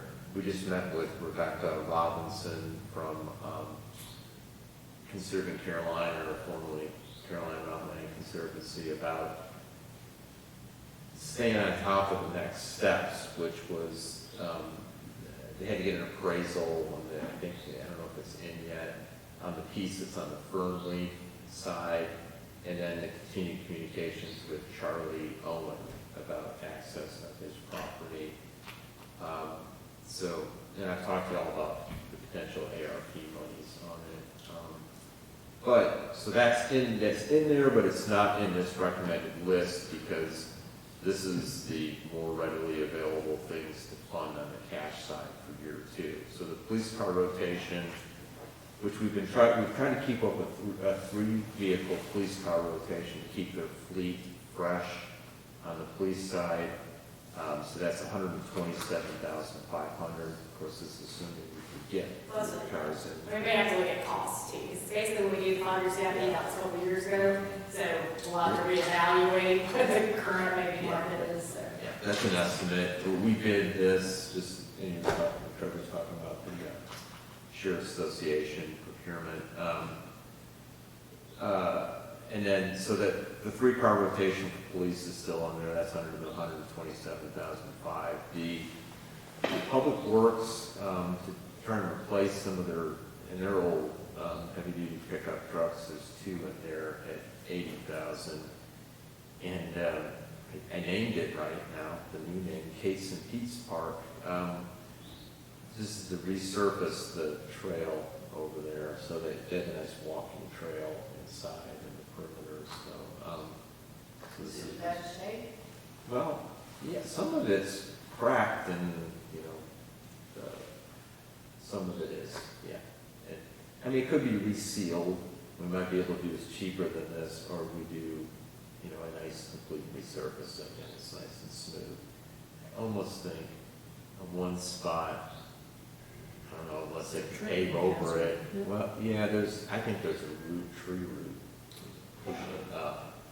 And so I don't know what you know, I don't want to suggest they cut the tree down because they may not want to cut that tree down and, you know, maybe a nice tree they want to keep. But I don't know, they just stop that unless you really build the trail up maybe a little bit right there to go over it. So, Just off the roof. well, I know, is it ever going to get better? So They keep pushing higher and higher. Yeah, They stay on top of it, they'll keep going. or they dig down and chop that part of the root off, Yeah. and maybe the tree goes in the other way. I don't know. We haven't But- been there in a while, it's just the best little. It is. For kids, it's really good. Well, when our kids were younger, like Keith's and our grandsons, they'd have birthday parties over there, and the kids just have all of that lawn. It's just a neat little place to be. Yeah, I think it's such a nice little park. It really is. I mean, when you're in there and you walk around, there's something with just really cozy about it, or something. The little kind of meadow down there, down from the shelter, and then the trail around, and of course, we invested some money in upgrading the playground equipment, so. Had the wiffle ball down there. Yeah. Football on that hill. Oh, absolutely. Yeah. And had the best time for like hours. We used to do that, if you So remember. whoever designed it really knew what they were doing, huh? I think so. Thank you. Yeah, good job. Yeah. The, the Halloween carnival used to be over there. That was so, I thought that was so much fun when they had it in the It's all the location. clothes. Yeah, all it the was names just- are on the bottom. It was and really, we had costume contest under the it show. was a very nice event, and I guess, I know we said we outgrew it. Well, if there's almost a way to go back to that, that would be neat to do it, but parking was a trip up. It was, but it's nice out at the big park, at Fillmore Community Park, but it's so spread out, it doesn't have the same feel like it did But before. it's particularly nice for the parents of the younger people, because the whole area is fenced in. The parents can relax a little bit, they're not having to watch. Yeah. Real close in what direction the kids are gonna run and stuff. You hear that day flash, you're looking to make Yeah. sure it's not one of yours, and that's You all sit there is outside, to You it. sit up there on the table, you see it, yeah. Yeah. So, that was one of the projects, was resurfacing that trail, so that was the estimate we had. Of course, these things would all be bid, but, so if you look at the total commitments, it's $243,500. What, 2 cents on the rate, so the 2 cents you're trying to keep on the cash side for projects here is $279,740. And so if you take the commitments out of that, there's even some space on the cash side here. So, not to get too far ahead, because these are requests, and will probably be, as you see here in the recommended budget that I'll present to you in early May. As you can see, there's money available after this. A couple things we've looked at, or we've done historically for our newer members, is apply some of that money or all of it maybe to our debt, our current debt, so pay down like principal on our current loans. That's one suggestion. You could apply it towards a restricted fund balance amount. You could just let it go to fund balance as additional revenue. So you're talking about just 36,000? Yeah, I'm talking about the 36 plus the 257,000 from the debt service side. So we're looking at 290,000 or a little over that. And this is assuming the bids stay within those ranges on the cash projects. That's additional revenue you have to work with. Maybe you build basketball court with this, something like that. That's why I was saying a segue, because as it looks right now, we'll probably have a decent amount of room or surplus of monies not attached to a CIP project. So, you know, applying it to principal and debt, that's a great thing. You know, get your debt down and you have more capability to do other things. But, so a lot of things to think about there, but I'll come back with some other suggestions when we get to final revenue. Because again, this is preliminary revenue. So these figures on the amount of revenue that's available to plug into CIP will change between now and end of April. So I don't know if there's any questions on CIP or plus monies. And we also have to realize that, you know, we're getting ready to have an influx of money coming in from the sale of property out there too. So that's another big chunk of change to get in. Yeah, we're gonna, I don't know how much debt. It's over $1 billion. Pardon me? Over $1 billion. Yeah, okay, and then we put cash into it, because we didn't finance the whole thing, we put about 800,000 in, or 700 and some thousand, 750 we're at putting cash, and then financed 1.8 million. So, yeah, you're gonna have a nice chunk of money that's gonna go in fund balance once that closes.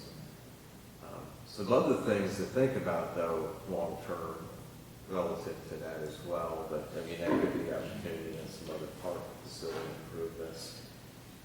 The rest of the town center property, if we get the right partner to build some other things, and walkable, connected to the park, connected to development up here, there's most likely going to be other public resources that, you know, you may want to negotiate into the deal to do that. So that allows resources to do it. You know, if you pay for part of the infrastructure improvements to get some of that. You have new residential here, new residential there. You Yeah. already have residential here. Yeah. You have a school. Right. To be able to add to the park would be just a really nice touch, since we're, you know, Yeah. we're doing, since they're gonna do that, you at least would like to see at least a greenway recreational area. I was wondering on the police car rotation, were we doing 2 or 3 each year? 3. I thought it was 3, it says that why it's 127.5, instead of, he's listed 92,000 for 2 cars. Yes. That's why it's that much. So Yeah. the 3 cars would be 127.5, but he had just referenced 2. Well, that's, if they got two new officers, because they have to add to the fleet. This 3 within this 127.5 is this rotation that we're trying to keep up as the cars age out. Right. And then adding new vehicles so that the mileage doesn't get too high on them. But if we So the got- 2 cars he's talking about are in addition In to addition, that yes. 3. Yes. Yeah. But then we need to address, even if we buy 2 new ones, are we getting to the point where we're gonna have to bump our rotation up to 4 vehicles? I don't know. I mean, I don't think, but that's a good point. You know, at some point, you may be looking at we that. always That pushes hear closer every to year it. about, Yeah. can we run more miles, can we do this, can we do, you know, because We on do, the forefront, you think 3 vehicles a year. The chief probably does a replacement plan, is not for vehicles that are certain. Yes, yeah, that's what we're trying to stick to. I mean, we're trying to rotate them out.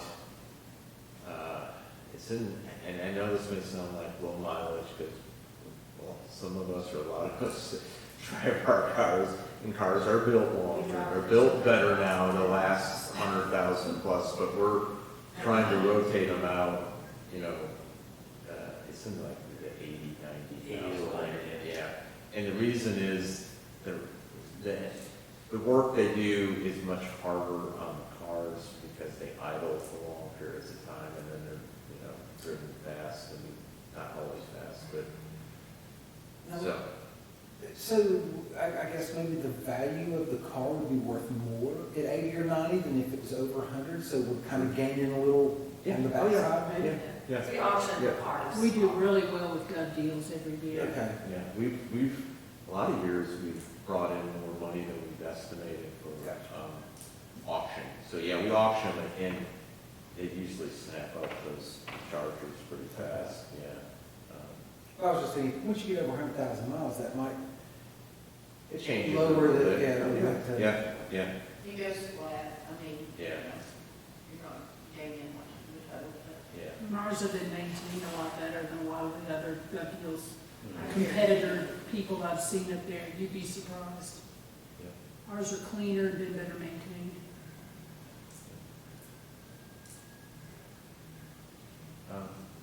So, any other questions or The only comments? input I have is that I agree with Sheila, if we end up with a year, you have some extra discretion here on both